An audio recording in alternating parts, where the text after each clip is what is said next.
It's finally here. The 2024 NFL Draft kicks off tonight, and in just a few short hours, we will know who is the newest member of the Indianapolis Colts. So who will the Colts take in the first round tonight? Let's all find out together. Welcome to a very special edition of the Horseshoe Huddle Podcast as we stream the first round of the 2024 NFL Draft. As always, we are presented by Fan Nation on SI.com, part of the Fans First Sports Network. My name is Andrew Moore, and as always, I am here with my co-host, my partner in crime, my fellow analyst at Horseshoe Huddle, Drake Wally. Drake, this is what we've been talking about for months now. You know, the moment is finally here. Who are the Indianapolis Colts going to take tonight? Are they going to stick at 15? Do they trade up? Do they trade back? So exciting. Tonight, it's all finally here, and we finally get to put a name to the Indianapolis Colts. But how you doing, buddy? I'm doing absolutely wonderful, man. And you know, when you think about all the work that's gone into just getting to this point, all the mock drafts you've read, all the articles, all the analysis, all the tape you've watched, it's like this is really where all this hard work, you know, kind of goes into is this day. And something else is usually there's just some kind of crazy insanity that happens that nobody even saw coming. Maybe a guy is picked when no one thought he'd be. Maybe there's a trade no one expected to happen. And then, of course, there's picks kind of like number one, where you're just like, well, this is a slam dunk. You know who this is. So there's everything, you know, everything to look out for. So we're really pumped to be able to bring this to you guys. We've got some awesome people that are going to be joining us. But hey, yeah, I'm ready to see who the hell they're going to pick. And I have been for a while. I don't know about you.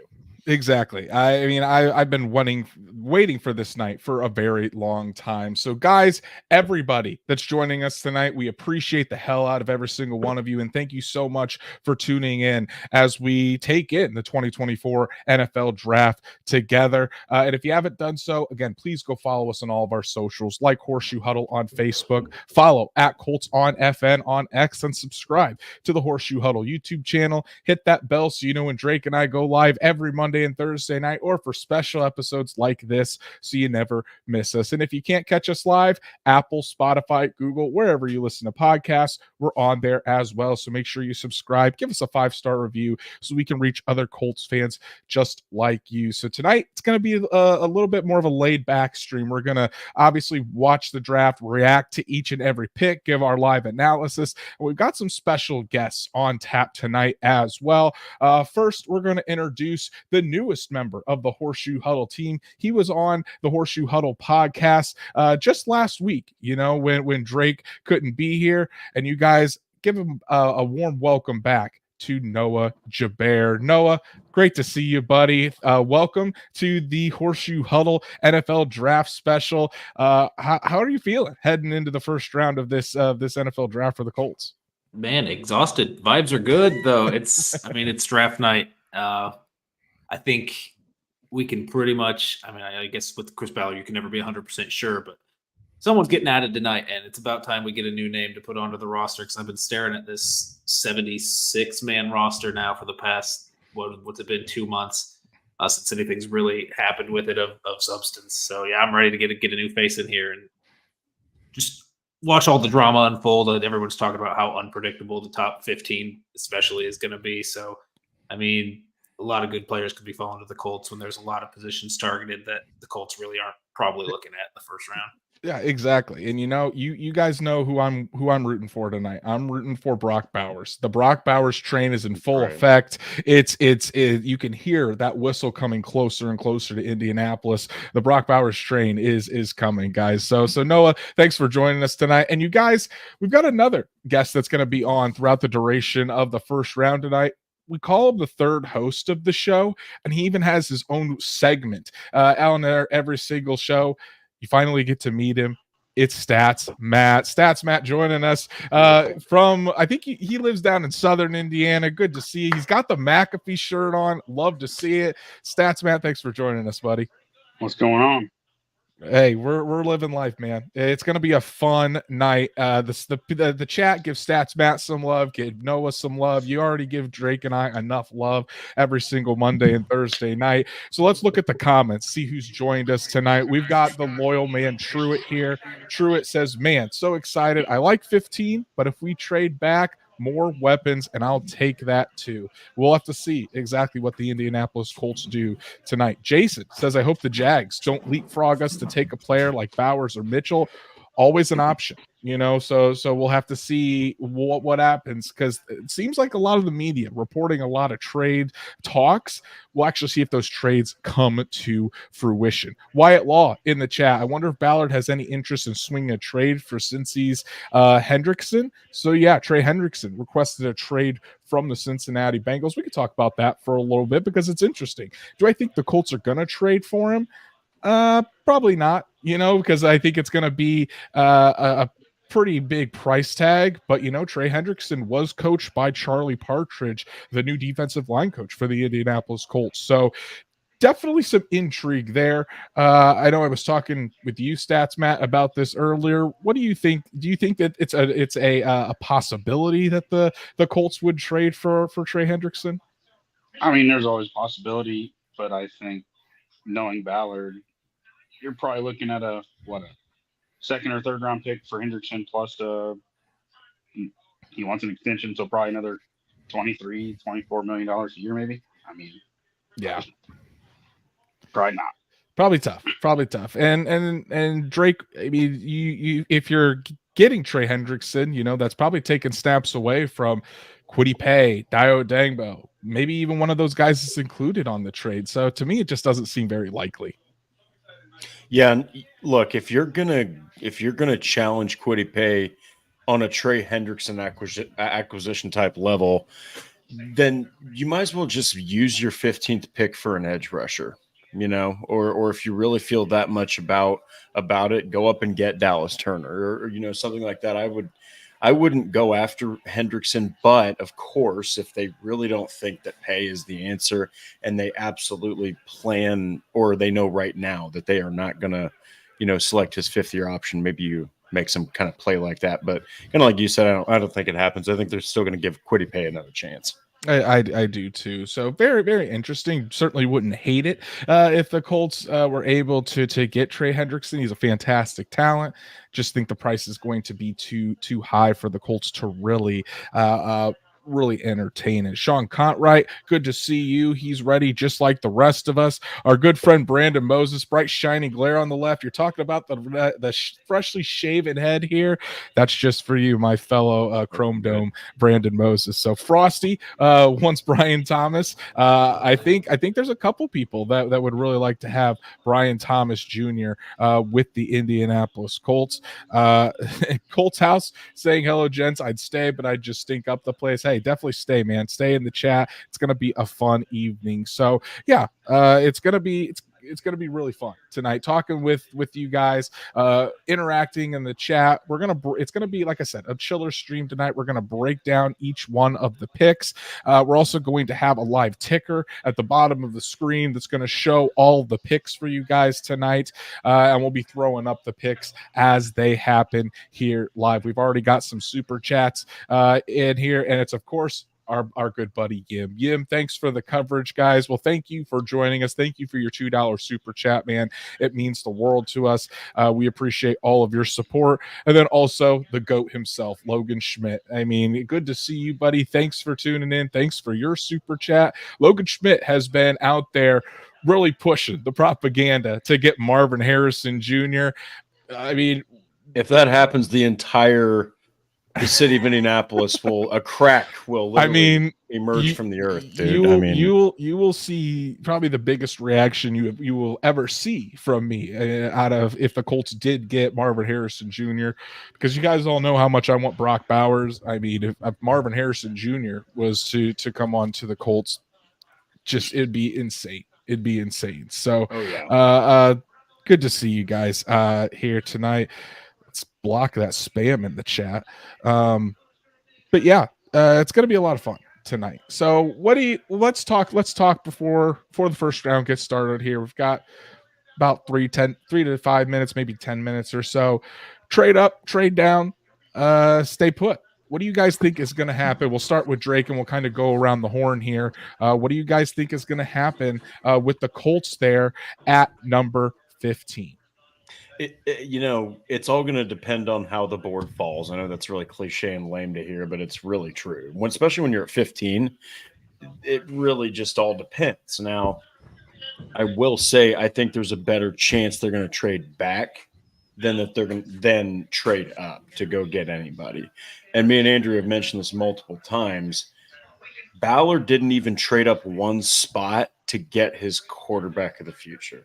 He sat there and waited, and even got to the point where he heard a trade up was happening and thought for a second he lost Anthony Richardson. So he's not going to trade up. I don't think that's happening at all, actually.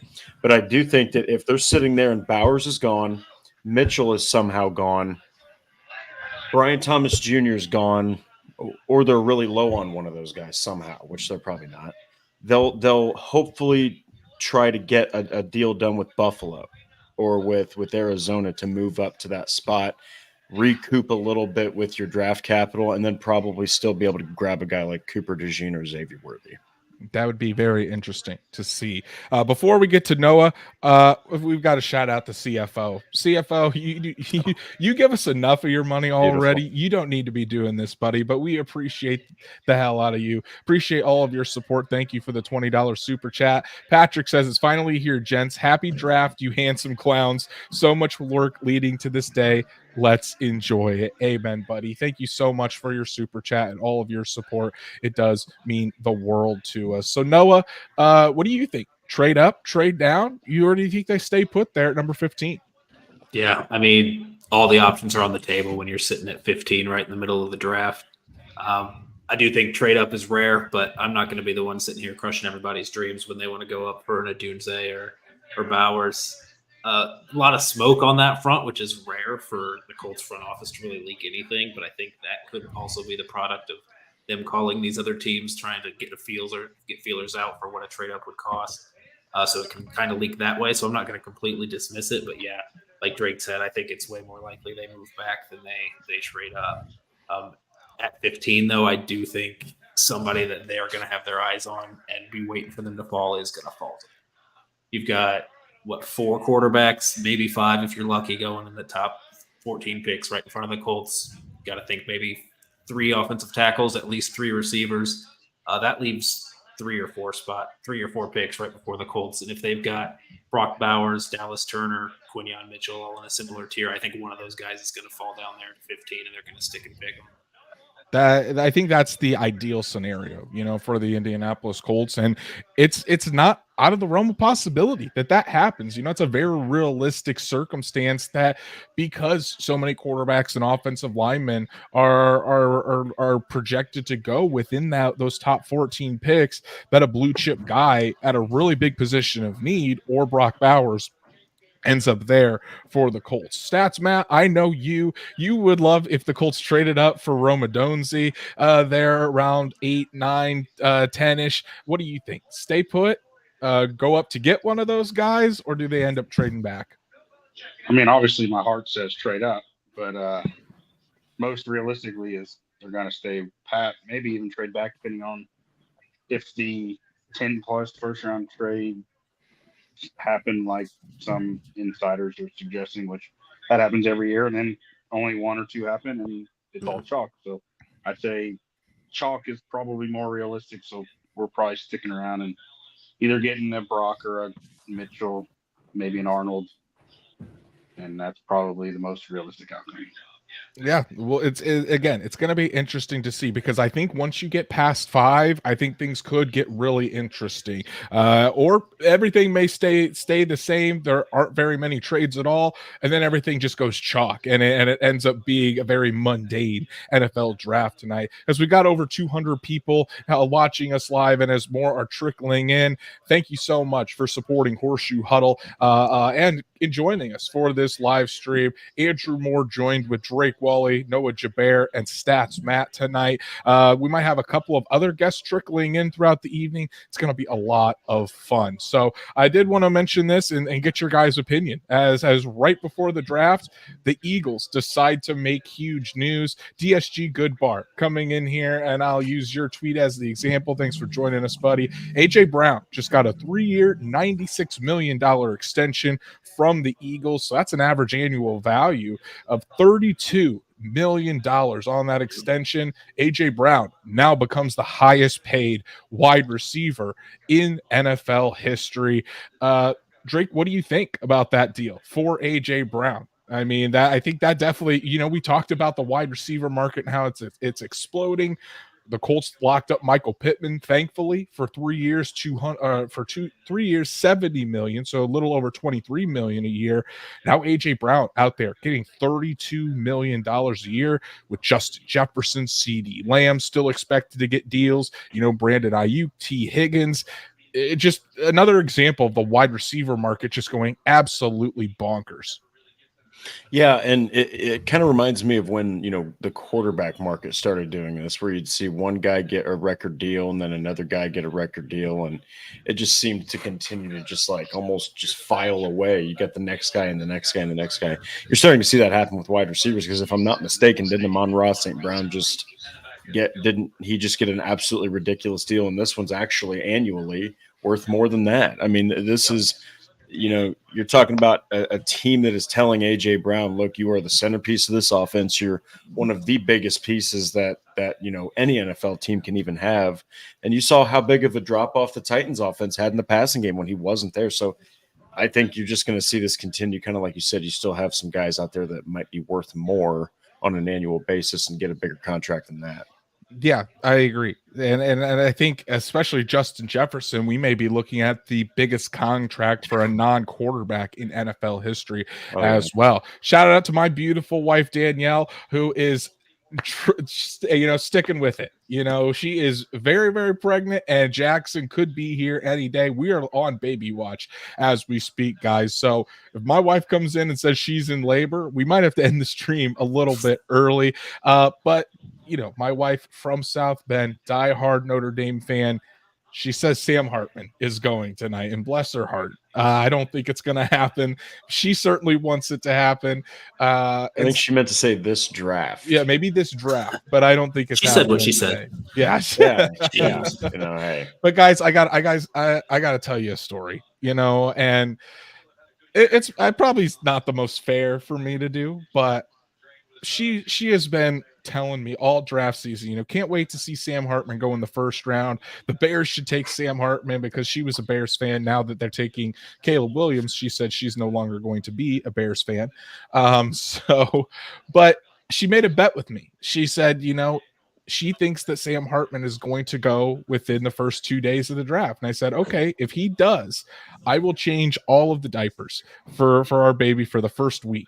But if not, then you have to change all the diapers for that first week. She said deal. So I'm liking my chances, guys. I'm liking my chances. I think she's going to be stuck with diaper duty for the first week. But it's going to be fun. It's going to be fun. She's a great sport. Thank you so much for all of your support and allowing me to do all of this. It's fantastic. So we'll see. Maybe Sam Hartman, maybe a team falls in love with him, takes him in the third round. And Brandon said, you should have bet one full night of sleep over diapers. Trust me. Well, Brandon Moses goes to bed at 7:30 p.m. And so that's why he would like full sleep, because he's an old grumpy man. But me, I'm up till 1 a.m. most nights on the grind. So that's why he also has twins. Yeah, he also does have twins. So that twins that are under a year old. So I mean, God bless him. God bless him, and God bless his wife Paige for handling all of that. But no, what do you? I want to get back to kind of this AJ Brown and just the wide receiver market in general. Does it make drafting a wide receiver more important now? Because we're starting to get into that territory where getting wide receivers on rookie contracts is maybe just as important, or I wouldn't say just as important, but getting to that level of getting a quarterback on a rookie contract and starting to take advantage of that. So guys that would take like Marvin Harrison Jr., Rome Odunze, Malik Neighbors, if they can reach their full potential, they could be getting their first big contract, could be around $40 million per season by that time, 4 or 5 years down the road, which kind of seems insane just how quickly the wide receiver market has exploded, but it's definitely not out of the realm of possibility. Yeah. I mean, first of all, A.J. Brown and draft day transactions, name a more iconic duo than that. As far as looking at things just from a Colts perspective, I think that extension that they gave Michael Pittman earlier in the offseason, averaging out at $25 million a year, looks like a bargain when you've got Amon-Ra making $30. Colts were wise to get ahead of that after placing that franchise tag, not letting him play it out on that franchise tag and just getting that extension on it over and done with. And I'm sure they knew that A.J. Brown deal was coming, Justin Jefferson, CeeDee Lamb all coming, which would have driven the price tag up quite a bit, I imagine. But yeah, $32 million. I think, Justin Jefferson's probably going to go a little bit more above that, maybe a 34, 35. So the CeeDee Lamb probably in a similar territory. I think, it's growing. And then as far as wide receiver on a rookie deal, pretty much any position on a rookie deal is going to be huge. If you're considering like Brock Bowers or Rome Odunze, if you're talking like that trade up area and really want to get one of those guys, and you're really getting a big return on investment with a receiver on that rookie deal as compared to a tight end. Day one, when you draft Brock Bowers at that 9 overall spot or whatever, he's already top 10 highest paid tight end in the NFL. Yeah, that's true. And I think for Brock Bowers, it's a little bit different just because he's an offensive weapon, really, rather than just strictly a tight end while you think of it. So, and as we look on the coverage, we've got Roger Goodell, we've got Eminem coming out on stage, Eminem the GOAT. So this is fantastic to see. We're about to get the NFL draft kicked off tonight with the Chicago Bears going on the clock here within a matter of minutes. Stats Matt, $32 million average annual value for A.J. Brown. Overpay, underpay, just right. What do you think? I mean, knowing that the market's exploding, it's probably about right.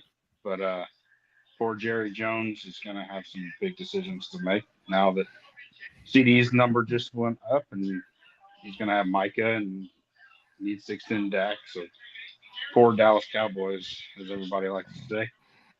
Yeah. But I agree with everything everybody said. Jefferson's probably going for 35 plus. CD, Jamar Chase is coming up soon.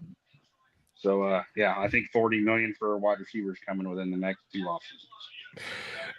You can always count on Patrick being an absolute menace in the chat. Now he's going after Stats Matt. So you love to see it. Love to see it. Sarah coming in saying CeeDee Lamb, Justin Jefferson, and Jamar Chase. Didn't mention Jamar Chase, but they are going to be making bank along with Higgins. So, and I throw Brandon Ayuk into that conversation as well.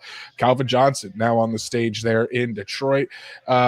But I think it just are they really having all of the Detroit greats come out? Barry Sanders as well. I don't think I've got Jared Goff up there with him too. Is that Jared Goff? Very on Hutchinson, amongst them. They're making him chant his name. Oh my gosh, that's crazy. But over 150,000 people there in Detroit taking in the NFL draft. Which, when I was there in Kansas City last year, I mean, there was a lot of people. There wasn't 150,000 people there at the draft. That's just insane.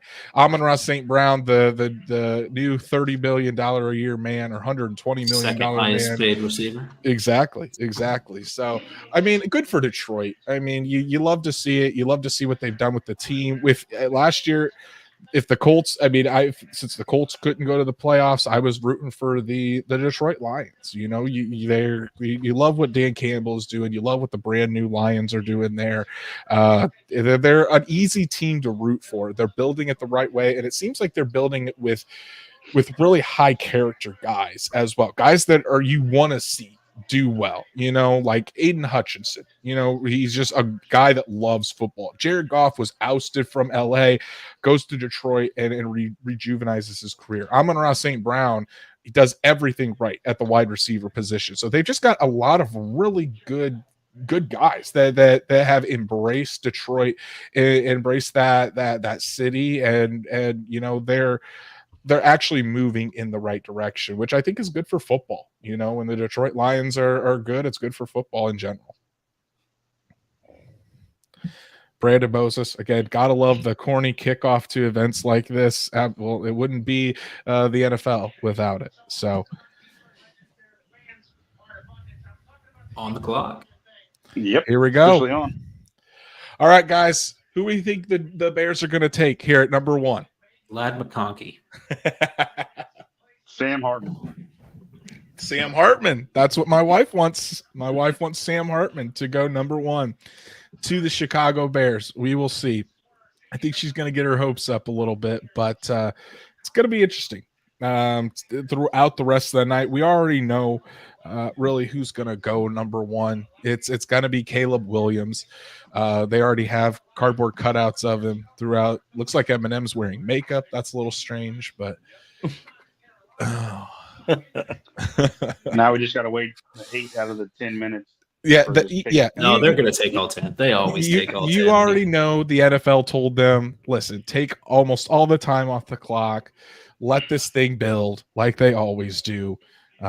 So good to see that clock moving, though, man. I've been waiting for that. yeah. McAfee's got 290,000 people watching his stream. Oh yeah, well we've got 240. So we're no slouch. We're no slouch either. So no.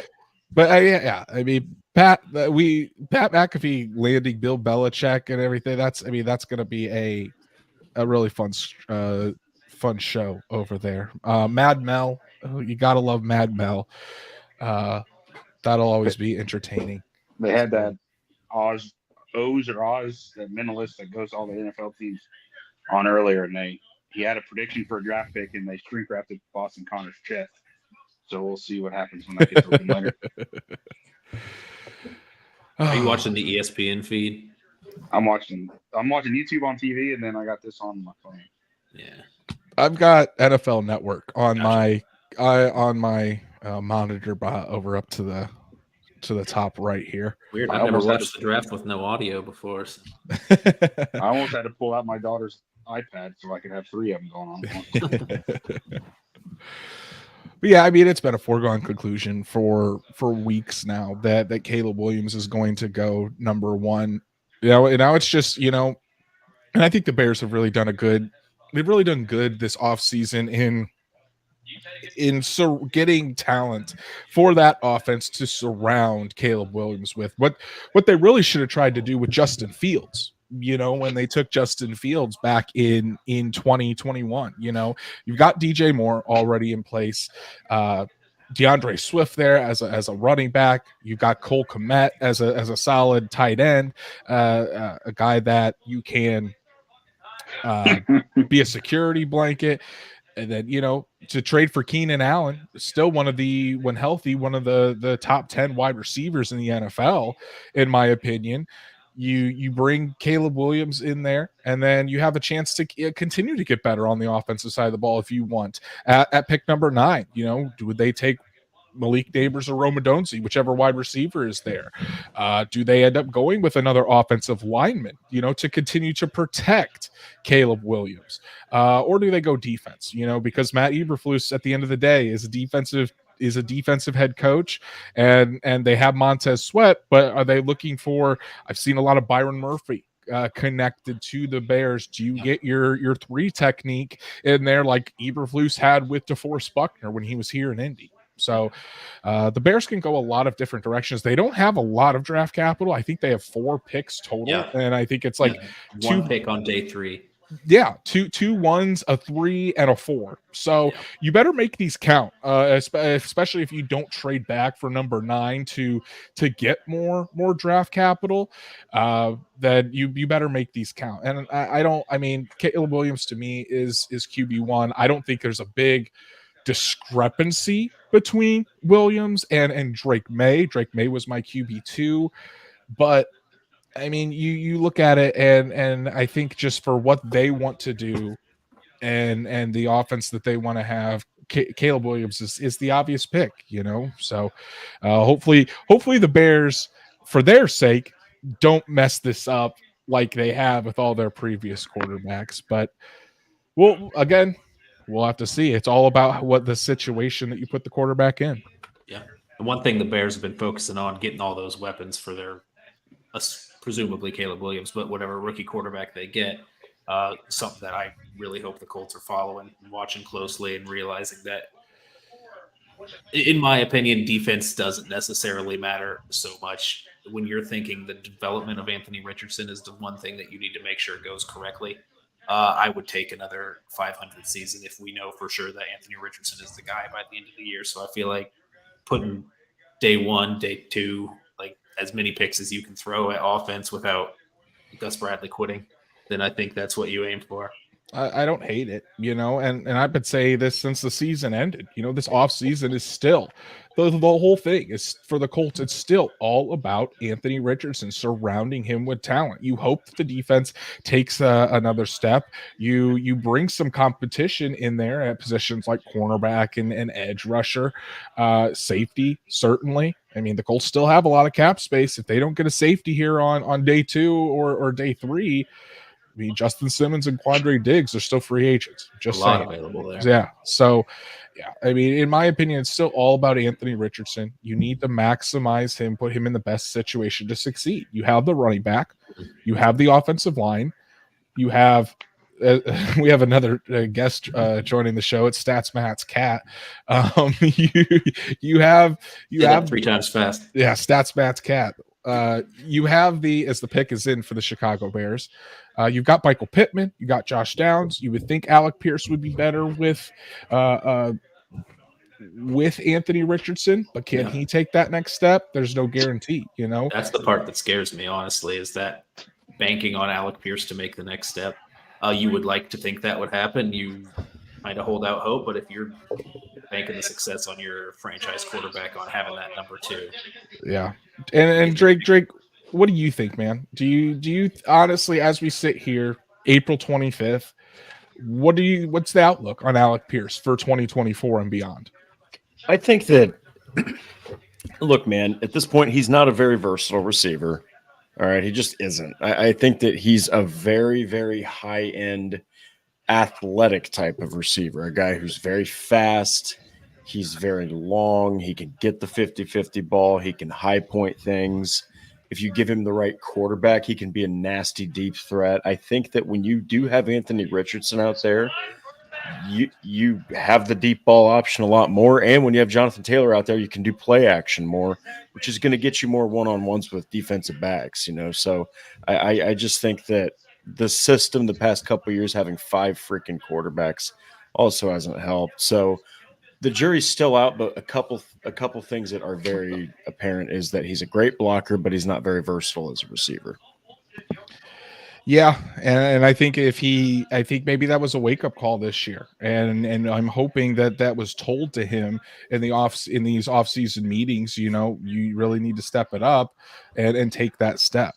So we'll see. But as Roger Goodell announces, we do have the first pick in the NFL draft, and no shocker, it is Caleb Williams to the Chicago Bears, the new franchise quarterback in Chicago.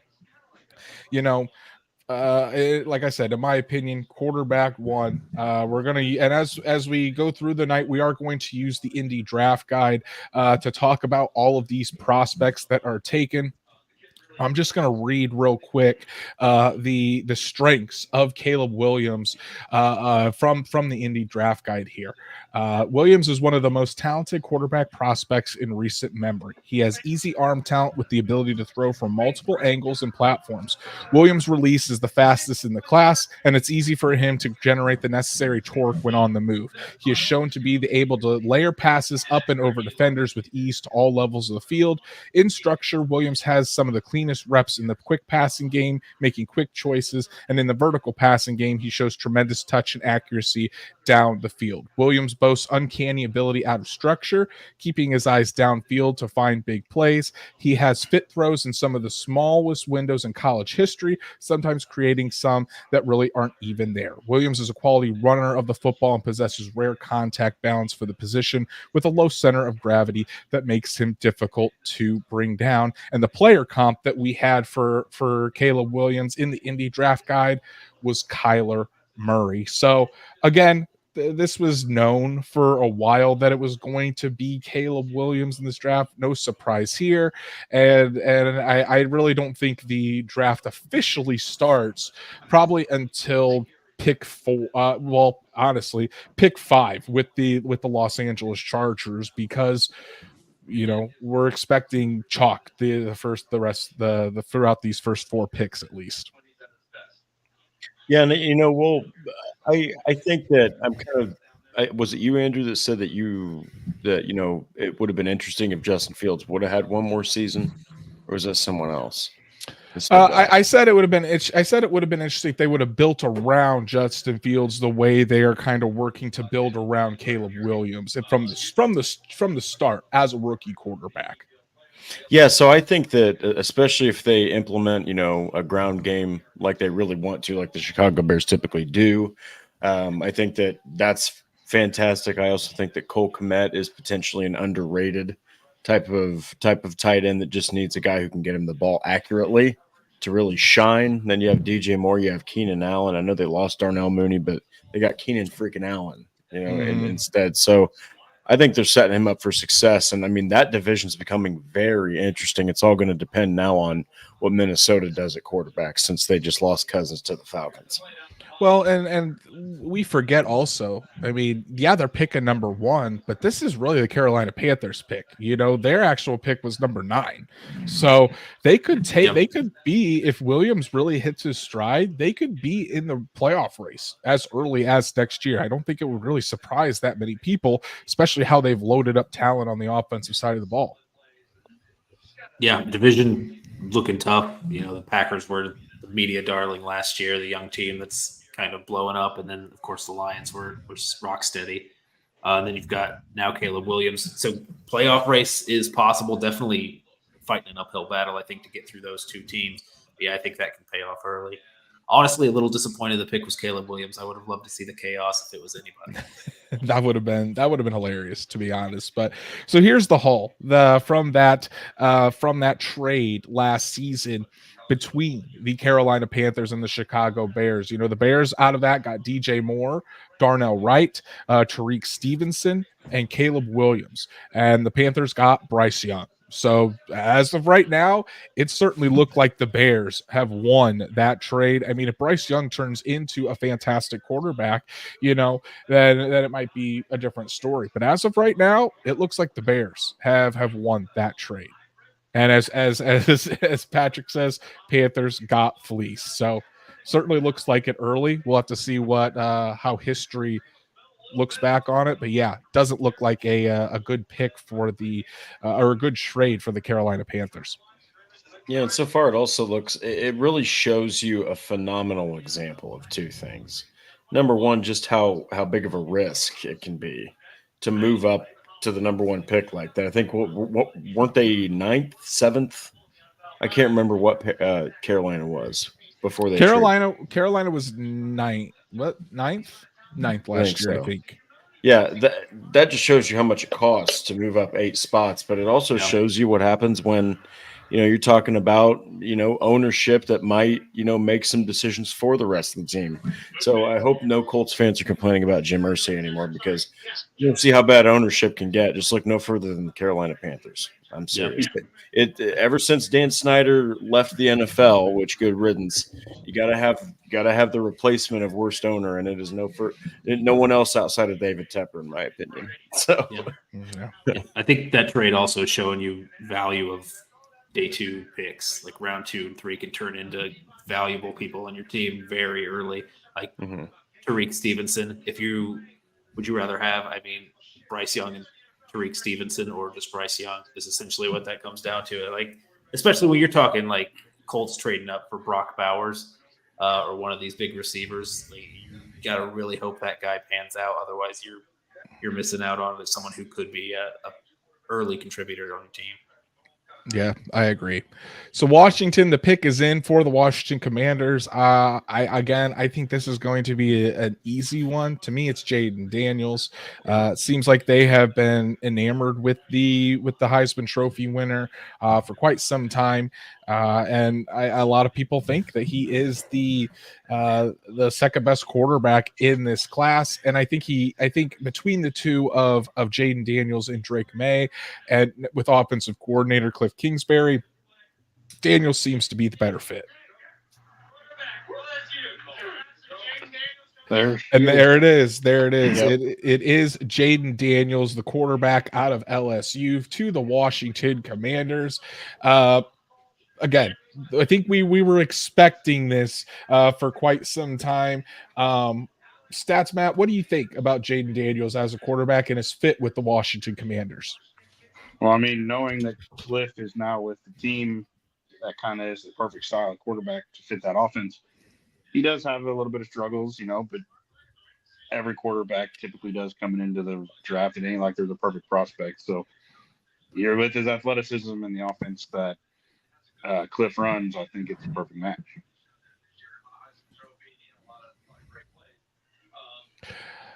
What do we think about his frame? 6'4". He's about 210 pounds is what he's listed at. But man, I saw a picture on the red carpet earlier today of him standing next to Cam Newton. He looks like a wide receiver when he's up against next to Cam Newton. Now, granted, Cam Newton is like the size of Anthony Richardson, big, massive guys there at the quarterback position, but especially when you have that type of style that Jaden Daniels does, where he likes to take off and run. He's been shown a lot of comps to Lamar Jackson in that regard. You got to wonder how his body is going to hold up at the next level if he doesn't take care of his body. Yeah, I mean, you said it. Like, anyone's going to look like a wide receiver next to Cam Newton, mm-hmm. And his play style, like he's a runner, but what worries me is like his willingness to take hits. Like, he loves contact. He'll jump into, like, that Will Levis game against the Colts last year where he's hurdling a guy for a first down, gets helicoptered. Like, there was like one of those a game when you're watching Jaden Daniels. Some comps to Johnny Knoxville as his play style. So I love it. That worries me. And I think his main focus or his main issue in college, from what I remember, was his over the middle throws. He was good outside the numbers, and over the middle he kind of struggled. But when you have Malik Neighbors and beat Brian Thomas that can run go routes all day long, you can just throw it to him. You don't need to throw it over the middle. But I think that was mostly where he struggled for the most part last year. I'm trying to watch Bill break it down right now because they got film going on about all of his pros and cons. It seems like he's been in college for a while too, because I mean, Jaden Daniels was originally at Arizona State, then transferred to LSU for this final season. But at Arizona State, I mean, he was college teammates with Brandon Ayuk. And so definitely an older prospect and came on late with that Heisman Trophy winning season, really vaulted him up the board. So, I mean, if as long as he can take care of his body, I do think that Jaden Daniels will be a very good quarterback in this league. Again, it'll just come down to injuries. So, it's about a year and a half older than Anthony Richardson. So which is crazy. Stats, Matt, you reacted to something. They were showing him getting lit up and saying, "Don't do this in pros." Not rare. It's not rare for him. Yeah, that's going to be the big thing, and his comp on NFL Network, Robert Griffin III. I mean, if we saw what happened to that career and how the injuries took over from there, but And then for the Indy draft guide, we had his player comp as Lamar Jackson. So I'll quickly go through the strengths. Daniels, excellent athlete for the position, possesses high quality arm talent, throwing the ball with great velocity, drives the ball at the top of his drop and isn't afraid to give his excellent receivers a chance to make a play. Big game hunter, excellent deep ball, willingness to throw it on longer developing plays. He gives them a chance before setting himself up with defenses carrying down the field to make plays with his legs, and he's an excellent runner of the football, especially out of structure. So I mean, the tape is really good on Jaden Daniels. And again, a lot of with these quarterbacks, it's all about situation. So you would hope that the Washington Commanders would again surround him with good talent. He's got Terry McLaurin, he's got Jahan Dotson, so he's got really good wide receivers. Time to build an offensive line to protect this guy, because again, especially if he's going to be taking off and running, you need to make sure you're putting resources into protecting your new franchise quarterback. Yeah, and he's also, I mean, you're talking about a head coach that's a defensive guy. You're talking about an offensive coordinator that's a quarterback guy, especially has a history of working with mobile quarterbacks, I guess. But then you've got the running back situation's awesome. You know, for Jaden Daniels, you have Austin Eckler, and then you've got Brian Robinson. So Brian Robinson Jr. So, and you got Marcus Mariota as his backup, who essentially is still, I guess, more of like a veteran low-end mobile quarterback that could help him. So I think it's a really good situation. You've got Terry McLaurin there. It's just a matter of, you know, protecting yourself, like you said, because I think it was NFL Nerd nailed it. You know, Anthony Richardson is like 250 pounds and like 6'5" and still got hurt. Yep. So Jaden Daniels is nowhere near the size and mass that Richardson is. So he's got to protect himself. Just learn to get down, and he should be fine. Stats, Matt. Is it? Are you laughing at? Are you Matt? laughing about Kingsbury? I'm laughing at the comment section. Oh. Is Patrick being a menace again? Yes, he is. Oh my gosh, Patrick, you're something else, buddy. All right, moving on to the New England Patriots. Pick is in. What are your guys' guesses to be? It's Drake May. Drake May has to be. Unless a little earlier on the are you guys a little bit ahead of me, because right now McAfee broke it early. Roger Goodell's walking out to the podium right now for me on my feed. So refresh. Well, you know the pick is in. I'm pretty sure you can figure it out. Yeah, it's well, hey. So we've got a new quarterback there in New England, and it's Drake May. It's Drake May. Yeah, unfortunately. So, in my opinion, I'm a huge fan of Drake May and what he brings to the table. You know, to me, my comp for him is Justin Herbert. You know, big, tall, strong quarterback, and very, very intelligent. Just needs a little bit of refinement. You know, that's all. And I think he can very easily be have a Justin Herbert type ceiling in the NFL. Yeah, I mean, consensus seems to be the number 2. I mean, it's kind of weird how most evaluators evaluated him as the number 2 guy, and then Jaden Daniels was like, everybody's on board unanimously. Like he's going number 2. So it was a little weird to see that draft process play out, where like the evaluators kind of differ from the forecasters in terms of where those QBs were going to land. But yeah, I mean, definitely top tier quarterback prospect. Everyone's saying a little bit more of a project or a little bit more raw than the first 2 guys that went. But I mean, tough to see New England get a good quarterback. Yeah, I agree there. Because of especially with the Colts and how long they've had to deal with the New England Patriots. So definitely going to be interesting to say the least of how the Patriots can really develop him. You know, because they don't have too many big time wide receivers around him, you know, so that I think that's also what needs to be looked for. You've got your quarterback, now get him weapons to throw the ball to. Yeah, and you know, I do like the fact that they still have Hunter Henry and Austin Hooper. It's a pretty solid veteran tight end room to help. But you know, KJ Osborne, Demario Douglas, I know he had a pretty nice season given the circumstances last season. So KJ Osborne's pretty much your number 1 receiver, because Kendrick Bourne, until he really shows consistency, he's not a number 1 receiver. And Juju Smith-Schuster has shown that he's no longer, I guess, a number one receiver. But you do still have, Ramondre Stevenson in the backfield, and Jacoby Brissett, old Colts quarterback right there, is one of the best backups, if not the best backup every now and again. He shows that he could probably be the best backup money can buy. So I think Drake May is walking into a solid situation, or as good as it can be until, like you said, Andrew, you can give him some more weapons, because it's all about weapons, especially for a rookie. So, yeah. And when you're in that position where you're sitting there third overall and there's 3 quarterbacks in that top tier is what people seem to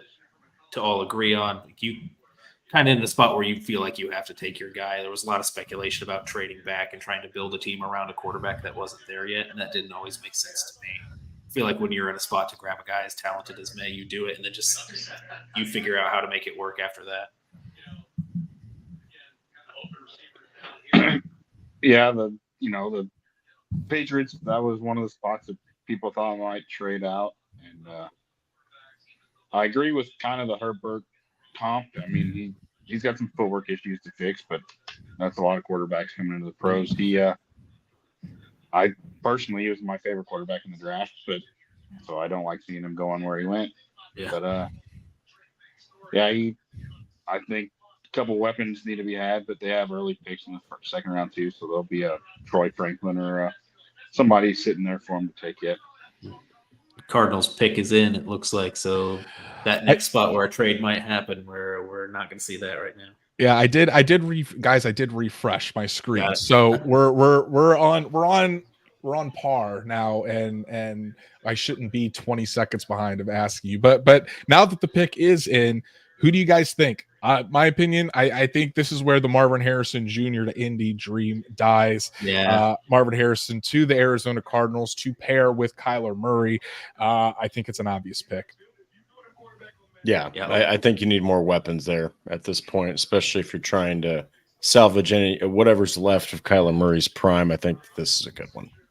Yeah, and I guess maybe the percentage is higher for some Colts fans, but there was always that 1% in me that's like, maybe. I know it would have been the wrong move, but I would have loved it. So yeah, it's kind of sad to see that die 100%. Yeah, Ursay wasn't in the room, so there wasn't as much craziness probably. They muted his Zoom call, I think. Yeah. There wasn't pressure to really go up there. They put Jim on mute on a Zoom so they couldn't hear what he was saying. McAfee streams got me all thrown off because he has a nationwide tone as his pick is in music. Really? Because nationwide. Oh, well. We'll see. All right, here the pick is in. Hopefully I'm not too far behind. It's across the screen ready. Wearing that. All right, chain. there it is. Marvin Harrison Jr. is now going to the Arizona Cardinals, guys. And the dream is dead for a lot of people. Marvin Harrison Jr. to the Arizona Cardinals, but I mean, it's a really good pick for them. One of, if not the best wide receiver prospect we've seen in years. And that's saying something when you think about it. Marvin Harrison, I think the comp that we had for Marvin Harrison Jr. was AJ Green, just his playing style. And I mean, it was hard, or Andre Johnson in the Indy draft guide, Andre Johnson. So if you have a chance to draft Andre Johnson, put him with Kyler Murray, you got to do that, especially if you're the Arizona Cardinals. You've already invested so much into Kyler Murray. You need to now surround him with weapons and doing it all up front to keep him healthy, as well as getting him those weapons on the outside. Because can you really name off the top of your head a wide receiver for the Arizona Cardinals now that Hollywood Brown is gone? I mean, Greg Zach Pascal. Zach Pascal, the good man, Zach Pascal. I mean, shame on me for forgetting Zach Pascal was there in Arizona. But I mean, you guys know what I said. Obvious pick, and I think a really good, couldn't go wrong by taking Marvin Harrison Jr. And as a huge fan of his father, and personally, he's my favorite wide receiver of all time. I mean, I hope he goes to Arizona and just absolutely dominates. Yeah. One, not the Patriots. 2, not the AFC South. Yes. So you can actually watch Marvin Harrison Jr. and root for him at this point, which is the best I could have hoped for if the Colts aren't taking him. The Colts won't have to face only have to face Marvin Harrison Jr. once every 4 years. Nope. So that's great. That's great to hear. And maybe never, depending on how it works out. Maybe they have to blow the whole thing up in 2 years. There's his father in there. The Colts goat at wide receiver, Marvin Harrison. I mean, I might make some people mad about that, because I know there's some people that think Reggie Wayne is the Colts goat at wide receiver, but it's Marvin Harrison. I'm sorry. Yeah. But all right, pick 5. I said this is where the draft officially starts. Are the Chargers going to trade out of this pick, or are they staying put and taking Brock Bowers? Are they taking an offensive lineman? What do you guys think? I think the Chargers need offensive line help. Mm-hmm. I think that they need it bad. Don't get me wrong. Look, it'd be great to give Justin Herbert a weapon like Brock Bowers, especially after you just got rid of Mike Williams. He's now with the Jets, and then Keenan Allen's gone. Hunter Henry's been gone, and that tight end void's just been sitting there. I think they had Gerald Everett for a while. Definitely didn't help. Didn't fill that void. I think at this point, though, you need to start with offensive line help, because this, like we've said with Indianapolis, man, covering the Indianapolis Colts, this is a deep wide receiver class. I think you can still get yourself a good playmaker, and Justin Herbert is just an animal. The guy can really make up for a lot of holes in your offense. Yeah, I think their receiver group is pretty poor right now, but this is you hope they go offensive line if you're sitting there at 15 and want those receivers to fall down the board. Offensive line just needs just as much help as the receiving group, but Jim Harbaugh coming in there, everyone's saying they're going to be a run first team. That's what they're focusing on. You hope that's the direction they go. Yeah, I think the Harbaugh aspect, I'm pretty sure they hired Roman as an advisor of some sort. So, knowing the way Harbaugh builds a team, wide receivers are going to be one of the last things he goes and gets. So, Herbert has had an issue with his O-line in the last couple of years, so I would just hope they would try to protect him, because I don't recall them ever signing anybody this offseason. And granted, they got rid of both of their 2-star wide receivers, but I think they're going to have to build it from the ground up a little bit on the offense, and that starts with the offensive line. I've seen this pick has been interesting because I've seen a lot of draft pundits say that J.C. Latham would really be a good fit here, because J.C. Latham was probably the best right tackle, or one of the best right tackles in college football last year.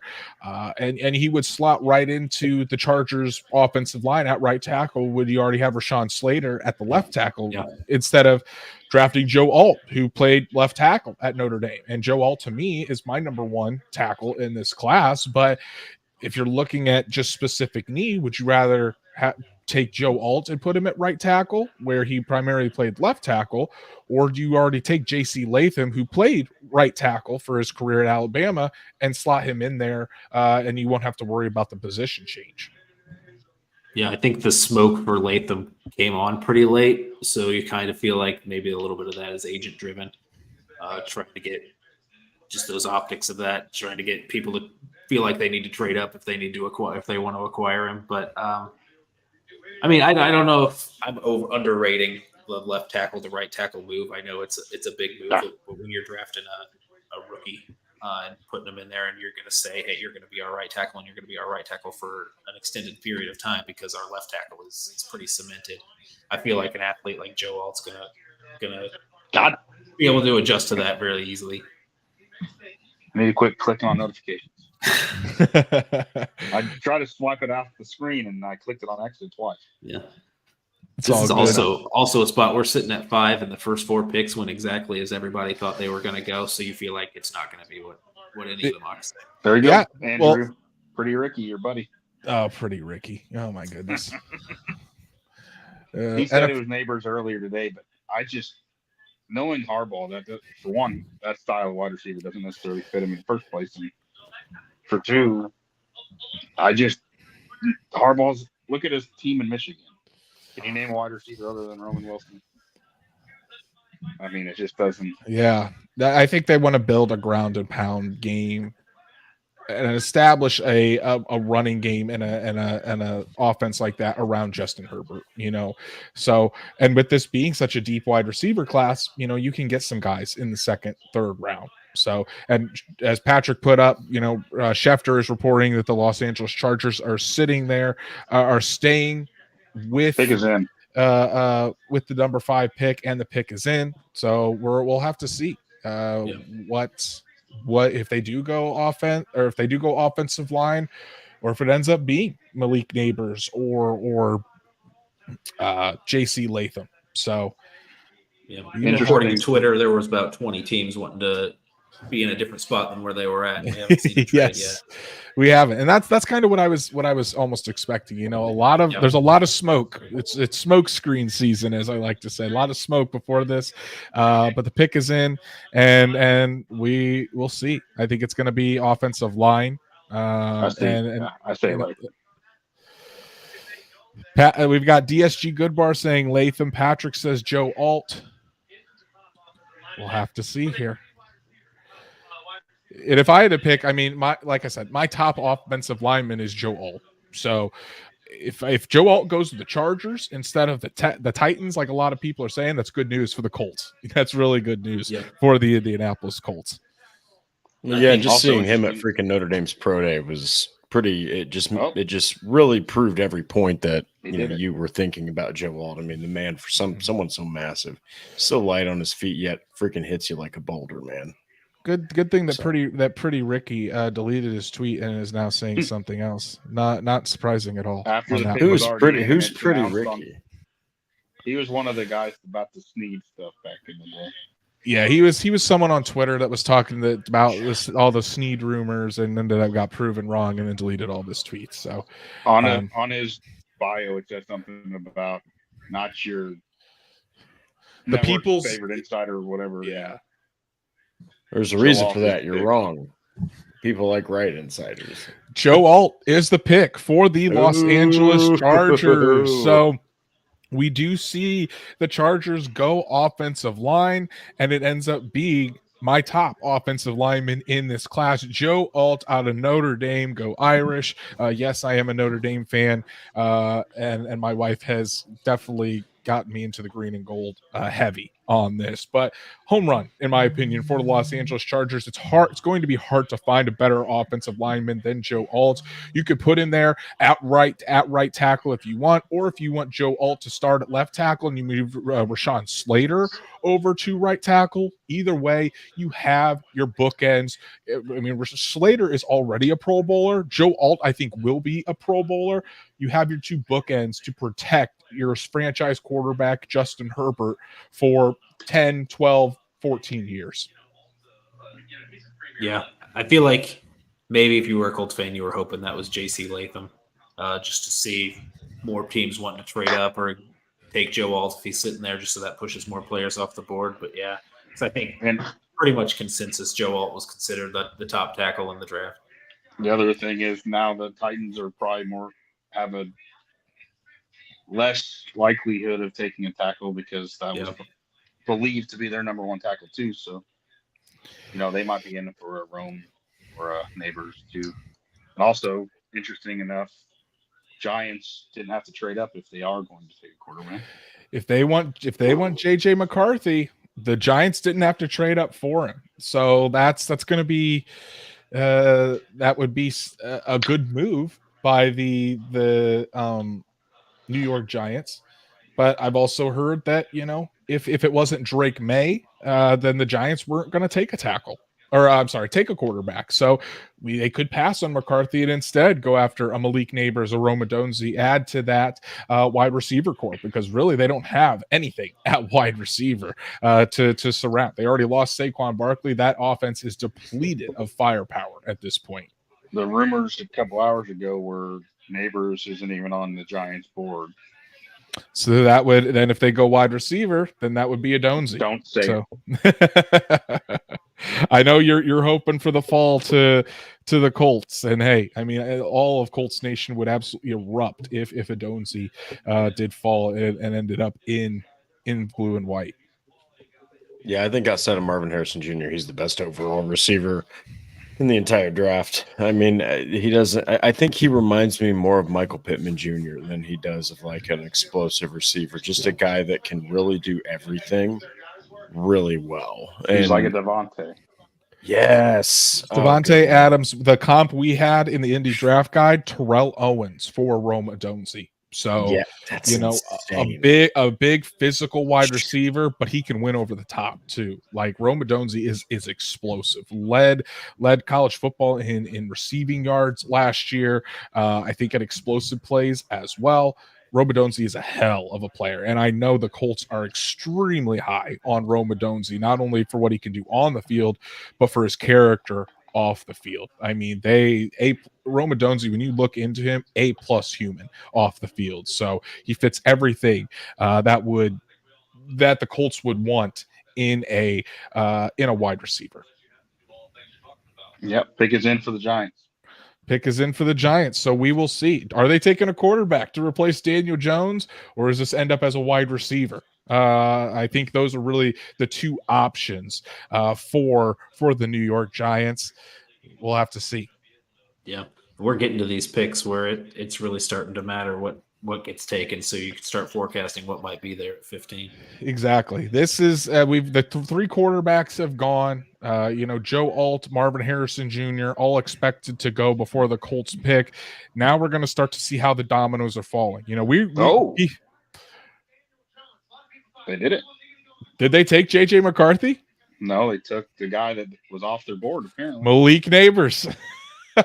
So it's smoke screen season stats, Matt. Smoke screen season. So the New York Giants going with the wide receiver out of LSU, Malik Neighbors. And some teams had Malik Neighbors as the wide receiver one in this class, but I mean, there was a lot of smoke around him as well. Drake, what do you think that the Giants are getting in a guy like Neighbors? I think you're getting the complete package. I mean, he's incredibly explosive. He does everything well. I think he could probably improve blocking, things like fundamental things that really aren't receiver related. But I mean, good God, man, he's again the complete package. I think this also is the Giants telling Daniel Jones, look, man, you gotta show us you're worth the insane contract that we paid you. Okay. Yeah. So this is them giving him the weapons. Now, I will say in Daniel Jones's defense, outside of OBJ, they haven't really had a receiver. Okay. They just haven't had a receiver to help out Daniel Jones.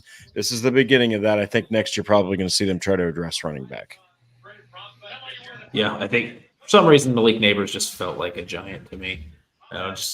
I don't know, maybe if that's just shades of OBJ looking for somebody explosive for the LSU connection or whatever. I mean, Neighbors just a guy that plays with a jetpack on at all times. So he's the threat to take it to the house, whether it's a short pass or a deep ball. The comp we had for Malik Neighbors in the Indy draft guide, Torrey Holt. Pretty damn good wide receiver in his own right. But Noah, I kind of agree there. He does kind of remind me of Odell Beckham Jr., just the explosiveness that he brings to this team. So he'll be the bona fide wide receiver one from day one. Can this help rejuvenate Daniel Jones having a talent like Malik Neighbors there on the outside? Does Darren Waller return as well? We'll kind of have to see. But I think this could be Daniel Jones' final shot at securing and being the franchise quarterback for the Giants. So he's got to go out there coming off of a torn ACL, and he's got to show out. No, this is the pick I'm nervous about right here. I think they have to get a lineman, dude. They have Skoronski all alone. You know what? All alone. You know what team we said that about a couple years ago and they didn't do that? The team that the head coach came from. The Cincinnati Bengals, where they took Jamar Chase over Penei Sewell. So Rome Odunze could go right here to Tennessee. That would be, you think of Tennessee's three wide receivers then, DeAndre Hopkins, Calvin Ridley, and Rome Odunze. that's putting some weapons around Will Levis. Will Levis would have nowhere to hide at that point with as many weapons around him. He didn't know where to hide from the defenders chasing him down either at that point. Yeah. So, but does Brian Callahan, does he want to give his father, Bill Callahan, who's gone down there, is now the offensive line coach for the Tennessee Titans, give him some help, to protect your young quarterback in Will Levis? Stats Matt, kind of playing devil's advocate here to what you said. Brian Callahan saw, what the Bengals didn't do, protect Joe Burrow and get offensive line talent around him. So, and saw how that affected him in the Super Bowl. So with as many talented tackles as there are on the board currently, it wouldn't surprise me if the Titans do take an offensive lineman. Or so instead of Rome Odunze. So Odunze is starting to kind of go a little bit. Stats Matt, the dream is still alive. How you feeling as we are at pick number 7 here? How you feeling about very early still of Rome Odunze starting to slip just a little bit? You just hope that Tennessee takes the tackle, then you got the Vikings trade up for JJ. Yeah. What's your limit to trading up? Where do you want to hit? I think 9's fine. With the Bears, and then the Bears will still get Murphy if that's who they really want anyway. So I think, 8 or 9, I think we're getting close. And if he gets to 8, you want him to make the move? In reality, I would. In reality, I think I saw a chart today that to move up from 15 to 8 or 9, it would only cost an additional second, maybe a future 4th or 5th. So I think that would be worth it. And then you could always, whatever, you could add in somebody for Eberflus if he makes it to 9 and make Eberflus happy and give him a guy that he wants back from Indy. We don't have AQM anymore, so we can't be doing that. The pick is in for the Tennessee Titans. They're staying put. We're 7 picks in, no trades. And at this point, the Minnesota Vikings may not need to even trade up, and they could still get JJ McCarthy. So this is that range where everybody's reportedly willing to trade back, though, at this point where you're hitting 8, 9, 10 with the Jets. So there's got to be a team that's getting a little antsy. The Broncos sitting back there. Raiders 13. I've been getting some notifications in that there has been several of the teams report after they made their pick that there was 3 or 4 teams that they were in contact and they just never made it to a package.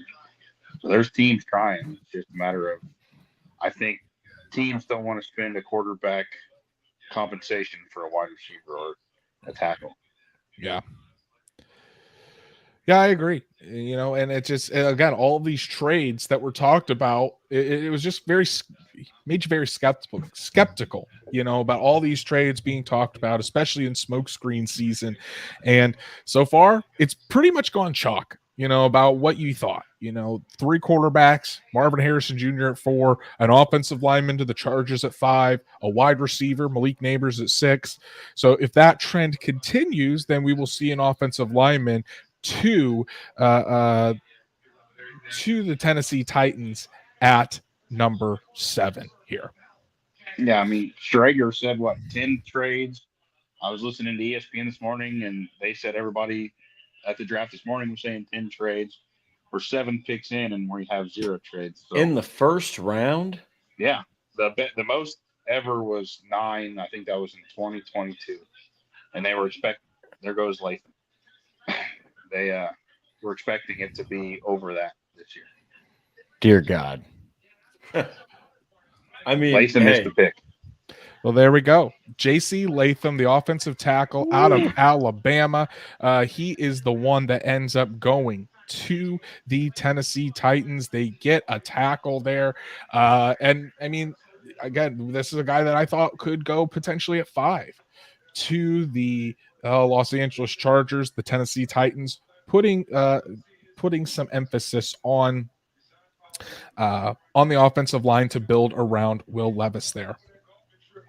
Well, and look, man, everything is truly won in the trenches, and it's even more so when you have a quarterback like Levis, who, we remember covering Will Levis, Andrew. He's got a high ceiling. he's a dog. The guy will sit there in that pocket. He'll take whatever hit you've got for him. He's tough as nails. He fits Tennessee's profile. And he's a guy that I think Brian Callahan can mold. But you got to keep him upright because he holds onto the ball a really long time. You got to protect that blind side. So I think with a guy like Peter Skoronski, you're adding a guy like J.C. Latham. I think that you're starting to slowly build that offensive line around him. And, hey, that's how you keep your quarterback happy and healthy is by keeping him upright. Yeah, I think they pretty much solidified that left side with Stronsky and now Latham, and they've signed Cushenberry as a center, who's not necessarily a perfect center, but somebody better than what they had, dude. Yeah. An improvement over what they had. So, we saw Levis be reckless at times. We saw him hold the ball too long at times. We saw him ignore some pressure that quarterbacks should recognize, and this can only help give him a little more time to ignore that pressure. JC Latham, we had his player comp as Orlando Franklin. So, I mean, 6'5", 342 pounds. He's a massive human being. Behemoth of an offensive tackle is what we have in the Indy draft guide. So, yeah, this is a pick that Tennessee needed to make. It says the pick is in. The pick still hasn't been announced yet because they were on commercial. But here comes Roger Goodell out to announce that J.C. Latham will be a Tennessee Titan. So, which defensive end is going right now? As I think it's Atlanta now. Atlanta with the 8th pick. So that was Turner. This is a sneaky spot for Byron Murphy, also, who's getting a lot of late hype. Also, that's true. Kind of a guy you want to see go if you're hoping Dallas Turner or the corners or Brock Bowers falls. I just think Atlanta hasn't had an edge that you can name for 20 years. It's about time they finally get one. They had Vic Beasley. And I remember he just hit the ground running. Had I don't have his numbers, but the guy just had 12, 13, 14 sacks. I'm like, holy crap. And then immediately gone. He had that one season, I think it was 12 and a half. Just sacks. Gets figured out. Offensive tackles started throwing this dude around, man. He was a 1-year Dwight Freeney. We've got another super chat from the CFO himself, Patrick. Thank you so much, buddy, for all of your support. An absolute legend. Patrick, bringing some good news to Colts fans. My buddy is a Titans fan and is irate over the Latham pick, so I'm happy about it. Colts fans, you love to see it. You love to see it. Patrick bringing the breaking news about how Titans fans are feeling, so you love to see it. Patrick, thank you so much for all of your support, buddy. Yes, absolute shambles over there with Tennessee. But I mean, I honestly, it's not a bad pick. J.C. Latham at worst is your starting right tackle, and in today's NFL, right tackles are just as important as left tackles, because you think a lot of those dominant pass rushers now are rushing primarily from that left side, that left end spot. So you think of Nick Bosa or TJ Watt. A lot of those guys rush primarily on the right tackle. So that's why I never took stock into people saying, the Colts need to release Braden Smith. No, you don't. When you have a top right tackle when healthy like Braden Smith, you don't let him go. And we saw how much Braden Smith meant to the Indianapolis Colts last year.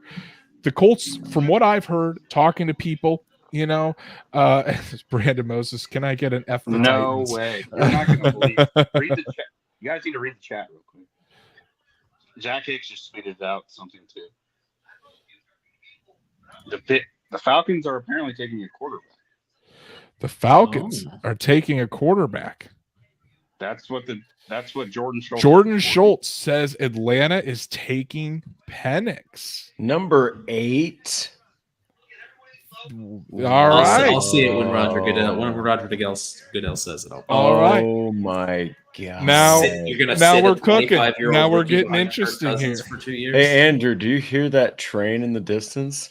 It's getting closer, guys. Yeah, it's getting closer. That train's going. Choo-choo! It's coming. It's getting closer, man. That train's going to the Jets after the Colts trade up for 9 here in the last. All right, stats, man. You need to just chill out, buddy. Just chill out.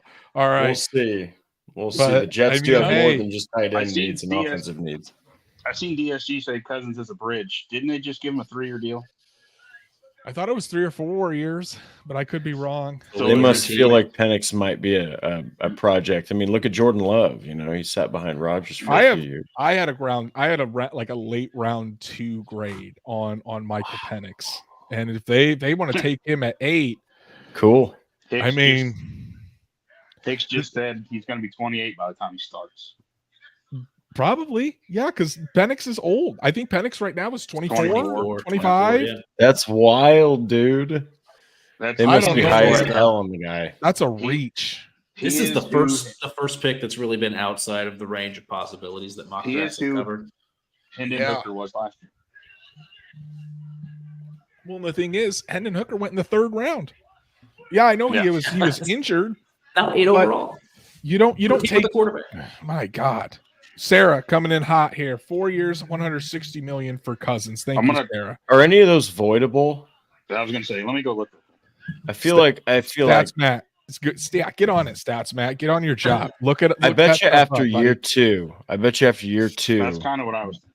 There's voidable years. No way to use. You think Kirk's fuming? I mean, can you imagine Kirk Cousins angry what that would even look like? Sitting in his living room watching. Oh man. Gosh darn it. His contract after we just hear Stats Matt in the background. Gosh darn it. After 26, his cap hit drops to 25 million. Or before 26. After 25, his cap hit drops to 25 million. Still. And they save 32 and a half. How much is guaranteed? Thought it was close to the whole thing. Fully guaranteed is 90 million. Okay, it comes. Well, on the screen currently it says 4-year, $180 million contract, $100 million guaranteed. Yeah, it says it's 180, 45 a year, fully guaranteed is 90. It's officially announced as peanuts. So, wow. I love that cut to the Falcons fans watching the draft. They definitely want to boo it, but they probably have been directed by whoever placed them there that they need to cheer at whatever the pick is. So you saw that lady start to cheer and then second guess it and then realize, oh shoot, I have to cheer. It's Jordan Schultz with the scoop. It's official. That's crazy. Wow, the Atlanta Falcons taking Michael Penix, the quarterback out of Washington. He is the 4th quarterback taken 8th overall. Wild. That'll be 5 quarterbacks before 15, so that's going to push at least one of Terry and Arnold, Brock Bowers, Dallas Turner. Let's keep it going. One of those is going at 15. Let's keep it going. All right. Unless the Colts are trading up here, then I think they're picking at 15. Dude. Who's 11? Is 11 Minnesota, right? Minnesota, JJ. Yeah. Unless they're not sold, maybe they're not. Maybe nobody was sold on JJ like everybody was talking about. Maybe he's this could be the smoke screen. Yeah, I can see the Falcons' reactions now. I mean, I was watching some TikToks earlier, and there was a reaction of a Bills fan when they took Josh Allen, and he was throwing stuff and cussing, saying they should have taken Trubisky. At least it's going to be good. You know, that's kind of what this is probably going on in Atlanta right now. I like to just trust the scouts, you know, until they tell me, until like it's proven. All right, the guy's a bust. You know, I mean, you like to trust. Former NFL scout on Twitter. Bears are picking. The pick is in. The Bears are picking. That was quick. Wow. That was quick. Yeah, you know, that sounds like on the clock. Could be Dallas Turner or Roma Donzi. They need an edge also. O-line. You're hoping it's Turner. Listen, there is now a lot of offensive linemen that are starting to trickle down the board, and the Jets need offensive linemen. So do the Broncos. So do the Broncos. The Broncos would be idiotic to take Bowers when you have Zach Wilson and Jared Stidham fighting out your fucking quarterback situation. I mean, I've seen Sean Payton do a lot of dumb things, So get a lineman. Be smart. Zach Wilson just needed a new scenery. New York just was too much for him. He's closer to home now. He's going to be going after all the moms and Boulder and Well, he can go back just, to being going over to Utah and turning into a Mormon and having as many moms as he wants. there you go. Zach Wilson, he knows what he's doing. I seen Ben Albright, I think, tweeted something after the trade and said, "I'm going to tell my mom she has to move or something." Stay away from this very bad quarterback. Yeah.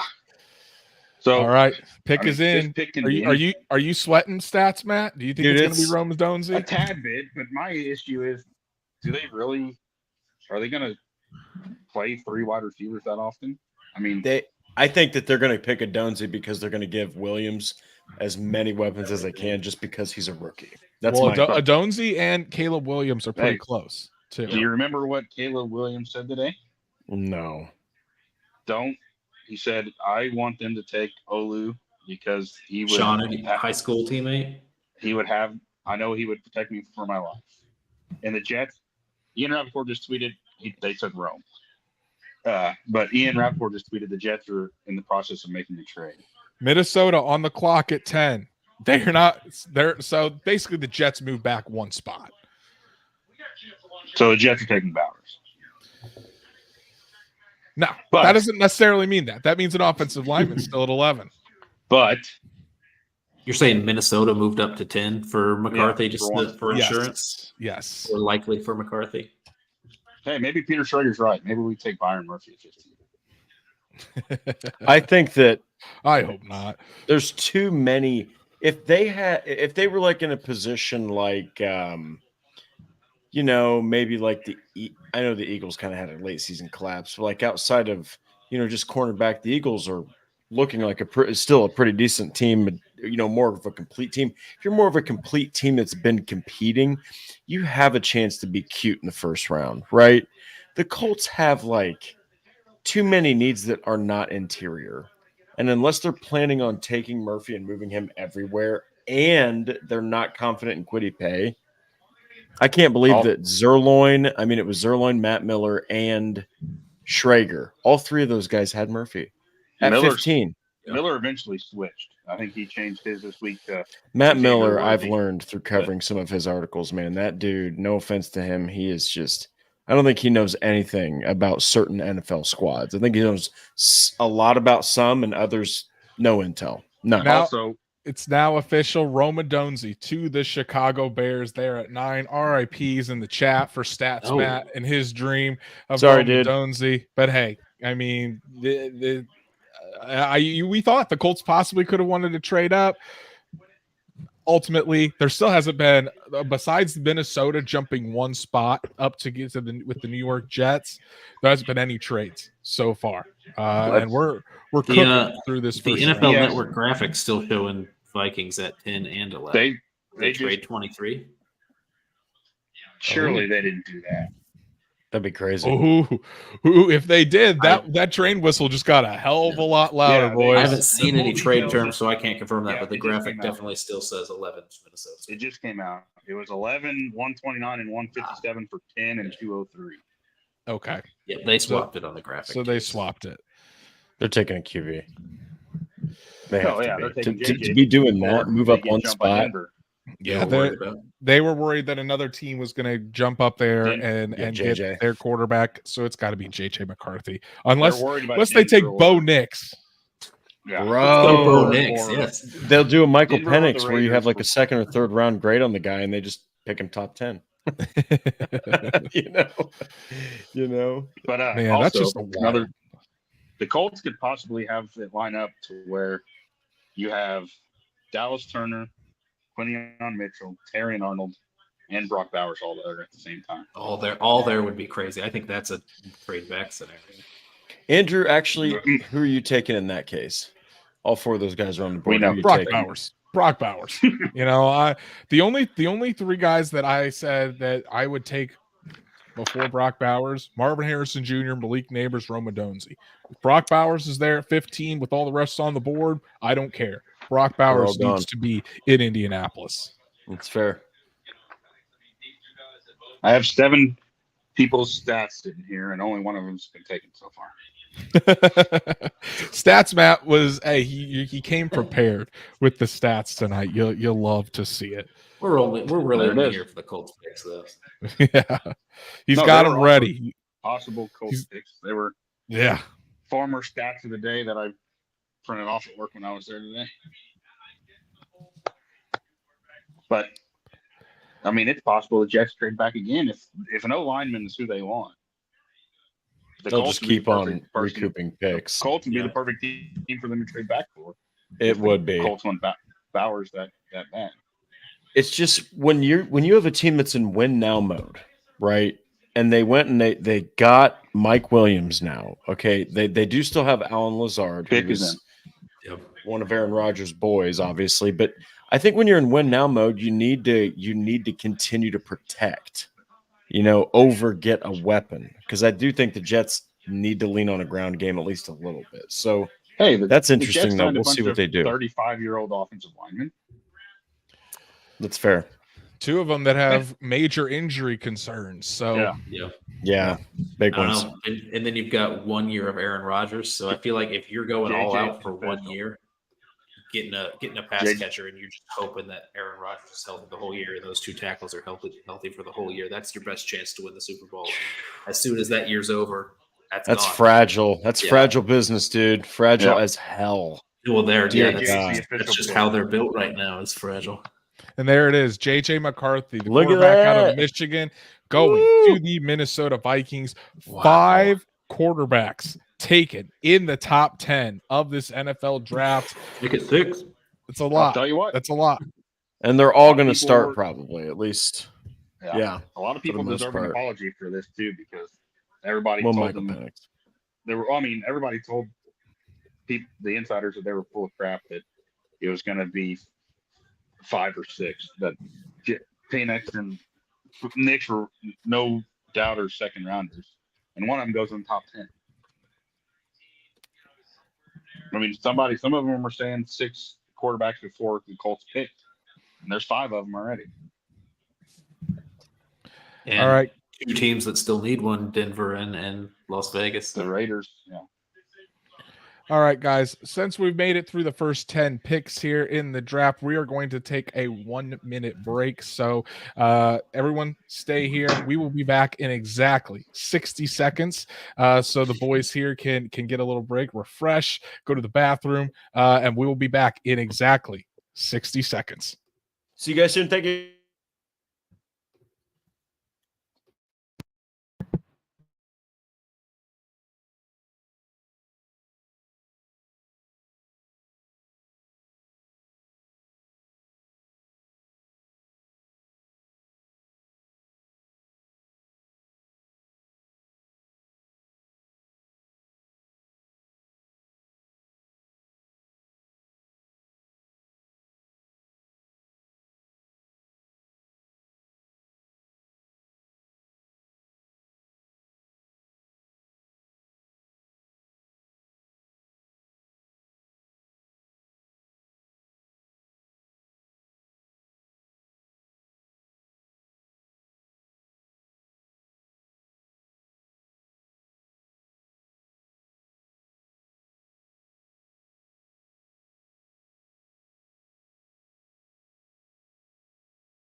And we're back here. A little bit longer than 60 seconds, but you guys get it.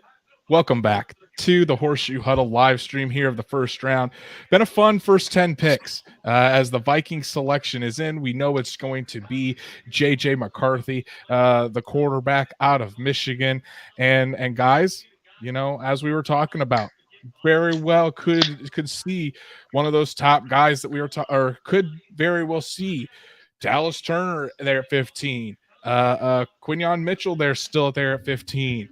Brock Bowers. The train is getting louder, guys. The train is getting louder. We're going to have to see what happens, but only one trade so far where there was projected to be at least 2 or 3 trades by a lot of people in the first 10 picks, and then 5 quarterbacks going within the first 10 picks is pretty insane for this class.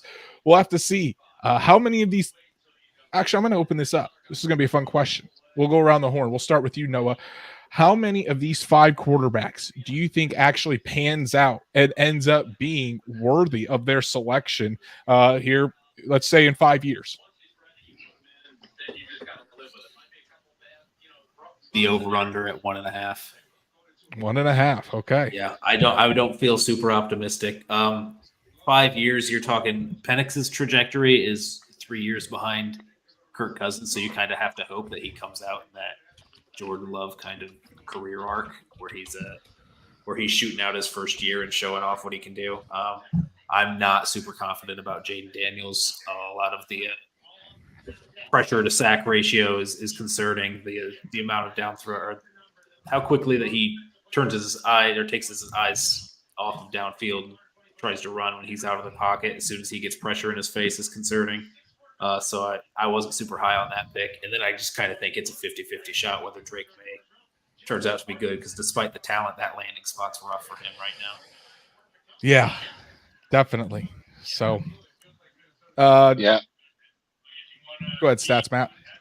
Yeah, I think as much as I want Penix to succeed being an IU guy, I don't know. Just depends. I mean, he can be a serviceable quarterback. I don't know if he's going to be worthy of a top 10 pick. But it's weird because like the Bears and really Washington, minus the O-line, I guess, and the the Vikings, all of them have good offensive core for the quarterback to pretty much have a decent chance of success, which isn't normal when you draft a quarterback that high. I mean, like JJ has Jordan Addison and Jefferson as of right now. Then you got the Bears with Keenan and Rome and DJ and Cole Kmet. Then you got Drake. That's a little different, but he might sit a year behind Jacoby. We don't know that yet until they can build it up a little bit. So I think the over-under is 2.5 because it's 5 of them, and I think Drake and Caleb are probably, only because I like Drake, I think those are the 2 that might make it, but I wouldn't sleep on JJ either. He's less known, I guess, than the rest because they didn't use him as much in the offense, but he obviously can win games, granted at the college level, which doesn't always translate to the pros, but having Justin Jefferson, and he also has he also has Aaron Jones from the Packers as a running back, and Jordan. He has a franchise left tackle already, and he has a great offensive coordinator / head coach. Jordan Addison is there, TJ Hawkinson, JJ McCarthy, arguably in the best situation. Him and Caleb Williams, arguably in the 2 best situations for this rookie class, the rookie class of quarterbacks. So it's going to be interesting. The Jets pick is in. Drake, is it Brock Bowers, or do you think it's going to be offensive line? Actually, I think it was Noah that made a great point. Look, if you're trying to win now and you're trying to pick between the 2, you're going to go with Brock Bowers. You're going to go with, weapons for Aaron Rodgers. I also just think that there cannot be a price put on protection, and the Jets also need to be able to run the ball. So it is protection. Oh, There it is. It's Olu Fashanu. Andrew, you just need to get by Denver. Denver's up here. And I at think 12. that you can. Hold on. There it is. You guys probably can't hear it, but I can hear it in the distance. That train is getting louder There's and literally, louder, guys. boys. Literally, Oh, for my Noah phone and is Matt, there's a blowing train up that goes right by my house all the time. My Your phone phone is is the blowing Brock up with Bowers train. notifications from Hicks and group chat on Twitter. It's all Is everyone starting to get a little sweaty, a little clammy? Oh man, Guys, we're only a few picks away, and Brock Bowers still on the board. The Jets taking you got to get by Olu Fashanu, Denver. the offensive tackle from Penn State. Honestly, this is for the Jets. I think this is the best move for the future, especially I think Fashanu is a franchise left tackle. And when you have your old tackles in is it Moses? Did they get Moses? Morgan Moses and Tyron Smith, both old tackles, guys that have a lot of injuries.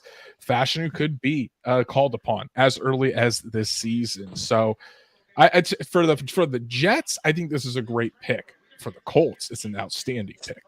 And I also think maybe, I don't know, I can't remember. I guess they have a guy that they can move into guard, but I was wondering if they could switch, like a Moses inside. But didn't they take a tackle that they moved into guard already a couple years ago? I can't think of it off the top of my head, but I know they have Elijah Tucker. Vera Tucker there inside. Yeah. They've got Joe Tippmann at center. I'm not sure who their left guard is. John Simpson. John currently Simpson. is the projection. that was the one they just signed. They signed him this offseason too. Gotcha. Yeah. But I wonder if, but like you said, Smith has been hurt how much in the last 2 or 3 years? Moses the same way. So there's a good chance that Fashanu plays in the next first 6 weeks of the season. Stats Matt with another super chat. Thank you so much, buddy, for all of your support. What are we going to do if they have to pick between Bowers and Turner, and how wild will it be to have them both fall? You're taking Bowers. You are taking Bowers. It's all about Anthony Richardson. It's all about Anthony Richardson. You got to take Brock Bowers in this situation. So I don't know what you guys think. You all know how I feel, but in my opinion, it's got to be Bowers. I love how close we're getting to the Colts pick and how amped up you're getting. Like, you can tell the energy levels are just going up and going up. That train is getting faster and faster. Your smile is getting big. How disappointed are you that your prediction wasn't Brock Bowers in the roundtable? I said in the roundtable piece, the dream is Brock Bowers, and if he's there, the Colts got to run in the card. I just didn't think he'd be there. I really didn't. I thought the Jets would end up taking Brock Bowers before the Colts had a chance, and we still got to get past Denver. I think Denver wild card here. Denver's a wild Denver card. might give Zach Wilson a tight end or Jared Stidham and say, "Hey, here's this potential generational weapon. Go throw to him. He's going to help you in the short game." Man, Patrick, it's rough. That's Zach Wilson. Yeah, Patrick, thank you so much for all of your support, buddy. Really do appreciate it. So all of a sudden, they are in quarterback hell out of nowhere. Yeah, I'm looking Denver at the big board that Bill Belichick and Field Yates made, and there's 5 premier players left. Brock Bowers, Dallas Turner, Latu. They just took it away now. I think one of the cornerbacks and one other player, they took it away.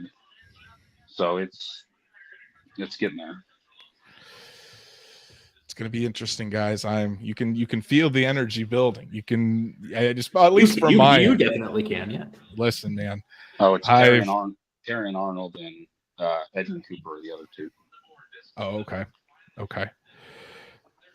We'll see. But, the group chat. I'm just saying that you're going to hear the detractors saying that they need a defensive back, and that's fair. Even hell, in my mock draft, I had them picking. I think I had them trading back to get Xavier Worthy, and then they still got Max Melton in the second round. Man, there's good corners in day 2.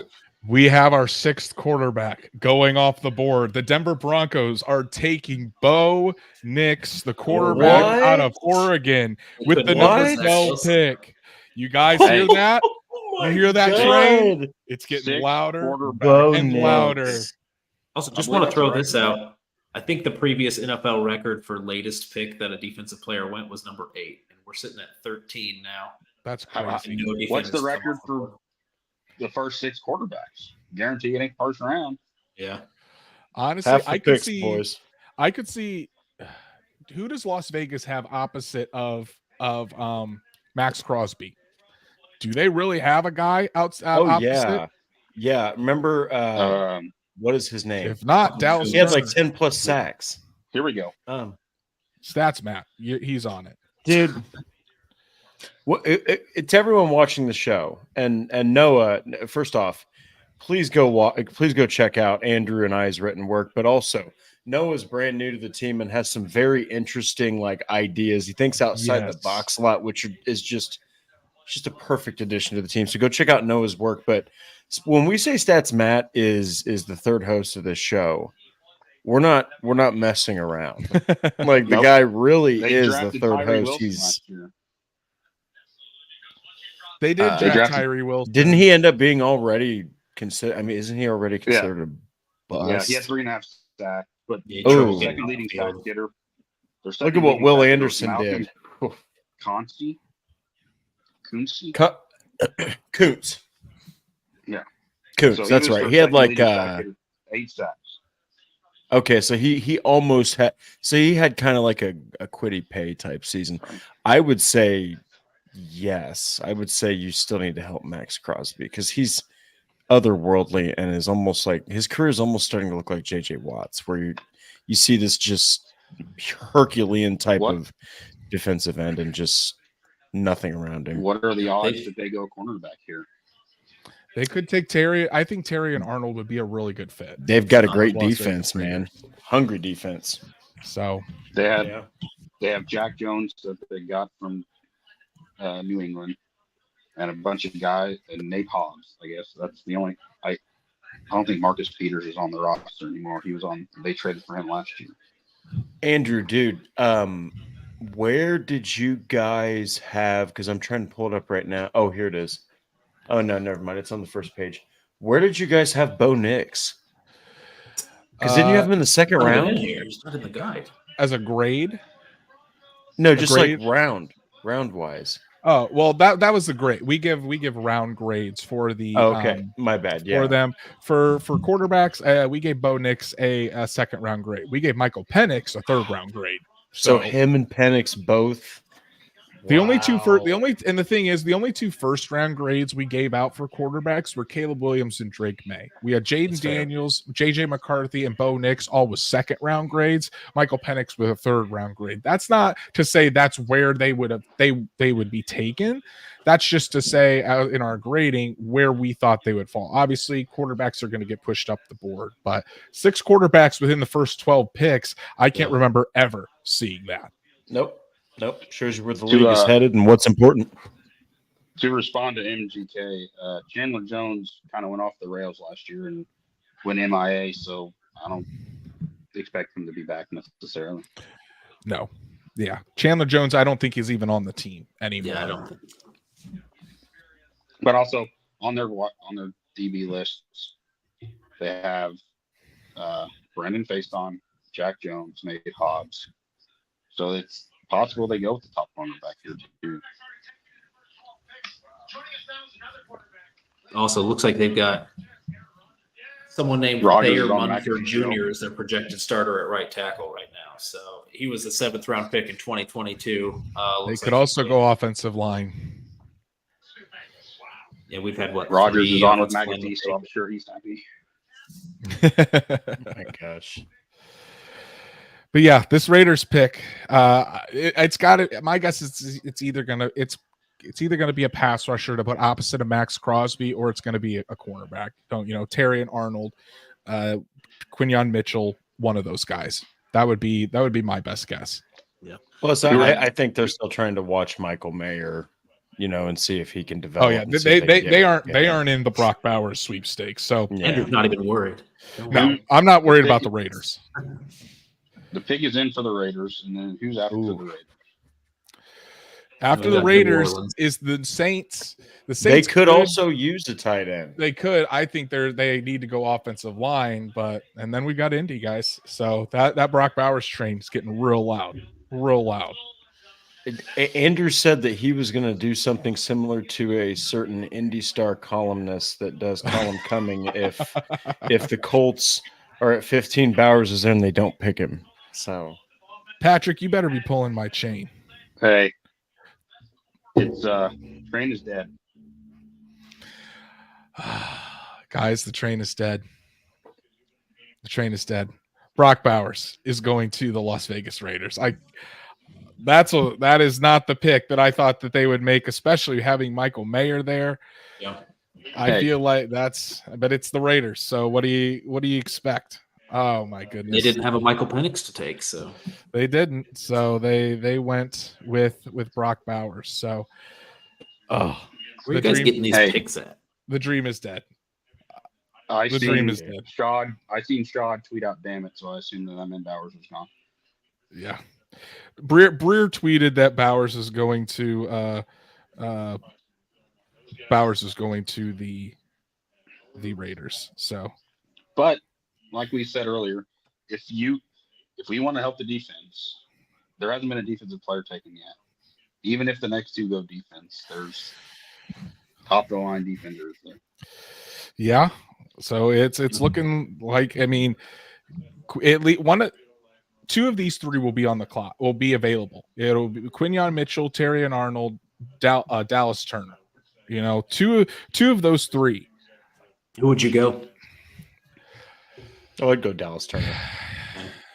I think Dallas it's pretty clear. Dallas Turner's you can never have enough pass rushers. You can always get a good. You can always get a couple good corners, second round or beyond. Man, I mean, we have to realize also Dio and Quiddy are both free agents next year, I believe. They are. So they are. I think they have a higher ceiling on Dio than they do Quiddy. Yeah. That's my opinion. In that piece that came out earlier today, when I was making my projection, I went with Brock Bowers, but I said that Dallas Turner or Brock Bowers are the two that would make them stick and pick at 15. I projected only one of them would fall to them, but I got the wrong guy. So we'll see if Dallas Turner even makes it.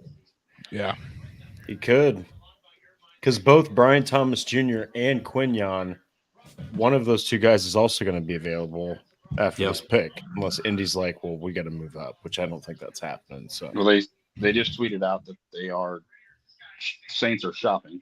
So if they're going to shop, and it could be the Eagles come up to get a cornerback, and let them leave Turner there. Well, then you've got yourself the guy who led all Division I NCAA football in touchdowns available. We'll see. Unless the Rams are trying to trade up and get in front of some people, but I don't see anybody else that would want to come up unless there's a team thinking, come up to try to take Brian Thomas Jr. before the Colts have a chance to get him. But we'll see.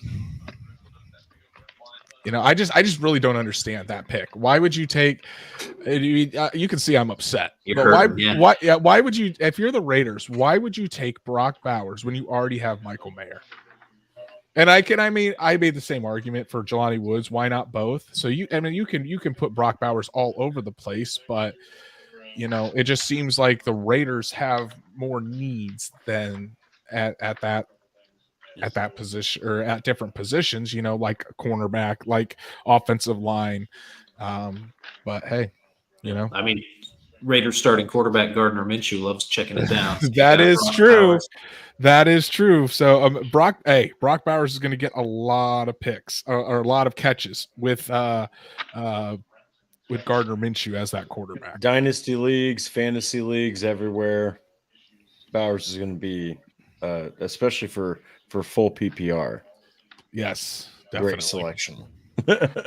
All right, let's move off this. This is just sad. This is just making me sad. What are the New Orleans Saints going to do here? I think offensive line. I don't think they go defense. I mean, they do have a defensive coach. If they do, maybe they get Dallas Turner. You think at their pass rushers, I mean, Cam Jordan, is it?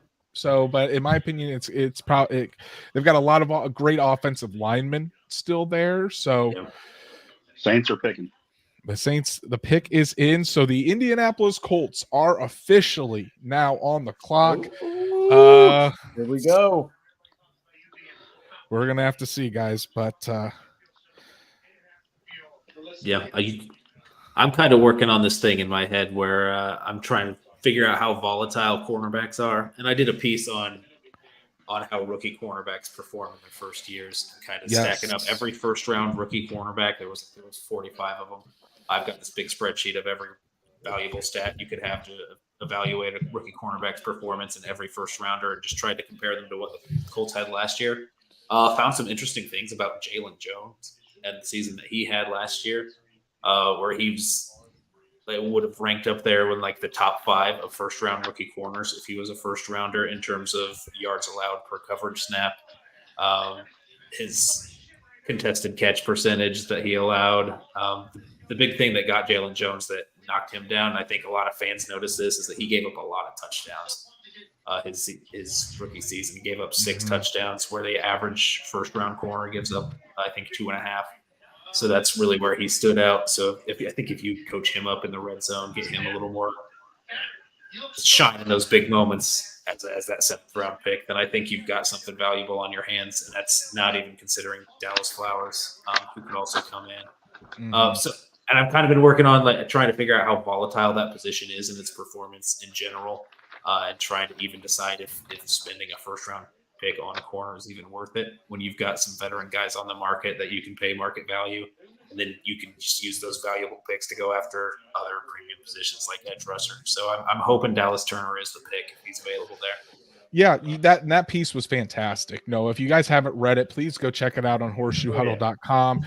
And that really, what you wrote there about how Jalen Jones did perform minus giving up those touchdowns, the Colts are a lot higher on Jalen Jones than the public is, so with the Colts being higher on Jones, it means that it just doesn't seem like the Colts were thinking cornerback in the first round at like this. So if you say the pick is in on NFL Network, hell, I could be behind again. It says the pick hasn't been. I still got a minute 55 left and no pick in yet.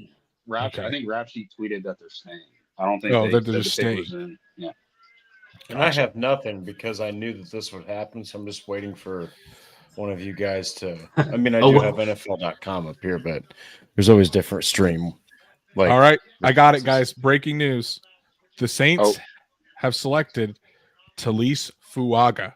All right, so that the offensive tackle out of Washington. So, Dallas Turner is on the board. And guys, I know we were talking about Kwity Paye, Dio Odangbo, those guys.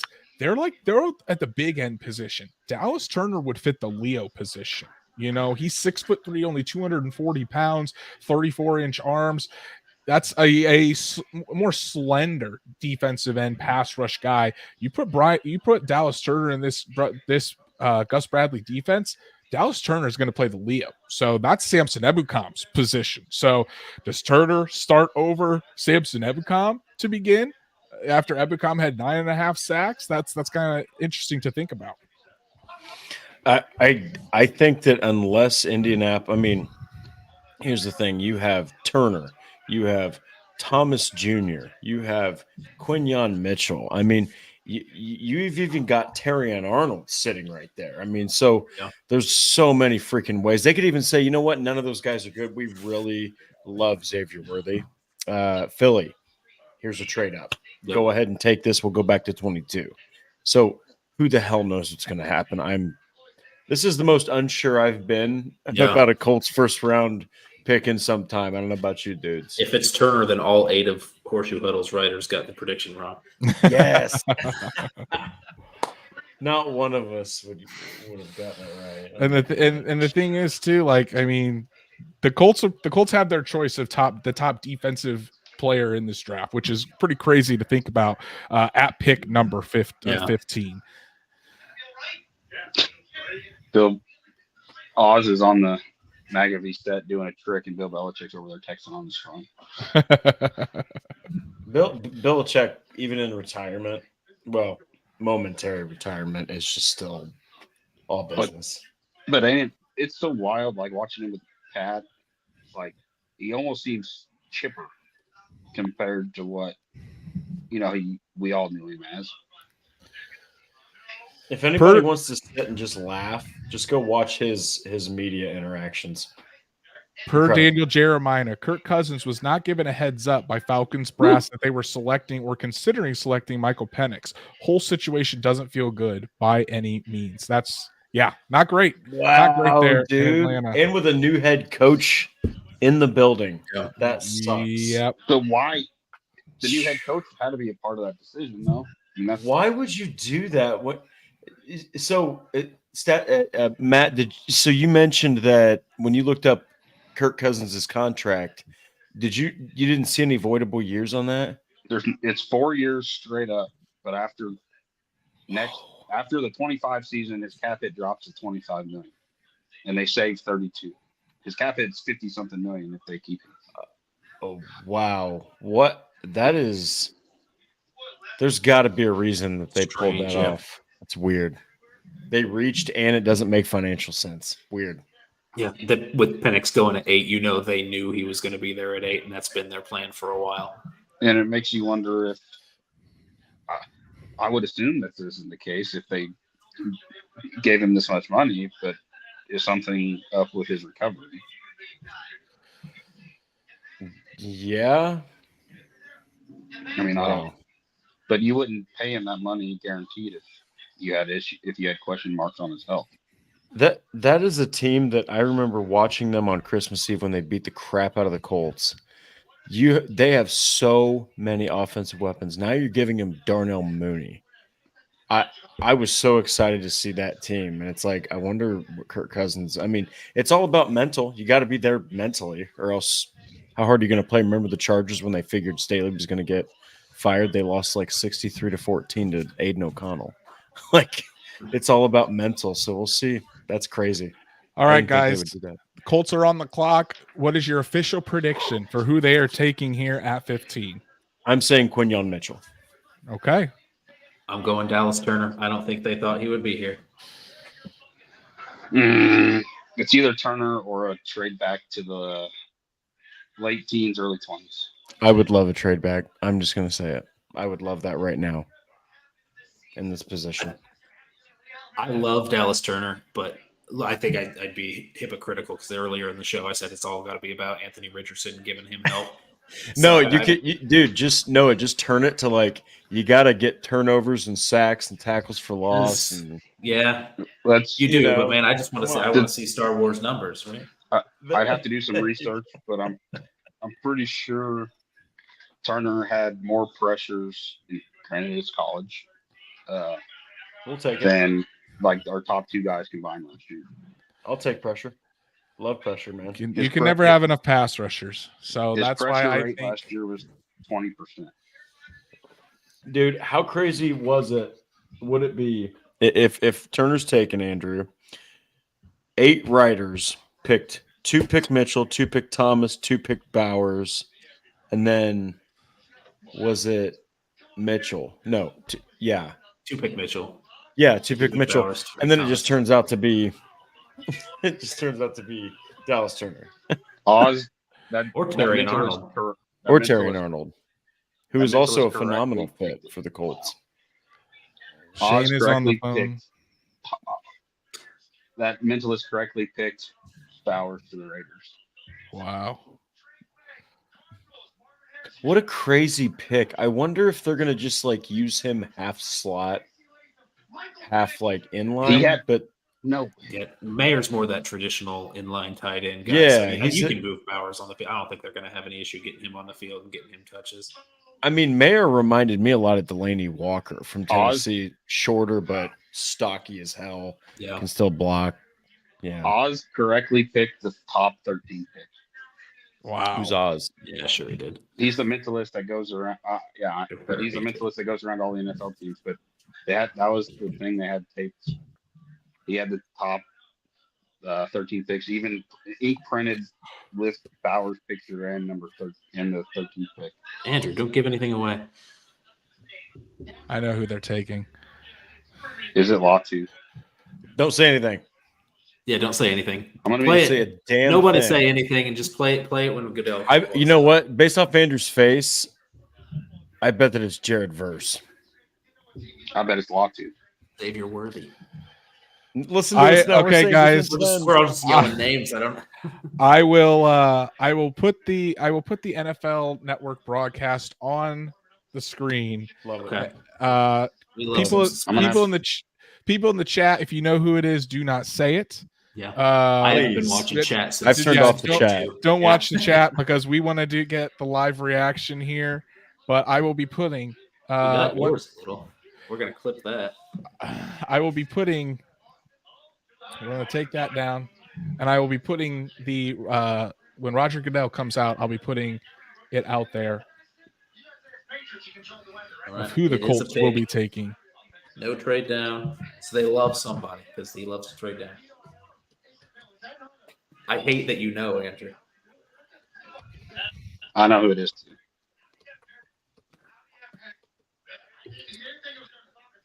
This is interesting, guys. Drake, you don't know, right? Nope. At least our reactions will be authentic here. I'm trying to get ready to write the article, so I've got my fingers like sitting here going like this, ready to listen. Guys, this is I this feel is like this is a hell of a pick. It If it's Sam Hartman, it hey is not Richardson, Sam look Hartman. out, bud. It is not Sam Hartman. Football Jesus literally looks like if Christ was playing football, man. Sam Hartman incarnate. Oh, Andrew, dude, your reaction just like makes me not. It makes me I'm nervous. questioning reality. I don't even know. you know, if Andrew got- reacted like that, it's somebody nobody's talked about. I was thinking to myself, I need to pre-write this, and I'm like, wait, I don't even know where the hell they're gonna go. So Very interesting, guys. I can't take this, dude.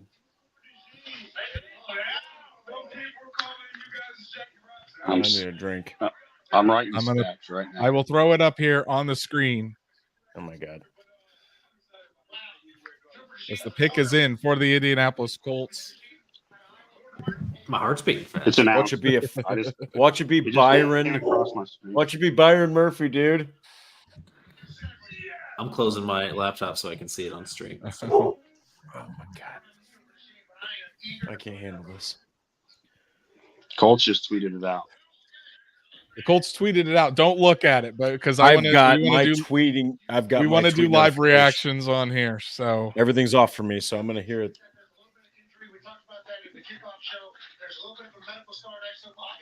I tell you what, did not expect this one. They're just they're taking a while to come out and talk about it. Here we go, guys. Roger Goodell coming out. Let's listen. To Brandon Ayuk to beat Justin Herbert in the game against Oregon. And That's how long- and Diamador Lower is in coverage. That's how long it's been. All right, here's the Colts pick. With the 15th pick in the 2024 NFL Draft, the Indianapolis Colts select Latu, Okay. defensive end, UCLA. So Whoa, dude, Quiddy You gotta Pay. love him. No 50-year option. coming out of the That's what green that tells zone. me. He is an Indianapolis Wow. Number one defender off the board. Latu, the first defensive player off the board, defensive end, edge, pass rusher out of UCLA. Guys, this one shocks me a bit because of the medical red flags. You know, he had to medically retire back when he was at Washington because of a neck injury. Goes to UCLA, they clear him. He's able to come back. Honestly, Latu to me has some of the best tape out of any of the pass rushers. Yeah. If the Colts were okay with the medicals, they looked at the tape and they said, you know, this guy is the most polished pass rusher you can get, you know. So Latu just, I mean, when he popped at the Senior Bowl, that's definitely for sure. He works with the same defensive or the same personal coach as Quiddy Pay and Dio Adangbo. So this is insane. This is a pick that I love Leatu Latu as a prospect. Just did not expect the Indianapolis Colts to take Latu here.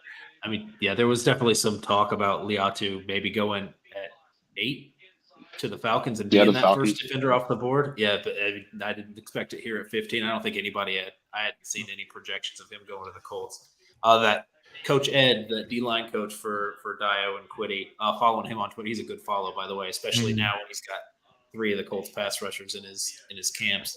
But yeah, he's talking about how he's just different from the other guys that he's been coaching. He said he's the only rookie he could see getting double-digit sacks easy his rookie season. So, I mean, he's special, but like that neck injury and retirement, that scares you. It does, and that's why it's a shock to me to see Leatu Latu taken by the Colts, because typically with those medical red flags, it's difficult to. The Colts usually don't go after those guys. They want to be more. They want more concrete. Like they just don't. I'm trying to think the right word. The Colts typically don't go after guys with these medical red flags, because when you're investing so much into the first round of these, you tend to stay away from those guys. So Latu, again, 13 sacks in 2023, which was 4th in the FBS, 21.5 tackles for loss in 2023, which led all of FBS. Stats, Matt, I'm sorry if I'm taking all of your stats here on this guy, but what's interesting, before I hand it off to Stats Matt to kind of give us some stats here, what's interesting about this, though, is the doctor that cleared Leatu Latu, the same doctor that cleared Peyton Manning of the same injury back in 2012. So very interesting to think about. Stats, Matt. I know you've got plenty of stats on Leatu Latu, the new pass rusher for the Colts. Let's hear them. Still the 13 sacks and the 21.5 tackles for loss. 49 total tackles,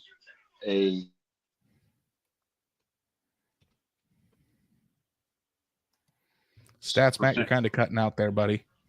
38.6% pressure rate, which was first in college football. His 49 total tackles and a 40.5% pass rush win rate. I mean, he certainly gets after the quarterback. Leatu Latu gets after the quarterback, and it gets after the quarterback often as well. So, I think for the Indianapolis Colts, this is a really good pick, and like I said, you can never have enough pass rushers. So first, want to shout out to James Hastings for the $2 super chat. Really appreciate it, buddy. Appreciate all of your support as always. And thank you for joining us today. As Patrick said, absolutely murdered the Senior Bowl. And that's true. They did. He dominated the Senior Bowl. I want to go through some more of these chats here to see what people are talking about. DSG Goodbar, OMG. I don't think a lot of people thought that Leatu Latu was going to be the pick here. Patrick being a menace in the chat as always. Sarah saying Bleacher Report just gave us an A+, and AR was on the show. He loved the pick. So Anthony Richardson liking what the Colts are doing there, getting another pass rusher. James asking another good question here. This is kind of what I wanted to get to. Is Leatu Latu a Leo, or is he a big end? In my opinion, when you look at Latu, 6'5", 259 pounds, 32 and 5/8 inch arms, a little bit shorter, but to me, that's a big end. That's a big end at 6'5", 295 pounds. That's kind of the size. That's kind of the size of Kwity Paye. That's kind of the size. That's a little bit smaller than Dio Odangbo, but I don't think he's small enough to be a Leo, in my opinion. What do you guys think? Yeah, I mean, size, I'm not sure. He's got short arm length, so maybe he's gonna not be able to fend off blockers and run defense as well. I think he was kind of weak in run defense. but more kind of that designated pass rusher role is kind of what I'm expecting year one. Probably a third down sub rusher, which is a little disappointing at 15. You kind of want a guy that can be on the field every down, and maybe he turns into that. Maybe he is that year one. We don't know, but that's kind of how I projected him to kind of be a more of a situational pass rusher to come in and then grow into a starting role. I'm going to sit out right now. Ballard's on with Pat. I'll tell you what he says.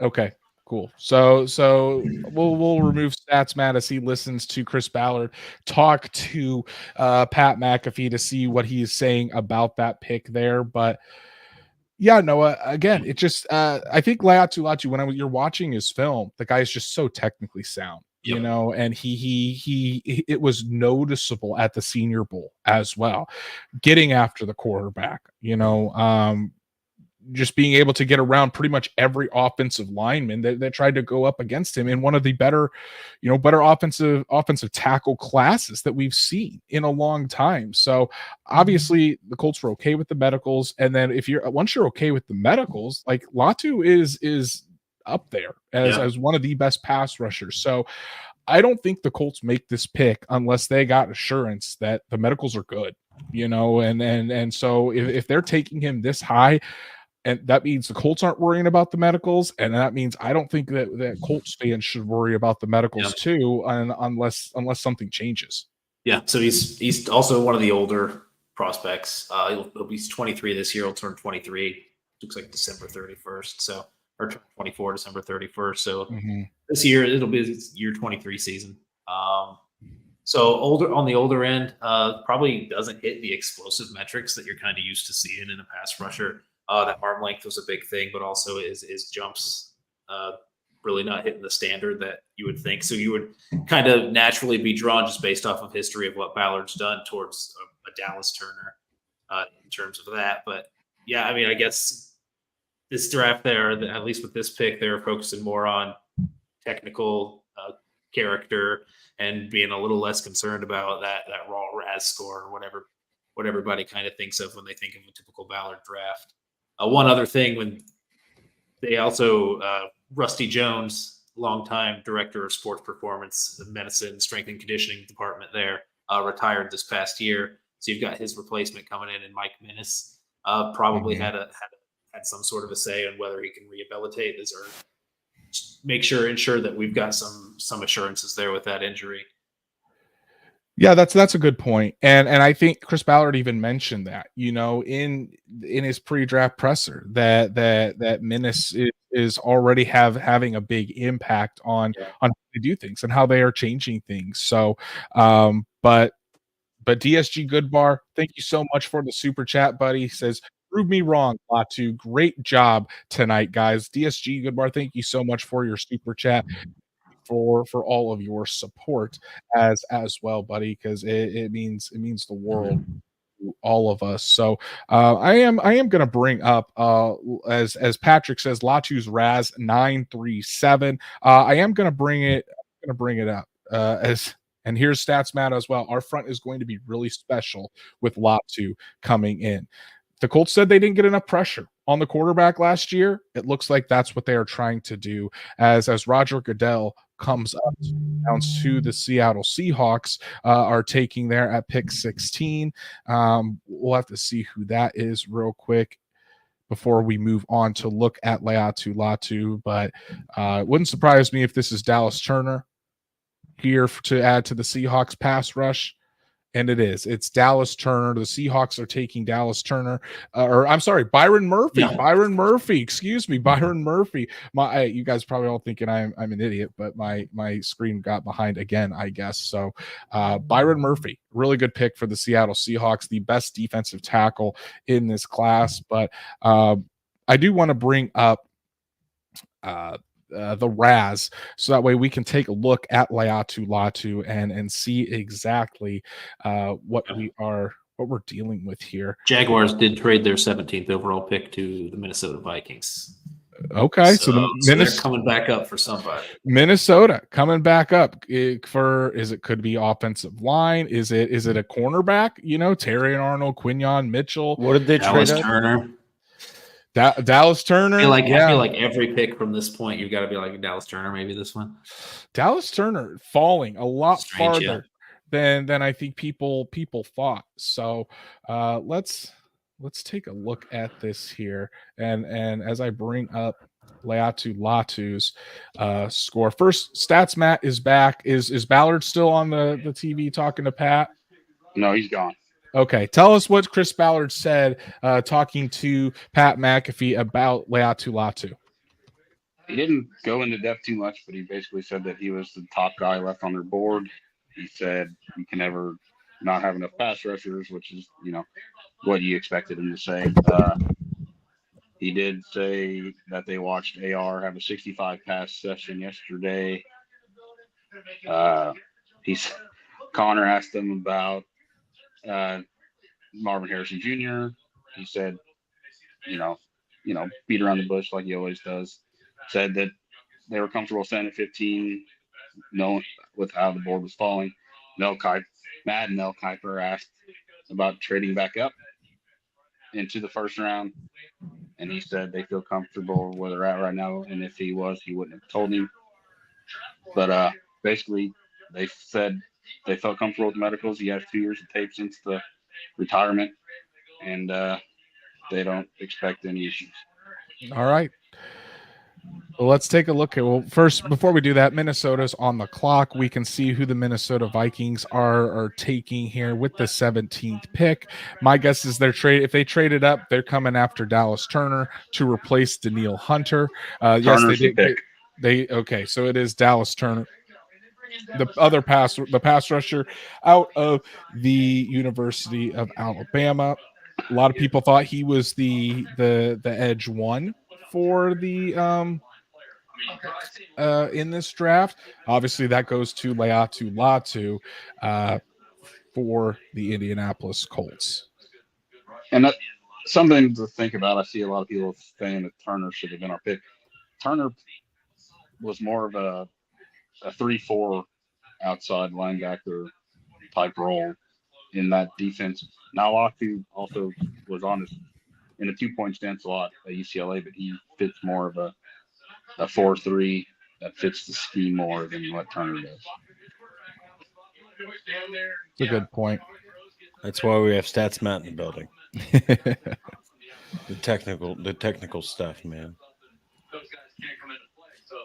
I mean, at the end of the day, go ahead. No, go ahead. Also, when they were breaking it down with Belichick, he was talking about how Latu is the perfect mix of speed and power, and like I said, Turner and Latu were both ranked in the top tier of DNs for them.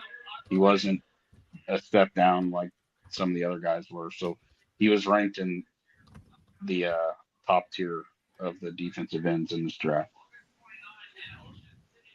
Yeah, I feel like going around just leading up to the draft, there wasn't really a consensus on who the top three or top edge guy was out of those three. I think Verse was even in the mix for some people as edge one.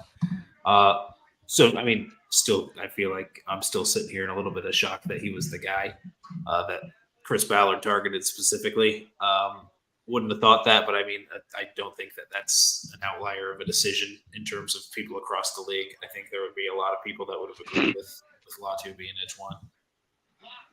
His tape certainly looked like edge one, in my opinion. It's tape, the injury history. That's the big that was really it. The injury history was the only thing that was the concern for for teams, and if he's medically clear, there's no concerns about the injury, then of course you think you're going to that Latu is going to be top of your board. And if Ballard said that was the highest remaining guy on their board, they went with their board. They didn't reach for a wide receiver or reach for a cornerback. So if they're saying that means they had Laiatu Latu as the top defender on their board, and they were able to get the top defender. So let's look at his RAS score real quick, guys. I'm going to pull this up. Let me see if I can increase the size of that for you all. That's a shocker, Andrew. It's over a 9. We don't see that with the Colts ever. It is over a 9. So Laiatu Latu, a 9.3 RAS. Again, arm length, little bit shorter than what you would expect for the Indianapolis Colts. 32.6, 6'4", 259 pounds. Didn't do the bench. His explosive scores, again, not what you would expect for the Indianapolis Colts. He only did a 32-inch vertical and a 9 foot, just over a 9 foot broad jump. The speed, fantastic. 4.64 40, 2.7 20-yard split.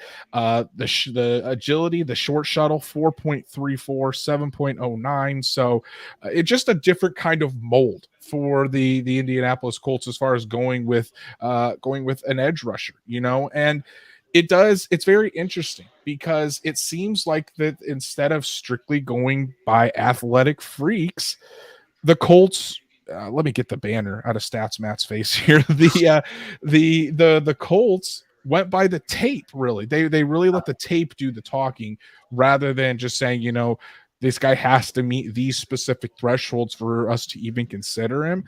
They must have thought that the tape was that impressive for them to say, you know what, he doesn't meet these specific thresholds.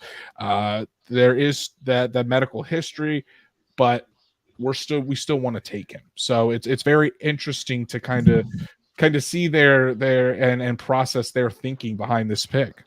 Well, it's also one of them where most of the edges that we draft are low production, high ceiling guys.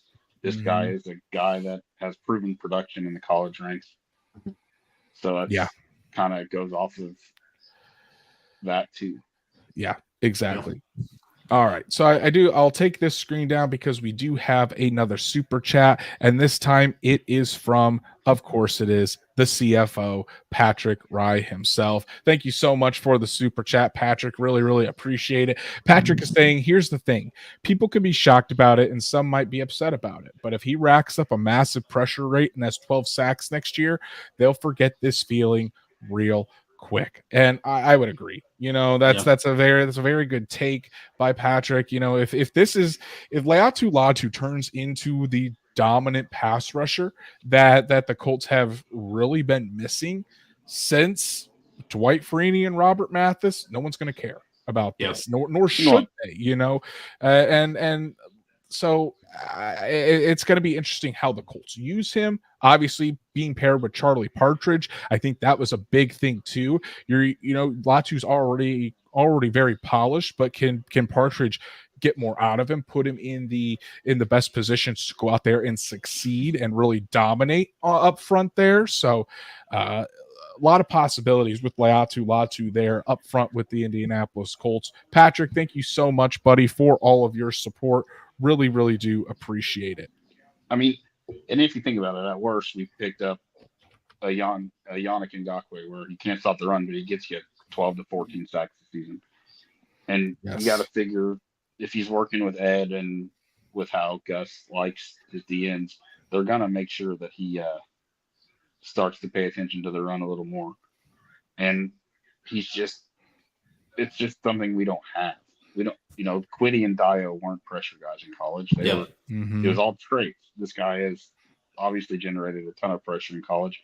And I think it was kind of ironic. I can't remember if it was Schrager or whoever tweeted out the reaction to pick, and I believe it was both Dwight Freeney, about being an undersized, this wasn't the pick that they needed, yada, yada, yada. And look how that turned out. And I think this could signal a change in thinking just kind of for Ballard as in terms of how he addresses edge. He has spent a lot of resources on going for edges, and they've all been those lower production, high athleticism guys. Just going back to 2017, third rounder Terrell Basham next year, second rounder on Toure, and Ben Banigou in the second round. Well, and that's the thing too. You just mentioned it, Noah. This is a different line of thinking for Chris Ballard. Maybe he said he's learning and trying to evolve. Maybe he said that more than once in press conferences. He did say that. Another nugget in there that now when you look back on it, you're like, makes sense that he said that. So think of how many edge rushers the Colts have drafted. Like you mentioned, a lot of edge rushers. They've thrown a lot of darts at that dartboard to try to get a dominant pass rusher. A lot of those have gone off of traits. I mean, Latu doesn't have these eye-opening traits. He's still a great athlete, obviously. If he comes out with a 9.37 RAS, Latu is a fantastic athlete for the Indianapolis Colts. So there's no denying that, really. But when you're switching gears, instead of going for a traitsy pass rusher, you're going with a guy with proven production, multiple years of proven production, and the tape just doesn't lie. You turn on the tape, it doesn't lie. Laiatu is an absolute menace, and I do think he's going to make this Colts defensive line dangerous, like much more dangerous from day one.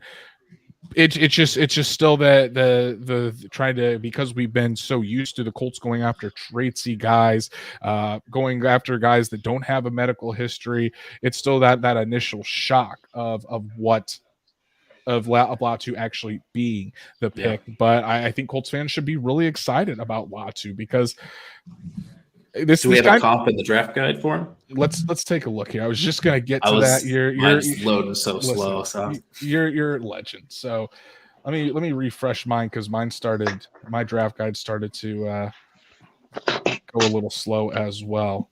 I was sitting up at the receivers, and when you have to scroll down to page 200 to get to the edges, this thing is beefy. So Latu was our third highest graded edge rusher in this class. We gave him we gave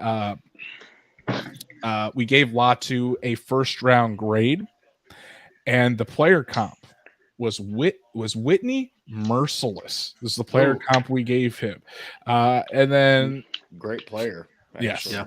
So, and then let's look at his strengths. Latu has prototypical size and lower body density for the NFL. He is a fluid mover who reacts exceptionally quick on the field, showcasing his IQ in every situation. Latu is one of the most technically impressive pass rushers that will enter the NFL draft, with a wide array of pass rush moves and avenues to win. When he gets the outside shoulder of a tackle, he has enough speed and flexibility to bend the corner and flip his hips to close to the quarterback. His hand usage during his rush is incredibly advanced, showcasing chops, clubs, swims, and stab moves to help soften the outside shoulder. He frames blockers well during the rush stem to offer up an inside or outside track for his rush plan, and has the lateral agility to change his gap.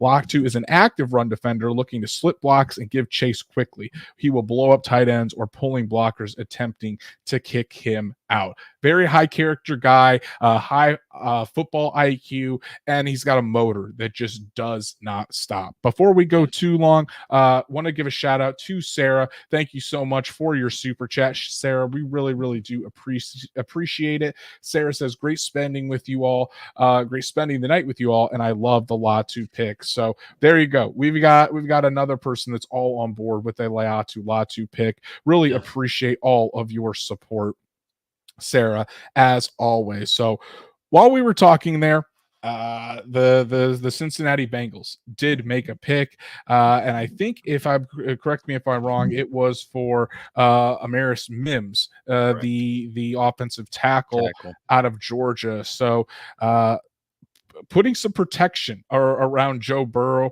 I definitely think that's needed for the Cincinnati Bengals. We're sitting here at pick 19 now also. Yes. Go ahead, Drake. Oh, no, you're good. You're talking about just since his rookie season. Okay. I mean, you've needed offensive line protection.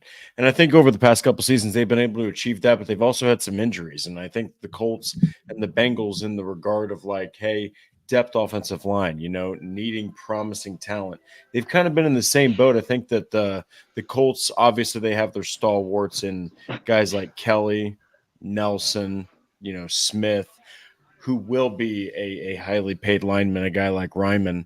I think that the Bengals nailed this pick. I think that, again, you can never have enough protection around your quarterback, because it's a quarterback-driven league, guys. Like, I mean, never now, more than ever, has quarterback been more important. So when you have a star like Joe Burrow that you invested such high draft capital in when you did get him, you want to keep him protected, especially when his rookie season had a season-ending injury. So yeah, you've got two massive bookends over there in Cincinnati. Oh yeah, Orlando Brown on the left, and now Amarius Mims on the right. big dudes, that's how man. you keep the line. And now we're sitting here at pick 19. Only 3 receivers have been taken. So if you're worried about offensive weapons coming to the Colts in round 2 because we went with edge defender in round 1, I think there's going to be some unexpected names that are falling. Well, back to the Latu pick a little bit. People are still freaking out about it. I was gonna ask you, what's if you've been looking on X, what's the reaction been to Latu being the pick? Fire Ballard. Yeah. I've been getting the Fire Ballard. Yeah. The group chat messages coming in are, all freaking out. Even the ones that wanted an edge, they're mad because it wasn't Turner. Yeah. And, like Zach Hicks said it, this is nowhere near any of the edges we've ever taken in the draft. So you can't take his track record into history on edges when he literally went off of his pattern of high traits and drafted a guy that a lot of people had as a top 2 or 3 edge rusher in this draft. It ain't like he took a Dio out of nowhere or a Terrell Basham out of nowhere or a Ben Bannigu out of nowhere. He took a guy that was expected to go in the first round, and he's proven, at least the last 2 years, and I've seen people say the third year was when Peyton fell off after his neck injury. Latu doesn't have to throw a football. He doesn't have to grip a football. He has to stick his hand in the dirt and go for a quarterback. He's also not 39 years old. Exactly. Yeah. And yeah, Manning had an issue with numbness in his hands. That's why he went to the glove. Nobody has said anything about Latu having numbness in his hands. Yeah. And I think a lot of people are just in shock too, because it's not a typical Colts pick. Like you mentioned, it's not a tradesy guy. It's a guy that showed tremendous production. And that's fine too. If it's even we've seen people criticize Chris Ballard and the Indianapolis Colts for how they've handled picking pass rushers.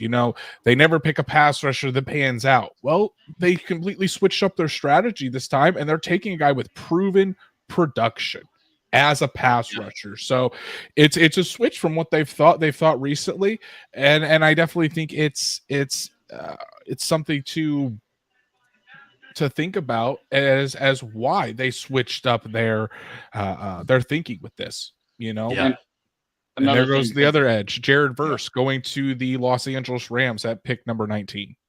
Another thing to think about too is, everybody wanted Mitchell or everybody wanted Thomas or everybody wanted Worthy. All 3 of them are still on the board for a reason. It ain't like the Colts are the only team that let them guys walk. Every other team after that's let them, all 3 of them guys go too. Mm-hmm. Very interesting that no cornerback has been taken yet in this draft. Quinyon Mitchell, Terry, and Arnold. Yeah. And, Verse just now went, and you saw Thomas is still out there, and Worthy's still out there. All guys that everybody wanted the Colts to take at 15, and they're still there at 20. Yeah. A couple of things on Latu. I know that's why everybody's here. Is a couple comparisons. So Lance Zerline of NFL.com, his scouting report comparison to TJ Watt, which is going to be a name that's raises some eyebrows, I'm sure. Really, the only thing about Latu that makes you kind of second guess why Chris Ballard would go after him is those jump numbers. Really, because his size and arm length may be a little short, but he's around 6'5", 260. He's still a big guy. He's got that length, except for that arm length isn't egregiously short. It's not like a huge outlier. It's just not something that sticks out like most of his previous picks. Then Danny Kelly over there at the Ringer doing his draft guide actually had Latu ranked as the 7th overall prospect in the draft, his number 1 edge. And his comparison was Jean-Claude Van Damme. So always great comps, Danny DK over at the Ringer. Oh man. Well, hey, that's the thing too. Like if you can get a guy that turns into a TJ Watt, this Colts fan base is going to go absolutely nuts. you know, and TJ Watt wasn't a top 5 pick. He was picked in the teens when he was picked, you know, and people had questions about Watt's athleticism, Watt's and his ability to what his ceiling was. Now, TJ Watt is arguably the best pass rusher in the NFL today. And look at Watt now. He misses 3 or 4 games a year, and he still leads the league in sacks. It ain't like, you know, if he can develop into a pure pass rusher like he is already, and develop into an NFL caliber, you know, we might have our first 15 sack guy in the last decade and a half. You know, and it's at a premium position too. Yeah. So I think that's the Colts went after a premium position, you know, and that's the thing. So a lot of people say the Colts don't have the top tier talent at those premium positions. Well, think about it. Yeah, if Anthony Richardson hits his ceiling, you have an alien at quarterback. You know, Michael Pittman Jr., wide receiver, I would consider is a premium position. You know, Michael Pittman Jr., I would say at top 15 to 20 wide receiver in the NFL, with the potential to even get better because he just hasn't had consistent quarterback play. If AR hits his ceiling, you could expect Michael Pittman to continue to climb up those wide receiver rankings. Bernard Ryman looks like a franchise left tackle. Laiatu Latu turns into a Pro Bowl pass rusher. There you go. Then you're just thinking about cornerback, you know, as your other premium position that you don't have, you know, and that could obviously change, but the Colts are just loading up at those premium positions. So, I mean, if you're a Colts fan, I think you have to be happy with that they are prioritizing those premium spots.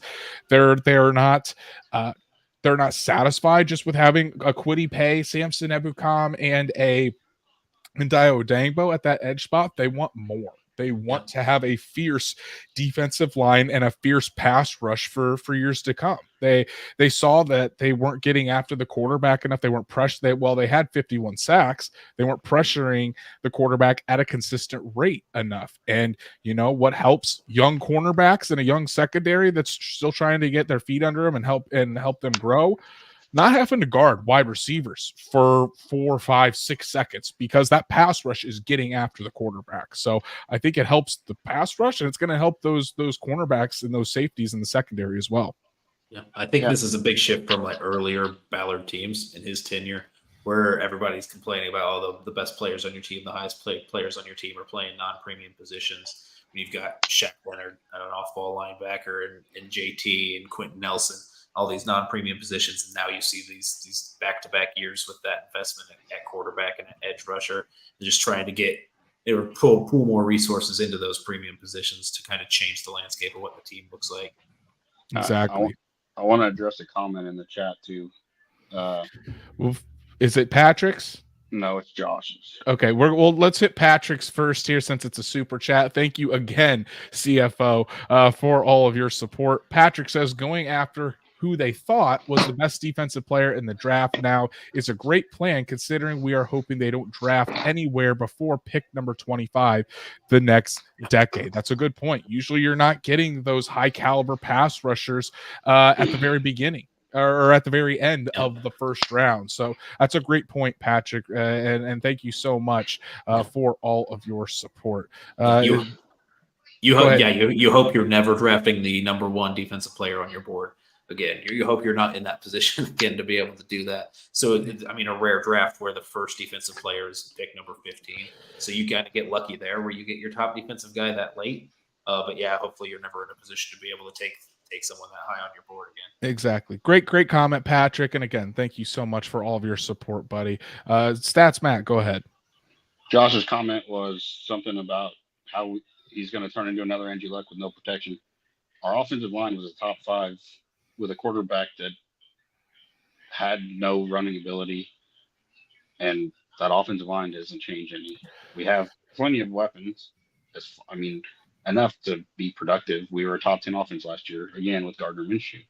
So I don't know how you can say we're not protecting him like we did Andrew Luck.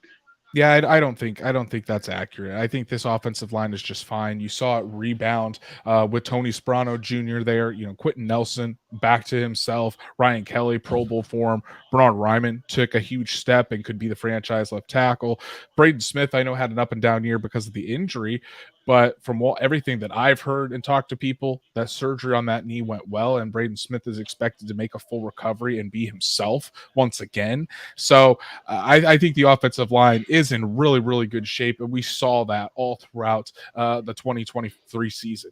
I think the offensive line, I think you need to continue to add depth to the offensive line, obviously, but you've got a really, really good unit there, and I think they're just going to continue to grow together, especially Bernard Ryman. I think he can take another step there as well. The Steelers are on the clock, or the pick is in for the Pittsburgh Steelers. I think they could go a bunch of different ways. JPJ. Offensive line, is that who they're picking? No, I don't know. That's who I assume they're going. I mean, yeah, they need offensive line help. That's for sure, especially if they want to get the most out of Russell Wilson and or Justin Fields. Yeah, or Brian Thomas Jr. sitting there at 20, and you've got Justin Fields and Russell Wilson who like to throw the deep ball down the sideline. So that is true. They just got rid of Deontay Johnson, and it's also interesting that they didn't pick up Fields' option. So both of those quarterbacks are on 1-year deals. Hey, they went offensive line, but not who I just said. They did go offensive line. Is it Fuaga? I'm guessing. I can't see. Fatanu. Yeah, Troy Fatanu, the offensive tackle from Washington. So, and I think that's a good pick. The Pittsburgh Steelers have been struggling at offensive line for quite some time. Feels a need, and I think Fatanu is going to be a really good tackle in this league. I think you could also probably move him to guard if you wanted to as well. Yep. Yeah, it looks like NFL Network announced him as a guard, so maybe that's what the intention is there. Okay. Yeah, and back to Josh, he commented something about him AR taking too many hits. Both of his hits he got injured on were either outside the pocket or beyond the line of scrimmage. So the offensive line ain't going to affect that anyway.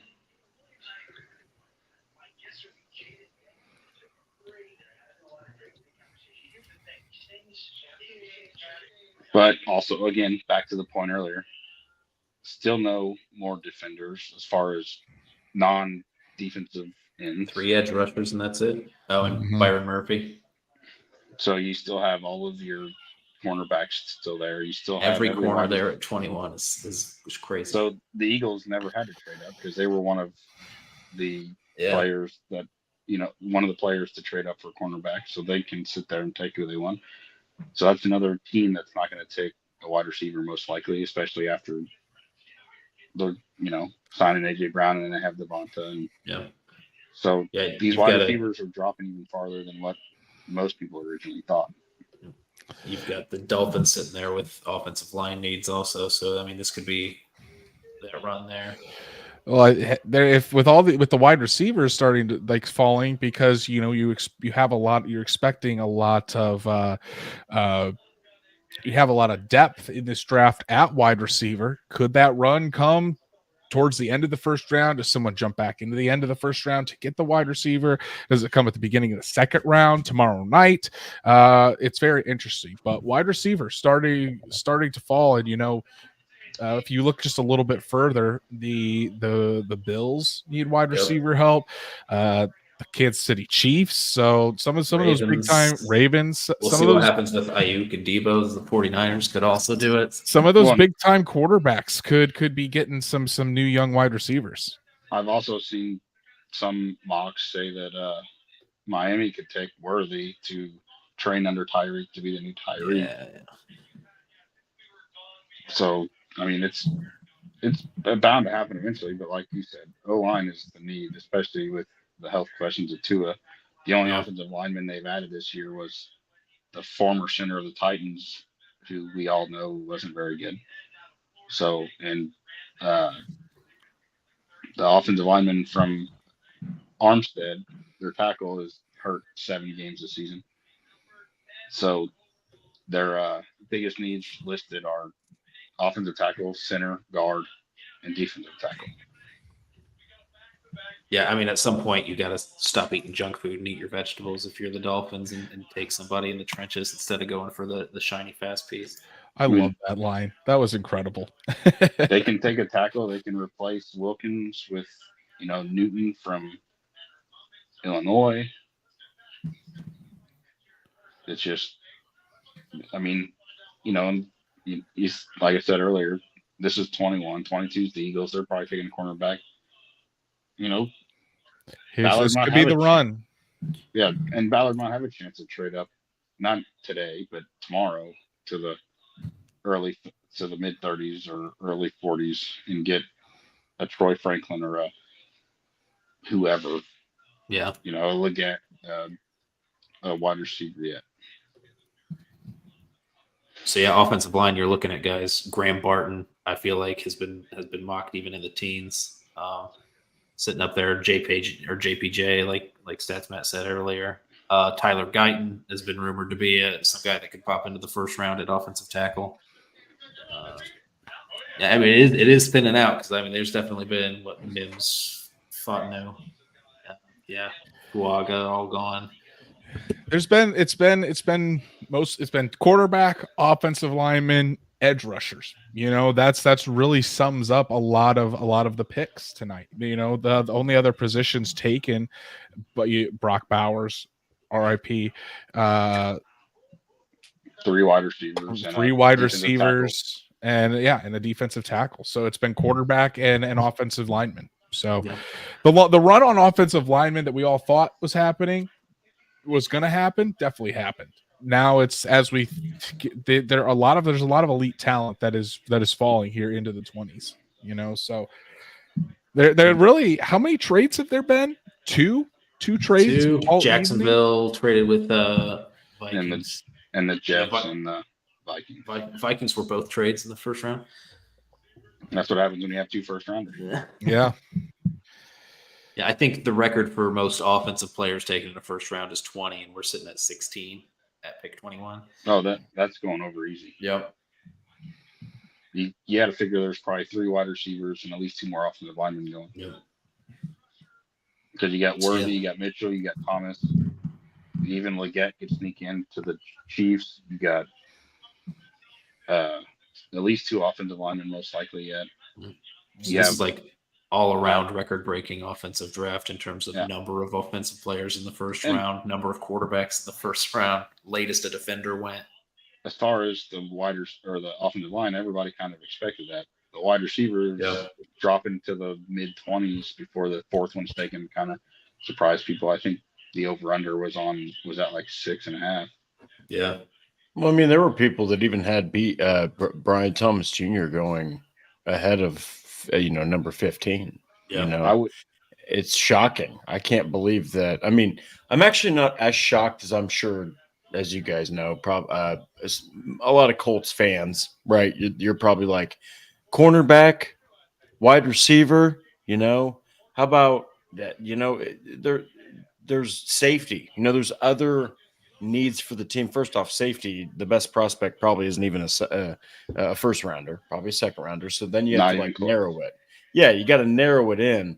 And it's kind of like Ballard said, if the top defensive player is on your board and it's not a critical need, it's really hard to just not go with that top defensive player. So look, if Latu stays healthy, dude, there's your 4th defensive man.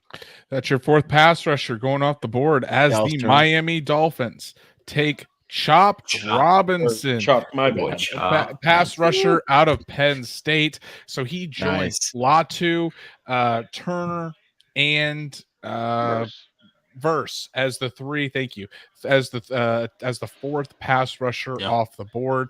Little bit higher than I thought Chop Robinson was going to go, but hey, you think of the Miami Dolphins, how many injuries they had to that edge position last season. It's not a surprise that they look to bolster that group and add some depth there. Yeah, you had Chubb go down, you had Phillips go down, and I'm not sure Phillips is going to be ready for the season. Right. So you have a definite need there, especially with the injury history. And it's like we said earlier, it's kind of odd because we figured it would be a offensive lineman or replace a Wilkins, which I guess technically you could probably replace a Wilkins Yeah. with, and having a top tier backup, but at a defensive end position. But again, Yeah. the run of defensive ends and tackles is continuing. And the Philadelphia Eagles, who were thought to wanting to trade up for the top cornerback, can sit at 22, and they have their pick of cornerback in this class. Howie Roseman, Howie Roseman and the Eagles just fall into these things just by dumb luck. It's crazy. There was mock draft today having them trade up to 12 for Mitchell or Arnold or one of the two. Yeah, and they stayed at their position and still got one of the two. Or either of the two, I should say. Of the top corners, and both of them are top flight. And I mean, I bet you they can I would fly. bet the next two picks are cornerback. I mean, because Jacksonville's can take a cornerback too. Mitchell is Jacksonville kind of placing that too. A lot of people projecting Quinion or Terry into them at 17 and then falling down to 23 and still getting one of the two if they want to. You know what? I'm going to go with a wild card pick. I bet they go after Brian Thomas Jr. Really? I don't think they do, because, and I'm sorry, Drake, I don't think so, because they just paid Devontae Smith and they just paid AJ Brown that massive extension. They're not. I was talking about the Jags. Oh, I thought you meant I thought you meant the Eagles. Oh, my bad. No, the Jags. No, the Eagles need corner. The Jaguars, yes. The Jaguars, absolutely. I could see that. That's my bad, Drake. I'm sorry to just completely stop you and say shut you down. It wasn't even shut you down. You're still pissed about Brock Bowers, man. Listen, man, the Brock that hurts. That hurts. But hey, Latu turns into the next Dwight Freeney or Robert Mathis. I haven't been able to cover a dominant pass rusher since I began covering the Indianapolis Colts here at Horseshoe Huddle. That'll be fun. That'll be fun to cover and write about as the years go on. I'm still trying to figure out a way to finagle a seventh quarterback into the first round. Does Spencer Rattler get into the first round? No, it's going to be Sam Hartman, guys. Who hasn't gotten one yet? Is there still I guess Vegas still sitting there with Minshew, but everybody else is kind of Vegas can tank for Brock or Quinn. They picked the bone kind of clean. DSG Goodbar, you're becoming a menace in the chat. Listen, when Drake and I there's most of the time Drake and I hardly ever have differing opinions. Usually we're all on the same page, so it's fun when we do have differing opinions and we can kind of go back and forth. Yeah, we do. Yeah. Another thing, I wish I'm gonna have to go back and look at this. What the odds for Penix to go to Atlanta was? Somebody got rich tonight, bro. Ooh, that's good. Yeah. Somebody's account's getting flagged, so then put a big bet on that. Yeah. Otani's agent or interpreter. Oh, good lord. There we go. Like cross sport reference joke. Love it. McAfee's got the Eagles needs on there, and it says Big Dom is back. The security guy that got suspended last year after that altercation on the sideline. Are they have Kenneth Gainwell? Isn't that their number one back? They have Swift. No, that's right. The Eagles in Chicago. The Eagles have Saquon Barkley. Yeah, I forgot. Oh, that's right. God, I forgot. There's been running backs. It's been so hard for my mind to understand. Like top flight running backs don't matter. Plus 8,500 on FanDuel for Penix to go top 10. Put down $100. You won. $8,500. That's insane. But Eagles also added Bryce Huff, and then they added Devontae Parker as their wide receiver 30. Yeah, and Devin White as a linebacker. Oh, I love Devin White. Ultimate linebacker. They're definitely going Mitchell or Arnold here. Yeah, I would say so. I would probably lean Mitchell. I think that's who they would probably like. I mean, Mitchell. A lot of people had Arnold their cornerback one. Mitchell was my cornerback one. So I thought I thought he would be the one that the Colts would run up the card for. One of the ones. So I was going to say Mitchell was Belichick's 12th ranked prospect, and Arnold was 14th. So Yeah. and So I if this think is it's Mitchell, if this is Mitchell and then Arnold, then where's DeJean go? Green Green Bay Bay. at 25. Packers probably.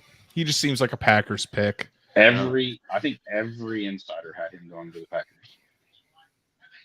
Graham Barton's sitting there for the Packers too. If They could use an offensive if lineman Dallas too. doesn't take him, yeah. I mean, you haven't had your top paid offensive tackle for the last 3 seasons. Yeah. And at this point, I feel like there's not going to be anybody left on the board that is such an egregious fall that no one's going to trade back up to pick 32 to grab. So No, I think we might have seen the end of all the day one trades, just 2 of them. unless you get a guy at the end, like the Chiefs trade up right now for Brian Thomas or something, to make sure they get the wide receiver they want. But nothing. I don't think there's going to be anybody trade back in unless it's like 34 to 32 or something like that. I mean, if you look at it like Dallas, Green Bay, Tampa Bay, does Arizona add another wide receiver? Do they add? Crazy. That'd be wild. I'd like that. Do they add Xavier Worthy to pair with Marvin Harrison Jr.? Replace Hollywood. Yeah, you got yourself your Marquise Brown right back, man. Or do they go offensive line to try to protect Kyler? Don't even forget about Trey McBride. I mean, guy actually kind of broke out at times, and he looked pretty damn good. And it looks like for the Eagles, Quinyon Mitchell. it is Quinyon Mitchell, the cornerback out of Toledo. I think that's a fantastic selection by the Eagles. And again, Howie Roseman, the Eagles didn't have to trade up to get Quinyon Mitchell, and they get the top cornerback on my board. That's just a great pick by the Eagles. And you pair him with Darius Slay. I know Darius Slay is getting older, but that's a very talented tandem there at cornerback. And they brought Drake seems like he's CJ taking that. Drake seems like he's taking that personally. They did the Quinyon Mitchell pick. It sucks. I think he would have so worked.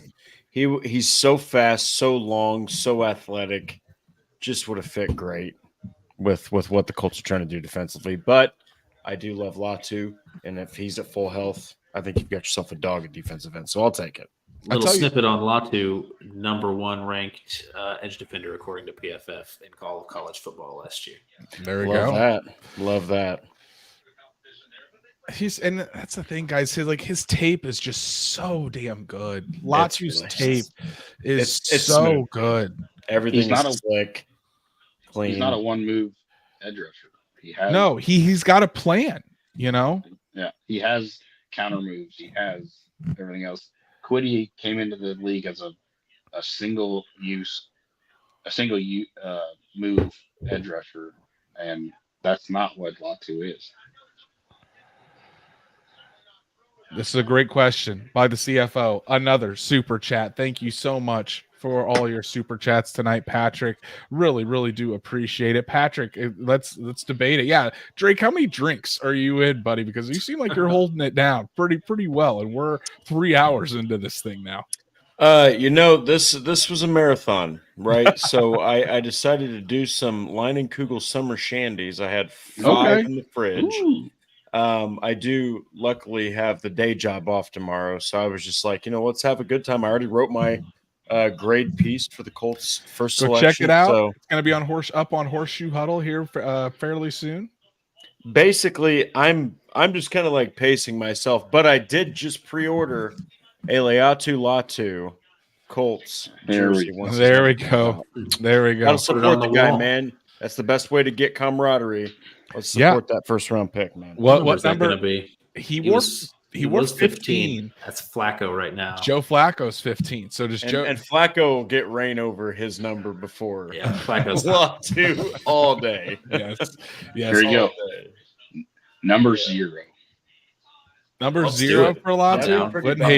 Wouldn't hate it. All right. That was Brian Burns last season, actually, I think. Let's talk about Patrick's question here. What are the chances Pay is a depth piece week 1 in favor of Latu and Ebukam? Interesting, and if that happens, I love that question. If that happens, I mean, obviously, Quiddy, I think we can all admit now, Kwity Paye's 5th-year option is not getting picked up, after this choice. But Noah, I'm gonna start with you. Do you think that Latu starts week 1 over Paye and Odangbo? Can I make a bold prediction? Let's do it. I love it. Kwity Paye won't be on the roster week 1. Ooh. Okay. Look at me and Andrew both are like, what? Interesting. That's a big one. I think they're going to get anything they can get out of him, knowing that they have his replacement already. He's in a contract year. They're not picking up that 5th-year option. I don't think he's even – I mean, I know you can't have enough pass rushers, but I think kind of the production that you've gotten out of him in terms of just pure pass rush, I think could be replaced pretty easily. Yeah, I think there's 2 options. He's traded, cut, or I guess the options. Traded, cut, or he starts only because they're not comfortable with Latu's run defense and Kwity plays the first down, and then Latu comes in for the pass rush down. Yeah. If you're not comfortable with Latu's rush defense, I think you got Dio and Ebukam to play on the outside on rundowns. Yeah. Brian Thomas Jr. Huh? At least that's what it says in the chat. Brian Thomas Jr. for the Jags. I mean, I could definitely see it. That's what Drake was saying. So before I just completely shut him down, thought he was talking about the Philadelphia Eagles, but makes sense. You just lost Calvin Ridley, dude. That's such a wild. Yeah, that definitely. But makes they signed sense for the Gabe Jaguars. But for the, I'm still trying to process what that bold prediction that Noah just dropped there. I don't know. I don't know if that would happen or not, because I know the Colts internally, they like, especially the person that Kwity Paye is. They think he's an elite run defender. So it's just because it's just interesting. That you kind of threw my brain into a pretzel there, Noah. Drake, what do you think? Night, we have to. Okay, so here's the thing. I'm not saying, because love what Noah said. I'm not saying I'm not on the pro positive, Kwity Paye side of things. But I think, I mean, Tyquan Lewis, for example, was obviously in far fewer snaps. But not only did he show some pretty decent run defense in the snaps he had, he out-pressured Kwity Paye, I think it was by 16 pressures. I mean, and he got the money. And I just think that if you do allow Kwity Paye to walk, I think you might be able to look at a guy like Tyquan Lewis, plus Jannard Avery, who didn't even get a chance to play last season. They just retained him. I think maybe they're thinking he's like the Tyquan Lewis. Maybe they're looking to bump up Lewis, who, by the way, just got a 2-year deal after being hurt for 2 straight seasons. And then he absolutely balled out. I know his sack numbers weren't off the charts. Sometimes you got to look past those just bare metrics, man. That dude is a monster when it comes to getting pressure on the quarterback. So I think that with this pick, let's just say this. It puts a lot of pressure on Kwity Paye. That's all. You got to be more than a run defender and a sack artist when everyone else is getting sacks. Yeah. So the pick is official. The Jaguars did take Brian Thomas Jr., the electric deep threat wide receiver out of LSU. More firepower for the AFC South. They are loading up at wide receivers. You think of the Texans. Let's start there. Stephon Diggs, and by the way, thank you so much for that chat, Patrick. Really do appreciate it, buddy. It's definitely had me in a pretzel there thinking about that potential. But you look at the AFC South guys, and the Texans, Nico Collins, Stephon Diggs, Tank Dell, the Jacksonville Jaguars now with Brian Thomas Jr., Gabe Davis, and Christian Kirk. The Tennessee Titans with Calvin Ridley and DeAndre Hopkins. There's a lot of firepower on the outside at the wide receiver position in the AFC South. The Colts have Michael Pittman. We know that. Does Josh Downs become that second wide receiver there? Does Alec Pierce finally ascend? It's we'll have to see. But there's the Jacksonville, and then I didn't even include Evan Ingram with the Jacksonville Jaguars or Dalton Schultz with the Houston Texans. So a lot of firepower out there for these young quarterbacks. Or does Latu just ruin everybody's offensive line and you don't have to worry about it? Yeah, don't have to worry about those long shots because Latu's getting to the quarterback in 2 seconds, and you're attacking them that way. So. Yeah, I mean, when you think about it, the AFC South out of nowhere has become one of the most young and exciting, divisions. I mean, when you think that Trevor Lawrence is the oldest, not even the oldest per se, the most experienced professional quarterback, right? Out of anybody in the AFC South, that is wild to consider. So I think that the Titans, now that they don't have Henry, they are putting more of an emphasis on the passing game. I think that when you have a backfield that has Spears and Pollard, that's more of like a high-flying type of offense. I think Callahan's going to bring a lot of quarterback savviness to Will Levis's game, and then you got the Texans and the Jags and the Colts. You got a potentially exciting division ahead, guys. I mean, it's going to be competitive for years to come. So whoever the hell comes out of this division, man, they're gonna have probably well earned it by the time it's all well said and done. Oh boy, they're mocking Khan on McAfee show because if you don't know, he owns a wrestling company and one of his employees attacked him yesterday and he's wearing a neck brace in the draft room. I did see that. I saw the neck brace. Didn't want to comment on it, but thought that was interesting. Or Mad Mel was going in on him a little bit there. You love Mad Mel. But yeah, I mean, the Colts better like their cornerbacks. If they don't like their cornerbacks, then or if the cornerbacks don't pan out, then you're looking at a lot of weapons there throughout the rest of the AFC South that could really give you trouble. Yeah, I mean, there's still good, like the second cornerback on the board is still there. I mean, Kool-Aid's still there. There's a chance that could happen tomorrow. Arnold, Cooper, Kool-Aid, Melton. I actually wanted to ask your guys' opinion on Dallas Flowers. I've got numbers. Yeah, let's beautiful. Thank you. You're like the it, first person outside of Andrew and Matt that have had actual numbers on Dallas Flowers. Please, Noah, gotcha. Whatever you have, go for it. Super small sample size last year, playing 4 games. Same with He AR. started those games. So let's just take a look at the straight up number of snaps that he had. He had 176 coverage snaps last year, which is more than I thought he would have for how little he played. Juju Brents had just under 300, so he's not that shy of what Juju did or what the info we got on him. So I'll just view this because this is the numbers I have. An average first-round cornerback in the past 10 years has given up 1.21 yards per coverage snap. Some of the important numbers there, like big years like Sauce Gardner gave up 0.54. Devin Witherspoon last year, 0.76. Trent McDuffie, 0.75. This is where it was interesting because Jalen Jones and Dallas Flowers both gave up less than Trent McDuffie and Devin Witherspoon in their rookie years.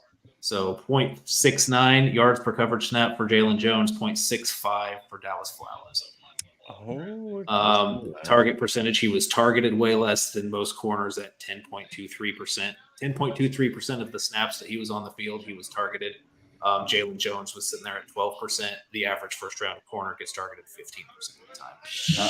So they weren't targeted much. They didn't give up that many yards. Yards after catch per reception was also huge. Jalen Jones was big in this. So how quickly they make the tackle after it. I like this. I have these numbers in a spreadsheet, and I haven't had a chance to get all of them out. I just wanted to do it in that piece, but I know nobody was going to read it. Dude, I am loving this. Please don't stop. Keep going. So yards after catch per reception, just how quickly you get them to the ground after the ball is, which would indicate kind of how close you are in coverage and how well you tackle after the catch is made. Average first-round cornerback gives up around 4.11 yards per catch after the catch. Jalen Jones was at 1.84. Dallas Flowers at 2.64. Compared to Darrell Baker at a 4.9. which I think was pretty evident. And then Juju Brent's at a 2.78, which is higher than Jalen and Dallas, but still lower than the average first-round corners. So, I mean, just those three metrics alone, you've already got three guys on the roster who are performing kind of like what a first-round corner would be. So if you're bummed out that we didn't go with Terry and Arnold or Quinyon Mitchell, I mean, we've got guys on the roster that perform pretty similarly to the average first-round corner. Then those are fantastic, Noah. Thank you for providing those numbers. That, again, people go check out that piece on horseshoehuddle.com that Noah wrote on the cornerback position and why the Colts are higher than most on their own cornerbacks there. But we do have a trade, guys, for the pick pick number 24. The Detroit Lions are moving up and with the Dallas Cowboys for pick number 24. The Dallas Cowboys go back to number 29 overall. So here come the Lions. I think it's for Terry and Arnold, coming up for Terry and Arnold there to get there another cornerback. That's an area that the Lions desperately needed help at. So and I think that's going to be the pick. So they wanted to jump up before Green Bay. Cooper DeJean. So it is Terry and Arnold. They're out of Alabama, I think. Hold on. Yes. You said it with such confidence. Yes, it is Terry and Arnold, the cornerback out of Alabama for the Detroit Lions there. Really, a solid pick. You add to that defense that was struggling last year, especially at cornerback. And Terry and Arnold, I think his mantra just fits the city of Detroit. Again, what did we talk about at the very beginning of the live stream? The Detroit Lions are just getting high caliber human beings that are really, really good at football, and they're building a fantastic culture there. Terry and Arnold, A+ human being. He's going to fit right in there and help continue to build that culture there in Detroit with Dan Campbell and the rest of the Lions. Yeah, well, that's perfect fit. I mean, I know we said DeJean right before it was announced, but they kind of took last year's DeJean and Brian Branch. So their defense, their weakness was obviously the cornerback position or the secondary as a whole, because Branch was kind of in and out at times. You have the defensive line pretty much solidified with, they signed Davenport this offseason. You have, Aiden Hutchinson. You have that Houston kid that was out of the lineup most of the last season, but he was great the year before. So cornerback was kind of the obvious position there. Yeah, it's smart to make that move before. I mean, that's the second cornerback off the board, which nobody expected to be there. And all it took was a third-round pick. Yep. And they got a seventh back. Well, when you look at, I mean, I know that there were some key drops. I always look back at Detroit's NFC Championship game, and there were some key drops from Josh Reynolds and some probably too aggressive play call from Dan Campbell. But, when you look back on really the whole season, they were missing just a little bit of secondary help. And it's like the way that division is developing, it's really for the taking, and they're kind of the ones who set the tone. And I think it was, hey, we're all here for the Colts, right? But I mean, my goodness, it was just really freaking good for football. The Motor City Dan Campbell was just this close. And ironically, if he would have played it conservative, which is against his nature, probably goes to the Super Bowl and faces Patty Mahomes. So, well, and kind of like you said earlier, Drake, their division is another one that has a bunch of weapons that they're going to have to cover. I mean, you have the duo in Minnesota with Addison and Justin Jefferson. You have you could call it a trio in Green Bay with Watson and Melton and actually a quad mock, if you want to call it that. They have Wicks and they have Romeo. And then you have the Bears, who just took Rome tonight, plus Keenan Allen and DJ Moore.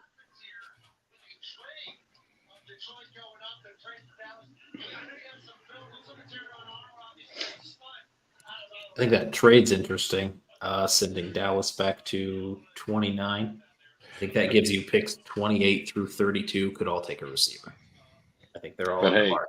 That could be Dallas the run. All in. Yep. Dallas is all in.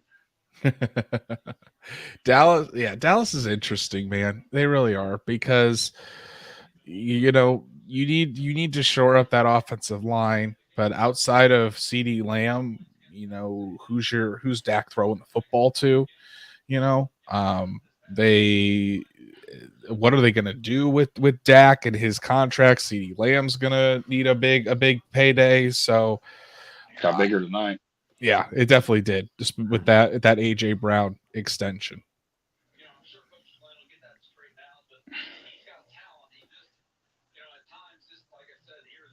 What are you thinking for Green Bay at 25 then on the clock now? Cooper DeJean. Yeah, I think DeJean is probably the Good pick fit. there. Or It's a good pick. I think that I think that's what I don't see them going offensive line. I don't see them going after a wide receiver here, because their wide receiver group is already young. They've got a lot of wide receivers. So in my opinion, it's probably defense. You add Cooper DeJean. He can be your other outside cornerback opposite of Jair Alexander. You could even use him. You could even use him like how Baltimore uses Kyle Hamilton. Move him around a little bit too. I think he would really do well in that area too. But he just seems like a really solid pick for what the Green Bay Packers are trying to build there. they went offensive line, it looks like. They went offensive line. Okay, Graham well, Barton's sitting there, yeah. I think it was Jordan Morgan, I think they said. Jordan Morgan. completely disregard what I just said there about Cooper DeJean. But that makes that interesting, because I don't know who the DeJean team is after that. Tampa Bay. Jordan Morgan, Arizona. Yep, that's who they took. Tampa Bay, maybe. Yeah. Also, Coach Ed tweeted out asking how we're all feeling. Hey, I mean, I think you should be excited about the Latu pick, man. I really do, because I think he's I think he potentially is the best pass rusher for the Colts day one. Yep. Run defense, he's not going to be the greatest, to start. Maybe he can develop into that. That's why I don't know if a Kwity Paye trade is really in the cards, because he is such an elite run defender. So maybe Kwity Paye starts and you use him on those passing those running downs. Latu comes in on those pass rushing downs to start out. But and then when Kwity Paye ultimately probably leaves next year in free agency, then Latu ends up starting as that big end over there. So I think that could be the plan that the Colts have. And Kwity Paye could leave. You could get a compensatory pick for Kwity Paye. Chris Ballard always thinks about that kind of stuff as well. We'll have to see. Or if Kwity Paye's market isn't the greatest, and he ends up coming back to the Colts for cheap. You never know. So, and then there's a whole same situation with Dio Odangbo. I think if Odangbo leaves, then you keep Paye, or if Paye leaves, you keep Odangbo. Either way, both those guys are not staying with the Indianapolis Colts. Yeah, Mad Mel just threw a fit. That doesn't surprise me at all. He was pounding the table, yelling the F word, and telling Darius said something I couldn't hear what he said. And he told him to shut up. I love Mad Mel. Mad Mel is the best. The fact that they did this all night with Bill Belichick sitting across the table is just gold. But they has Bill laughed or cracked a smile at all? Yeah, he's interacting. But they had Jordan Morgan as 36th on the big board. Oof. This was the same reaction that he had when they took a couple years ago when they took Jordan Love. Well, hey, Jordan Love turned out to be a pretty damn good pick for the Green Bay Packers. That was just one of them. You're not going to use him for 3 years, so they were in win now mode, and right. Yeah.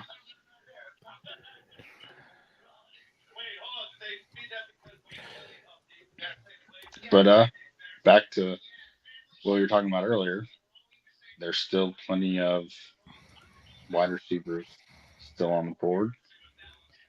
I I mean, there's some interesting prospects out there still. There are, and considering, yeah, Patrick, here's something interesting. Leatu Latu said he didn't speak to the Colts throughout the draft process. So Sounds familiar. that's what a lot of the guys. I mean, Quentin Nelson didn't really speak much with the Colts. Leatu Latu obviously didn't, from what he just said. Kwity Paye didn't really speak too much with the Colts. On the opposite end of those things, I think I'm not sure if Michael Pittman did or not. I know that Alec Pierce did. They held a private workout for Alec Pierce. Obviously, Anthony Richardson had a lot of communication, but that's different because of the quarterback position. But a lot of times the Colts, if they're targeting someone, they don't like to contact them a lot because number one, if they're really high on the board and they don't have any question marks, then there's really no need to contact them. But then number two, they don't want that getting out to show their interest in a guy. We talked about this all the entire offseason, entire draft cycle. We talked about Xavier Worthy, who they were super interested in. They still could take Xavier Worthy if he does fall in the second round or the Colts trade up. But Brian Thomas Jr., all the work on those wide receivers, not once on Leatu Latu or really any of the other pass rushers. Besides, they met with Dallas Turner, I know, at the combine, I think. But other than that, you didn't hear a peep about the Colts and Leatu Latu. It just wasn't a fit. And here we go. He was actually the highest graded player, the highest graded defensive player on their board, which is pretty crazy. And likely, if that's the case, he's probably one of their blue card guys as well. Yeah, now you got to ask yourself, what's the next? It's so intriguing. Like, what's the next position that you address? Is it wide receiver, safety, cornerback? What do you guys think? For the Colts, again, I think it just depends on the board. I think it depends on how that the beginning of the second round goes. Do I think the Colts trade back into the first round tonight? No, I do not. I would not expect that. I'd be shocked. But then again, I was shocked that it was Leatu Latu. But to me, I think it's, I would say wide receiver. None of the cornerbacks excite me too much. Max Melton, maybe. Cam Hart, maybe, but you really have a Cam Hart type in Juju Brents already. If Cam Hart's in the third round, sure. But I mean, it's going to be interesting to see, is there a run on the wide receivers early in that second round? Like, is a Ladd McConkey going to go? Keon Coleman,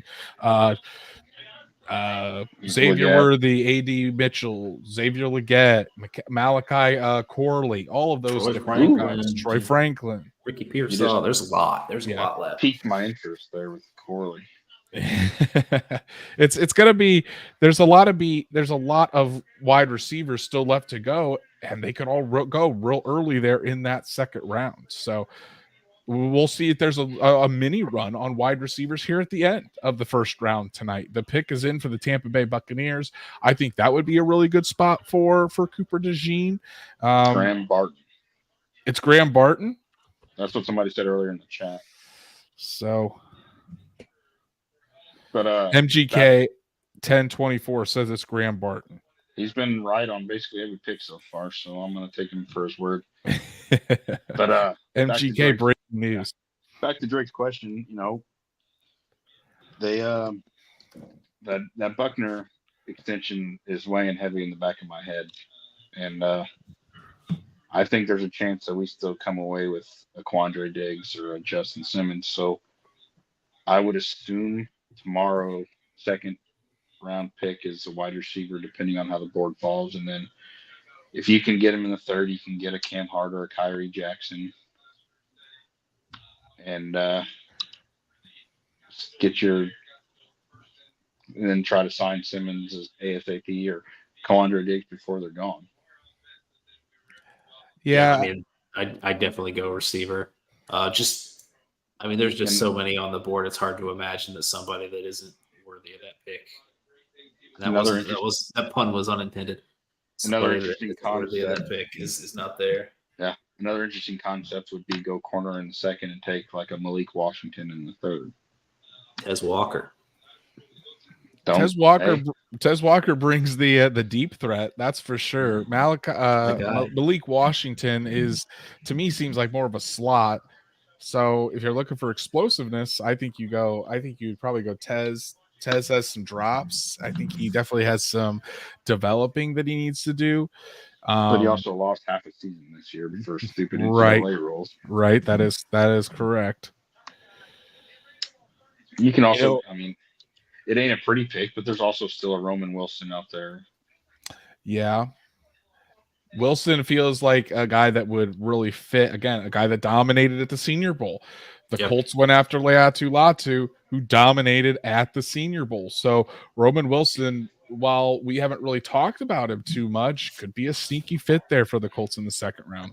Yeah, and maybe after the Latu pick, maybe we need to kind of reevaluate how we look at the traits that they've been drafting, and whether or not that applies entirely to every position, or if they're just making an exception at edge. Also, for people that want to see, I've seen that Hicks has been tweeting some clips out. For people that want to see some clips of Latu. Zach's going to have a film review out on Leatu Latu, out on horseshoehuddle.com. I'm not sure if it's coming out tonight or if it's coming out in the morning. But if you go to horseshoehuddle.com right now, we do already have 2 pieces out on Leatu Latu. Jake Arthur with the pick announcement, and you get to see Drake Wally, our own Drake Wally, his instant grade for Leatu Latu at pick number 15. So while he was on doing this live stream, Drake also wrote an article. That's why I call him the hardest working man in Colts media. Guys, I'm after this live stream is over, I got to write an article. It's going to be probably a 2:30 to 3 a.m. morning for me, but hey, that's fine. It is what it is during draft season, but it's hard to produce and write an article at the same time, especially when you have to when you're doing a piece about what Leatu Latu said after the Colts picked him. I'll have that out at 8 a.m. on horseshoehuddle.com. If it makes you feeling better, I'll be getting up for work by the time you're going to bed. I mean, hey, it's we put in long hours here when it's NFL draft weekend. But yeah, go check out Drake's piece. It is live on horseshoehuddle.com right now to see what Mr. Wally gave the Indianapolis Colts pick at number 15. What grade did he get? Are you asking me like right now? No. I was going to tell you anyway. You got to go read it. Just read the article. Go read the article. Go read the article. Clicks. It's a little short if you guys want me to. No, I'm just kidding. I do have to give Noah some props here. So Noah was talking about, hey, don't potentially be too upset if they didn't grab Quinyon Mitchell or a guy like Terrion Arnold, or a top cornerback. Because I'm looking last season. You're talking about a 7th rounder in Jalen Jones. He played pretty good coverage, absolutely efficient tackler, and the guy had over 700 freaking snaps as a rookie 7th round pick. All right, so that's pretty impressive, and his upside. By the way, there was almost, and ask Andrew this too, there was not that much game tape on him from Texas A&M, and it's because he would smother the crap out of his opponents.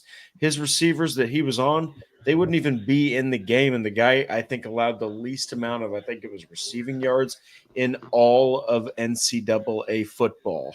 Yep. Okay, his senior season. So he's a blanket. And if you look at Dallas Flowers, the guy was the 2nd best rated cover corner on the Colts per PFF, man. I mean, and I know it's only 4 games, but I'm telling you, he was an elite kick returner. Okay, the guy displayed incredible hip movement, incredible quickness, and just ability to move and change direction. And he's got great long speed. I just think if he stays healthy, I think with Jalen Jones, if Jalen Jones can continue developing and Flowers can stay healthy, you might have 2 starting corners. I'm just saying. Yeah. One more impressive number on Jalen Jones, I guess a little bit on Flowers also, is just the reception percentage that they allowed in their first year. The average first-round corner gives up about 60% of their catches. 60% of the targets are completed. Jalen Jones was at a 54.4. And then Dallas Flowers trailing right behind an average first-rounder at 61.1. Yeah, I mean, really, the only thing you can complain about Jones last year is maybe some tackling issues, but the coverage wasn't bad. He's more of a technician. He's not a major athlete, but he didn't get thrown at in college for a reason. Yeah, It the wasn't- big things I think you worry about with Jones, and I guess Jones more than Flowers, but I mean Jones in his snaps last year, like I said, gave up 6 touchdowns, which is more than twice what an average first round corner usually does. But touchdowns are also they're fickle; they're not super easy to project year to year. So you kind of hope some of that's just like pure luck, and some of that you can coach them up in the red zone, and then just ball production. Really, none of the Colts corners last year came away. I think Juju Brents had 1 interception. I think that was the only interception from those 4 that you're kind of projecting to be your outside guys this year. You can go ahead and change 27 to Darius Robinson. Is that who the pick is going to be? Is Darius Robinson? Are we starting to fly through these final picks here as the first round comes to an end? It seems that way. Who was 26? I missed it. 26 was Graham Barton, the center out of Duke, Barton. is heading to the Tampa Bay Buccaneers. Ryan Jensen no longer there, retired, so they're going to beef up that offensive line. Bills are trading out too. Ooh, interesting. Gives Baker Mayfield some more protection as the Buccaneers were able to pay him. But Darius Robinson becomes the 5th edge rusher taken in the first round. So there was a run after the Colts picked Laiatu Latu. There was a run on pass rushers. 5 pass rushers now off the board here as we get towards the end of round 1. So the big theme has been quarterbacks, offensive linemen to protect those quarterbacks, and pass rushers to get after those quarterbacks, and then wide receivers for who the quarterbacks are going to be throwing to. So that has basically summed up the entire first round of the NFL draft, outside of 2 cornerbacks going, who's going to be guarding those other receivers in Quinyon Mitchell and Terrion Arnold. Yeah. And then I think that receiver class, I feel like we're kind of getting a dose of reality on kind of what the NFL thinks of these guys, that only 5 have gone.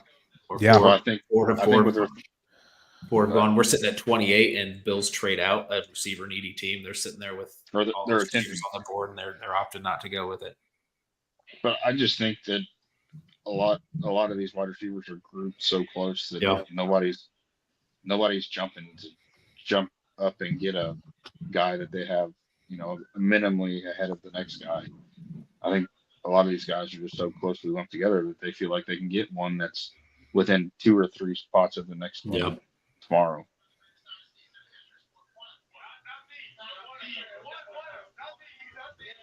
The Chiefs traded up. Xavier Worthy, see ya. Who Their do new you, well, you said- no, the Chiefs traded up with the Bills. The Chiefs traded up with the Bills. Okay. Yep. So the Super Bowl champion Kansas City Chiefs are now on the clock. Matt, did you say Xavier Worthy? I was thinking of Xavier Worthy, but now that I remember they're the ones They that got find Hollywood. Maybe Yeah, it's more but AD Mitchell. AD Mitchell, potentially. Yeah. But Xavier Worthy, I mean, he's also a pretty damn good underneath receiver. He really is. He's underrated. Everyone gets this misconception, and they always compare. I mean, look at TP. What is it? TPS. It's like a YouTube channel, big one for. They're like, well, Xavier Worthy and John Ross. It's like, man, I'm telling you, look at the tape. The guy is far more of a complete receiver. He reminds me more of T.Y. Hilton than he does John Ross. Yeah. Dell kind of type. He's definitely more complete. I just think they need a bigger receiver. You can't have all your receivers being 6 foot and under. Right. That's fair. And AD Mitchell or even a Leggett, if they like Leggett more. Leggett's a beast. Yeah. Barry Sanders on with McAfee. Wow. Barry Sanders and Bill Belichick on the same panel with Madnell and AJ Hawk. Barry Sanders' game tape is probably still, I think, the greatest stuff I've ever watched. He It's was a stud. God, man, guys looked absolutely ridiculous trying to tackle him. Drake's right. Yep, Drake is right. It looks like the Kansas City Chiefs are taking Xavier Worthy, the speedy wide receiver out of Texas.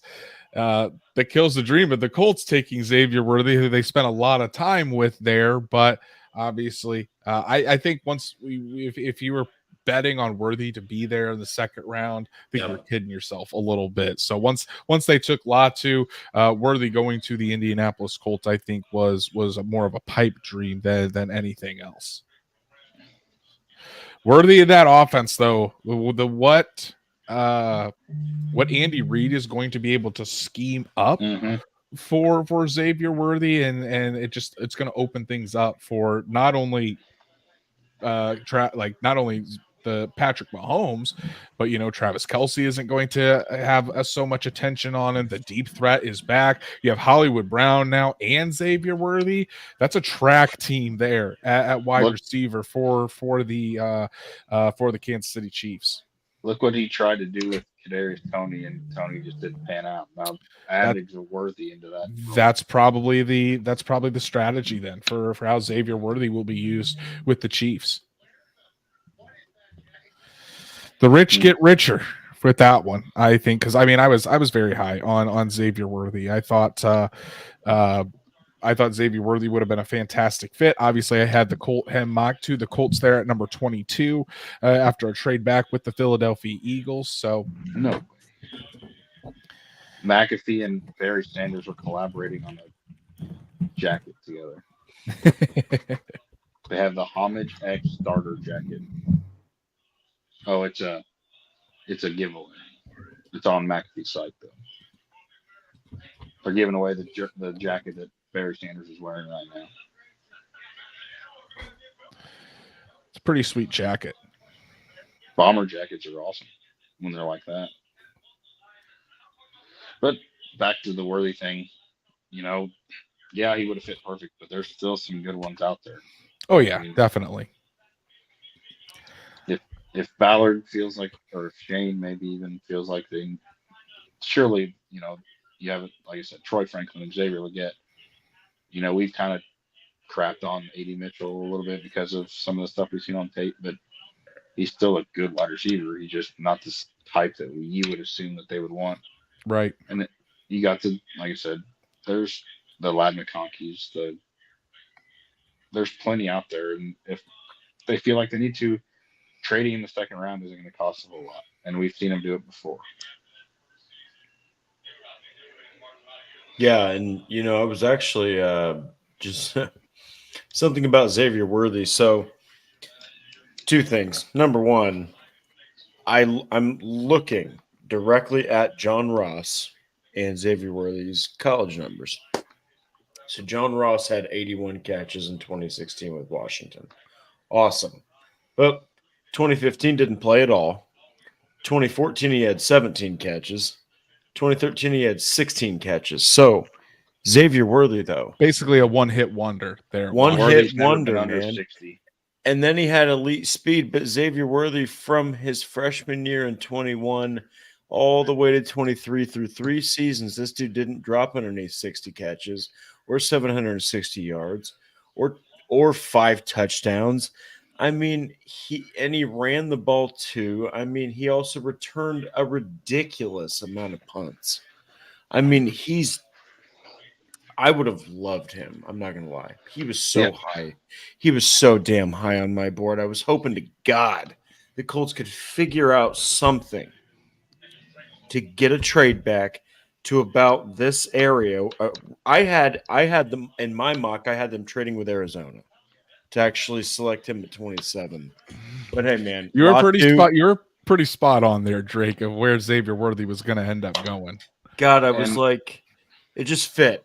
It fit. But I hope people just give the Latu pick a chance, because me and Andrew, when we first started our whole draft process and draft analysis, once the regular season ended and the Colts lost to the Texans, Latu was a fun guy to watch on tape. I mean, he's got the potential, if he can keep injuries away, which clearly the Colts medical staff thinks he can. he could turn into legitimately one hell of a defensive player. Probably more the pass rushing variety. Don't ever expect him to be an elite run defender, but if he can hit on all cylinders, he could be an absolute menace to quarterbacks. So Yeah, and I seen somebody in here back to the injuries for Lazio. I seen somebody in here say that there was after the pick, people were posting clips of Lazio playing rugby during his medical retirement. So it's not like even this neck injury is an injury that makes him not athletic and not being, it's just a matter of how the doctors feel at risk. But even after they told him he had a risk, he still went and played a more physical sport almost.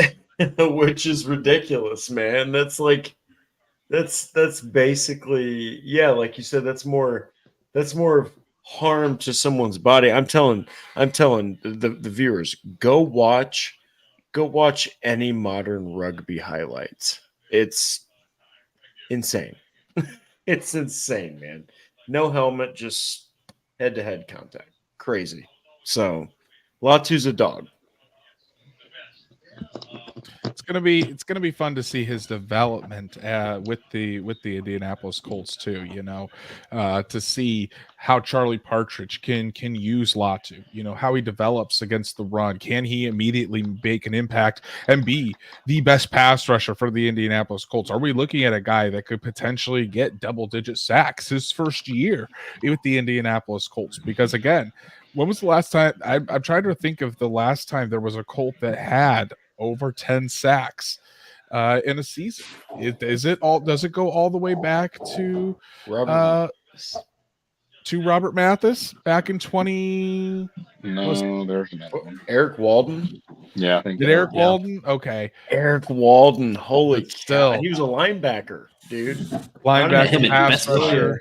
Yeah. Yeah, he wasn't even like a designated true pass rusher. He was just athletic enough as a linebacker. They were like, look, we need help. And yeah. Wow. It's been another thing.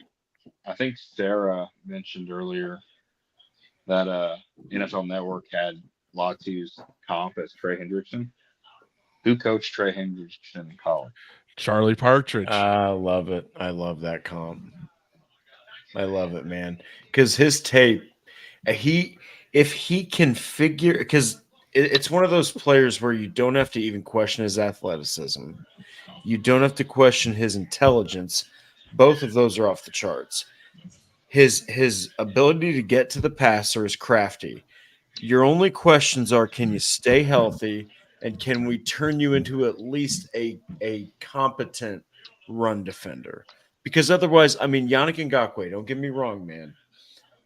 Especially when he was at Jacksonville, it was awesome watching him, but he is atrocious against the run. That dude will just zip right on by.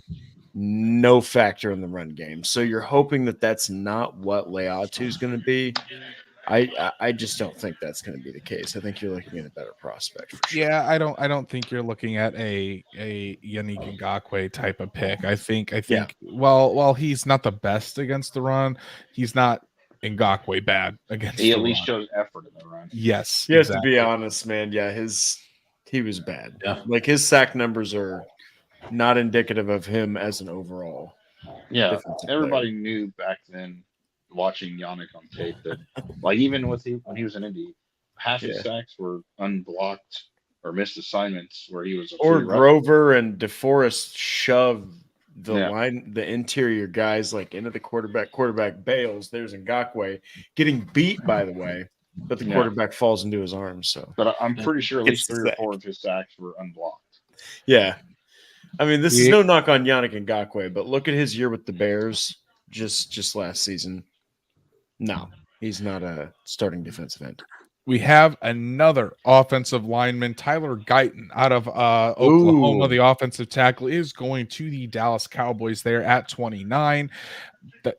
Definitely a need. No more Tyron Smith. Tyler Guyton could potentially slide in at one of those tackle spots.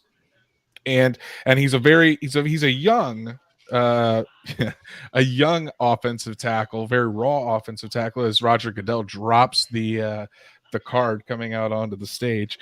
But I mean, if you're looking for an athletic offensive tackle, Tyler Guyton is your man. Yeah, I'm pretty sure they lost their center this year too, so Mhm. they can keep their guards at guards and not have to try to bring one back out to tackle after you're playing and leave Guyton outside. Exactly.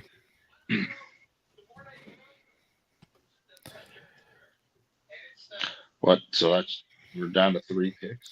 3 more Yep. picks left in the first round, left in this marathon that we have done. And I want to, for everyone that's still in the chat, we are so thankful that you guys have stuck with us, enjoyed this draft night with us, to see the Colts take Latu, plus all the other picks in our analysis. We appreciate every single one of you, and thank you so much for all of your support. You guys are the reason why we do this. So we are forever thankful to all of you for your support. This is an interesting pick here with Baltimore. It is. It definitely is, because I think they could go a lot of different ways. DeJean. I mean, if they, You know what? Go ahead. No, Matt, go ahead. My Well- connection cut out a bit. My Go ahead. question is, do they feel Cooper is high enough to replace Queen? Because they Edgerrin? lost. Adrian Cooper.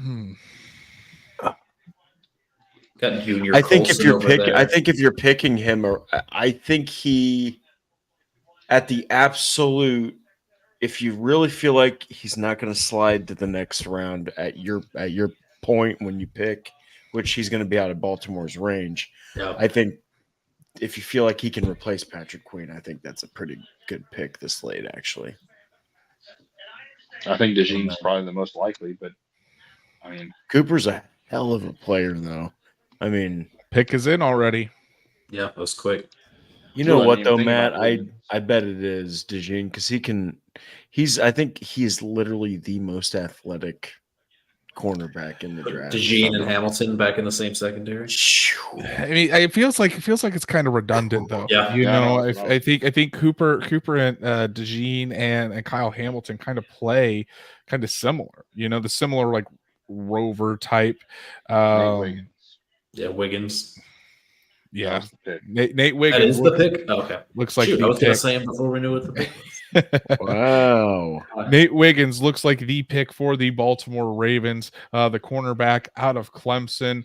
I mean, Nate Wiggins has the speed. He's long, lanky, competes. Just very slender frame from Nate Wiggins. So those were some of the concerns for him. But I mean, hey, if it seems like whoever the Baltimore Ravens take on the defensive side of the ball, they turn out to be absolute studs. So I mean, I wouldn't question the Ravens taking Nate Wiggins. I think he could be a really solid starter for them at outside corner. Oh yeah, I mean, the only downside to Wiggins that anybody really had was his frame. I mean, nobody really had a complaint too much about his game.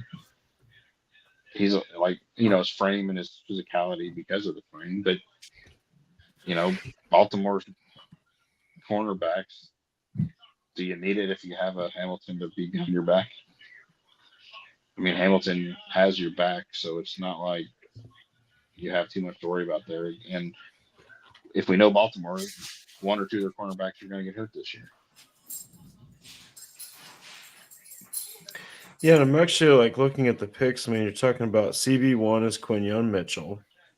CB2 is Terrion Arnold. I mean, according to the actual draft.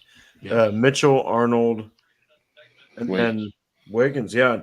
For Baltimore to get I mean, by draft standards, the third cornerback, I mean, that's pretty damn good because you're talking about a team that, I mean, at times they looked absolutely unstoppable. And if you can give Lamar Jackson multiple stops or multiple drives, I mean, you're doing a lot. I will say for Ravens fans, I don't know how they feel about Rashad Bateman. I think that he got an extension. He did, yes. Which is weird. I mean, they must feel like, look, he kind of like the Colts feel with Latu. The injury history, you know what? Medical staff says he is good to go. And the potential's up here.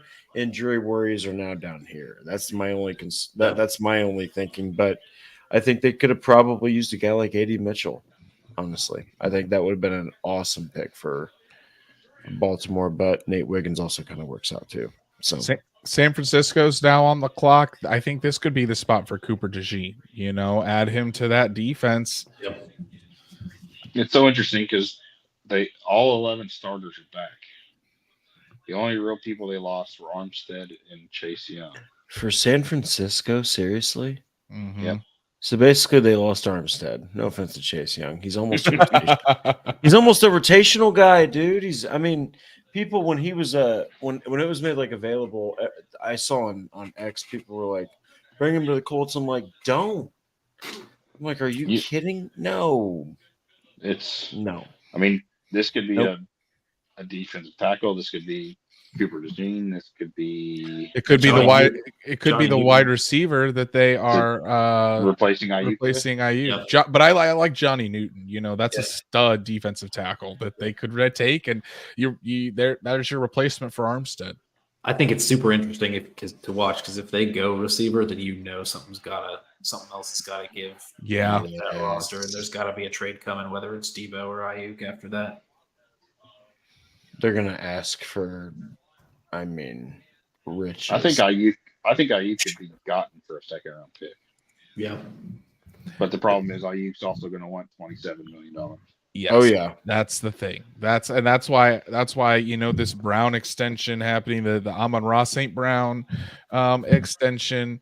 It makes it harder to trade guys like Brandon Ayuk and T. Higgins, because not only are you going to have to pay, not only are those teams asking for premium draft capital as they should for those talented players, but you also got to pay those guys once you get them. So it isn't like you're just trading for them and they're going to be at that same price. You're expected to play top wide receiver money for those guys. So 3 out of the top 5 key losses for San Francisco were defensive tackles. Makes sense. Ken lost, Sebastian Joseph Day, and Armstead, depending on what you factor Armstead to be. They love having lines to rotate in there like hockey. So Newton does make sense there. I think that's really the only guy. The next ranked guy, what is that? Fisk from Florida State. Drake's draft crush, Brandon Fisk. That and Isaac Guerrero, but we won't be talking about him. We're talking day 3. But man, Braden Fisk. Oh, you talk about he would fit beautifully where Taven Bryan didn't. Taven Bryan is something else. And they re-signed him. I'm like, they re-signed him to be Buckner's backup, though. He's not going to be playing nose tackle. At least they got Raekwon Davis. That makes me happy. That picture that the Colts put out of Nelson, Buckner, and Davis. Stewart, Buckner, and Davis, of those just 3 behemoth humans standing next to each other. Buckner and Davis made Grover look small. And you forget Grover Stewart is 6'4", 305, 310 pounds. Big boys. Fun. Big boys there in the middle. Them keyboard look between your H and your K, or H and your L. Specifically, running backs like Tony Pollard. If you have to, for some reason, hit that A gap, it's no. Cooper DeJean. Yeah. Oh, it is Cooper DeJean to the San Francisco 49ers. That's a hell of a pick. That is a hell of a pick. Awesome. I think he's going to be great. He can play with their safety that do so. You can just put him all over that defense. Yeah. Love golden retrievers, Noah. I love your dog in the background, just chilling, being a good boy as he barks. He or she. Hey, listen, I love dogs. Huge dog guy over here. If you're not a dog person, don't mess with Andrew if you're not. Something's wrong. Person. Something's wrong with you. But Cooper DeJean to the San Francisco 49ers. That's a great pick. It's a great value pick too, because I thought DeJean was probably going to go early 20s, and then you can move DeJean all around the defense. He can be your punt returner, your kick returner. So that's another another plus of DeJean, especially with these new kickoff rules. So, yeah, I mean, that's a good pick. I think that's interesting. Those kickoff rules. Somebody in this draft class, I feel like, has to have some kick return, punt return ability that the Colts take. I know Drake's talking about Dallas Flowers. And yeah, he was good at it, but I'd also like him coming off of a torn Achilles to not have to worry about returning kicks. Oh yeah, his future skills, or his future role, the skills that he showed in 2022, I think they're going to be like, look, man, you have too much potential as a defensive back. So yeah, there goes one of Drake's other crush. Did the Buffalo Bills already put in the pick? No, the Niners. The Niners. The Niners. Oh, they didn't take Cooper DeJean. Oh. Whoa, they took Ricky Pearsall. We got juked out, guys. They took Ricky Pearsall. Around 3, guys. That's super interesting. Ricky, he is a bigger version of Hunter Renfrow to me. I think he could really do some damage. Ricky Pearsall in the first. Big, like physically a big slot receiver. Like he would have fit great with Richardson. He played with AR, man. That would have been a good pairing. Yeah, but as you said, you had him hoping he'd fall in the third. He just got taken at 31. Yeah. And it's crazy. I don't necessarily think he's a really good fit because I see him as a slot guy. You know, I really see Pearsall as a slot guy. A big slot guy. That's where Josh Downs is going to be. You know, and we've seen what Josh Downs can do, and you expect him to take another step up, especially with Anthony Richardson. That's not where the Colts really need it. They could use a depth piece at slot, but as far as a starting slot, you got Josh Downs there. You know, and I'm super high on Josh Downs, and I think he can be a star in this league. I expect a big year 2 out of Josh Downs. But yeah, Ricky Pearsall in the first, wasn't expecting that. Mid second, Panthers just traded up with the Bills. Oh, here we go. The Panthers Buffalo just keeps on freaking. That's 2 trade backs, right? That's only one pick. Yeah, they 33 to 32. The Panthers want to get that 5th year option. Whoever they're jumping up for, they want to get wide receiver. Wide receiver would make sense. Cost control it if you're going that. Are they going for AD Mitchell? They have to be. Who did they just get? They just got Deontay Johnson. They still have Adam Thielen. Yeah. They just got who's their tight end? They don't really have much of a tight end. Tommy Tremble, but there's no real tight end that you'd want to take at this point. Currently. Yeah. Hey, good news. Venturi hates the Latu pick. Venturi hates the Latu pick? Yeah. No way. Well, Ricky V, come on, man. I'll keep my thoughts about Venturi to That's myself. why I said good thing. I'll keep my thoughts to myself there on that one. But I agree. I think that Carolina, if they are trading up into the first round, it's probably for a wide receiver, and they're looking for that 5th year option. You know, so could be AD Mitchell. To give a deep threat to for Bryce Young. The Panthers room is definitely excited about it, whoever it is. So we'll see. Have they ever come to a draft room that's not excited about it? Yes, exactly. So it's a second. You move back 1 spot for the Buffalo Bills, and you gain a 5th. So I mean, the Bills will start off tomorrow evening, and they'll get their pick at wide receiver probably of whoever's left. Could be Xavier Legette too. You know, pair Xavier Legette with Bryce Young. Just get him more weapons. Yeah, Legette's interesting. We talked about him that podcast episode I was on, Andrew, where I think that there's a degree of don't overthink it. He's big, fast, strong, and was super productive his last year, but also an older prospect who only had 1 breakout season, and that was when he was a 23-year-old playing against 19 and 20-year-olds. So that kind of worries me a little bit to see if that can continue in the pros. It is Legette. It is Xavier Legette. Okay. Yeah, and it's a very legit concern. No, I think that when you're thinking about Leggett, what is his ceiling in the NFL? So he could either continue to rise, or he could just end up being a role player for you. Yeah. Especially when you're taking a guy in the first round, you're not necessarily looking for just a role player. So it looks like Xavier Leggett will be the final pick in the first round of the 2024 NFL draft. I mean, real quick, we could talk about the analysis here. Leggett, to me, it just doesn't fit what I thought the Panthers needed at wide receiver. You already have Jonathan Mingo, you already have Adam Thielen. Xavier Leggett feels like he's similar in build, certainly, to those guys. I mean, he's definitely a contested catch winner down the field, so you can put him outside for that. But the Panthers certainly like their bigger bodied wide receivers there. Yeah, I'm surprised. I'm not sure who it would have been, but yeah, Leggett could be somebody that could win it deep, and I'm not sure they had that necessarily on the roster at this point with Deontay Johnson and Thielen. I'm not sure any of those are that guy. So you do have another deep threat there for just chuck it up and pray with Bryce Young. Yeah. So I guess it does add an extra element to the offense.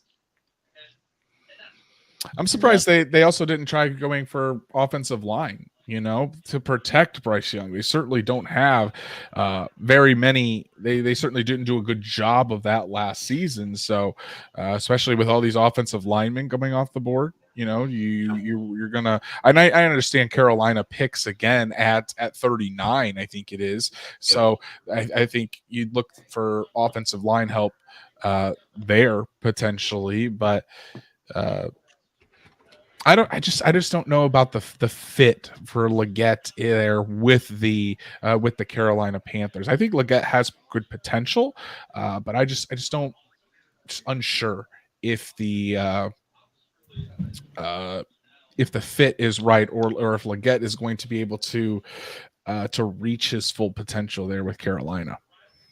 Yeah, and if you actually look at his combine metrics, and if you look at his stature and really just everything about him, from his physicals all the way to his game tape and his play style, like Andrew said, you're almost looking at Jonathan Mingo 2.0. So it's really an interesting pick. And they traded up because they were so sure that, hey, look, we want to have a 50-year option on this guy. We want to give him some time to develop with Bryce Young. Yeah. They've already got a guy like Jonathan Mingo. It's going to be interesting to see. I mean, Mingo actually, despite all the crazy bad situations happening last season with Carolina's offense, because I had him in a dynasty league, I know plenty. He actually had a pretty consistent season. He did as good as you can. So we'll see what happens, man. I think it's an interesting pick to trade up to get, though. I think so too. Definitely going to be interesting moving forward, especially to see if he can help Bryce Young there in Carolina. So that is the final pick of the 2024 or the first round of the 2024 NFL draft. This was an absolute marathon, guys, and I want to shout out to everybody that joined in tonight. The super chats. First off, let's take a look at those. Want to shout out Yim, Logan Schmidt, Patrick, my beautiful wife Danielle, James, DSG Goodbar, Sarah. You guys are legends for the super chats, and everyone else that joined us tonight. We had at least 400 viewers, live viewers, pretty much the entire live stream tonight. So thank you all so much for all of your support. Shout out to Stats Matt for joining, providing some awesome stats tonight. Shout out to Noah for another appearance here on the Horseshoe Huddle podcast. You're going to be seeing a lot more of him here at Horseshoe Huddle. A couple of badasses, exactly correct. Drake, as always, bring in excellent analysis. Thank you all so much. It was an absolute marathon tonight. And guys, for the Indianapolis Colts, Leatu Latu is the 15th pick for the Colts. It's definitely a shocker in my opinion, but honestly, if he becomes a guy that gets double-digit sacks every single year, provides consistent pressure on the quarterback, fans are going to be really high on Latu for years to come. So with Charlie Partridge there as the defensive line coach, I mean, you would have to expect that they're going to get the most out of the former UCLA pass rusher. So final thoughts from you guys on this first round and then of the draft, whether it's Colts, non-Colts stuff, and then what the rest of the draft has in store. Let's go around. We'll start with Drake. I just think that you're starting off with one hell of a pass rusher. I think that it fits Chris Ballard's philosophy of you can never have enough of those types of guys. I mean, you're in a quarterback-driven league. You're in a division where you've got guys like Trevor Lawrence, Will Levis, and C.J. Stroud, all of which are just getting their offenses built around them. You got to have somebody to get to them. And I think it also pushes a guy that you spend a first-round pick on, and Kwity Paye. So get excited, Colts fans, because from this point on, I think you will see wide receiver, cornerback, safety. Those are really the next three positions I think that the Colts are going to address. But don't trust us because at Horseshoe Huddle, 8 of us gave predictions, and not one of us were even close. Take the leak down, to the one that actually happened, damn it. So forget our predictions. No, what do you think? What do you think about the Latu pick and then the rest of the draft? Yeah, Latu seems pretty overall throughout the NFL. I feel like people agree that that's a pretty good pick, and Colts fans are kind of a little slower to accept that because it's not what any of us expected. So I feel like if you get over the fact that, hey, you didn't predict this, none of us have got that right, Ballard just did something he doesn't usually do, and just take it as the fact that this is a productive pass rusher who's going to come in year one and make an immediate impact on pass downs, I think you can get behind. So as far as the first round goes, I feel like a lot of Colts fans are going to log off tonight and go to sleep feeling a little bit disappointed. But I feel like you wake up tomorrow and you realize if it was Dallas Turner, nobody would have been complaining at all. And you just pretend it's Dallas Turner. It's a different name, but it's the same position. You're going to get a similar sort of impact. I think people can go to sleep tonight and accept that a little easier. And then like Drake said, people at positions of need are still going to be there, and those needs will be addressed. So people are all obviously going to be a little bit worried about not getting that round one receiver to pair with Anthony Richardson, not getting that immediate help on the back end or on the front end of the offense there. But you've got a lot of names that fit the Colts. Maybe we should be looking at ones, like I said earlier, that don't necessarily fit like what we expected to fit before. So maybe if you're going in tonight too, you've got all day tomorrow. Just look at some of the prospects we haven't been looking at. See if there's any other names that intrigue you, and maybe that opens you up to being like, okay, there are some more opportunities that we didn't really realize were going to be on the table at first. Great insight. Stats Matt finishes off from your perspective. What do you think of the Latu pick and what's for the rest of the draft? What do you expect out of the Colts? Yeah, I mean, Latu he's kind of a luxury pick, but also people got to realize the wide receiver stuff. There wasn't a wide receiver taken from 9 to 23, 24 whenever Jacksonville took Brian. So it's not like the Colts were the only team that had some of them wide receivers bumped down the board a little bit. So it's not where you don't need to be reaching for a wide receiver just because you want to take a wide receiver. If there's issues, don't take them. So, it's one of them things where people got to realize you don't draft off needs necessarily if you have guys that are that much farther ahead on your boards. So as far as the rest of the draft is concerned, get some help on offense, get some depth at your offensive line. And those are easily doable because you have plenty of wide receivers still out there for the next 2 rounds. We've talked about Bortolini and Crum and them guys that are going to be 3rd or 4th round guys at best. So, if they're there, take them. There's still plenty of ways to upgrade this roster. Well said. Latu is an Indianapolis Colt, and we'll have to see how this turns out for the pass rusher out of UCLA. The tape is phenomenal. In my opinion, the best pass rushing tape in the entire class. Better than Dallas Turner, better than Jared Verse. Really, the only big question mark on Latu was the medicals. And if the Colts are taking him that high and don't have any concerns about the medicals, then you shouldn't either. Latu is likely likely going to have a major impact on the defense this year. And like Chris Ballard always says, you can never have enough pass rushers, especially when you have the quarterbacks and the firepower that the other AFC South teams have.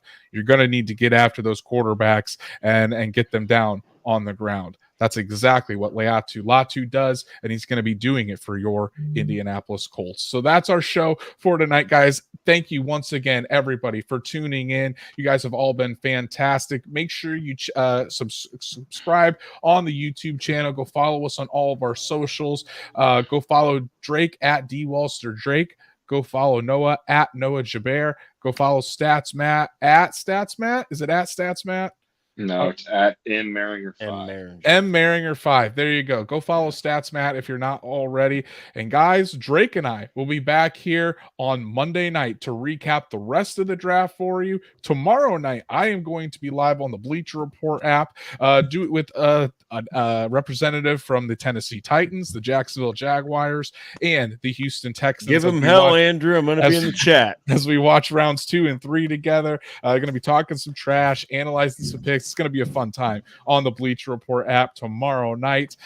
So, guys, enjoy that. Check us out on the Bleacher Report app, and we'll be right back here on Monday night to recap the rest of the NFL draft for everybody. Thanks again for tuning in, Colts fans, and we'll see you back here Monday night to talk about more Colts players and the rest of the NFL draft in 2024. Thanks again, everyone.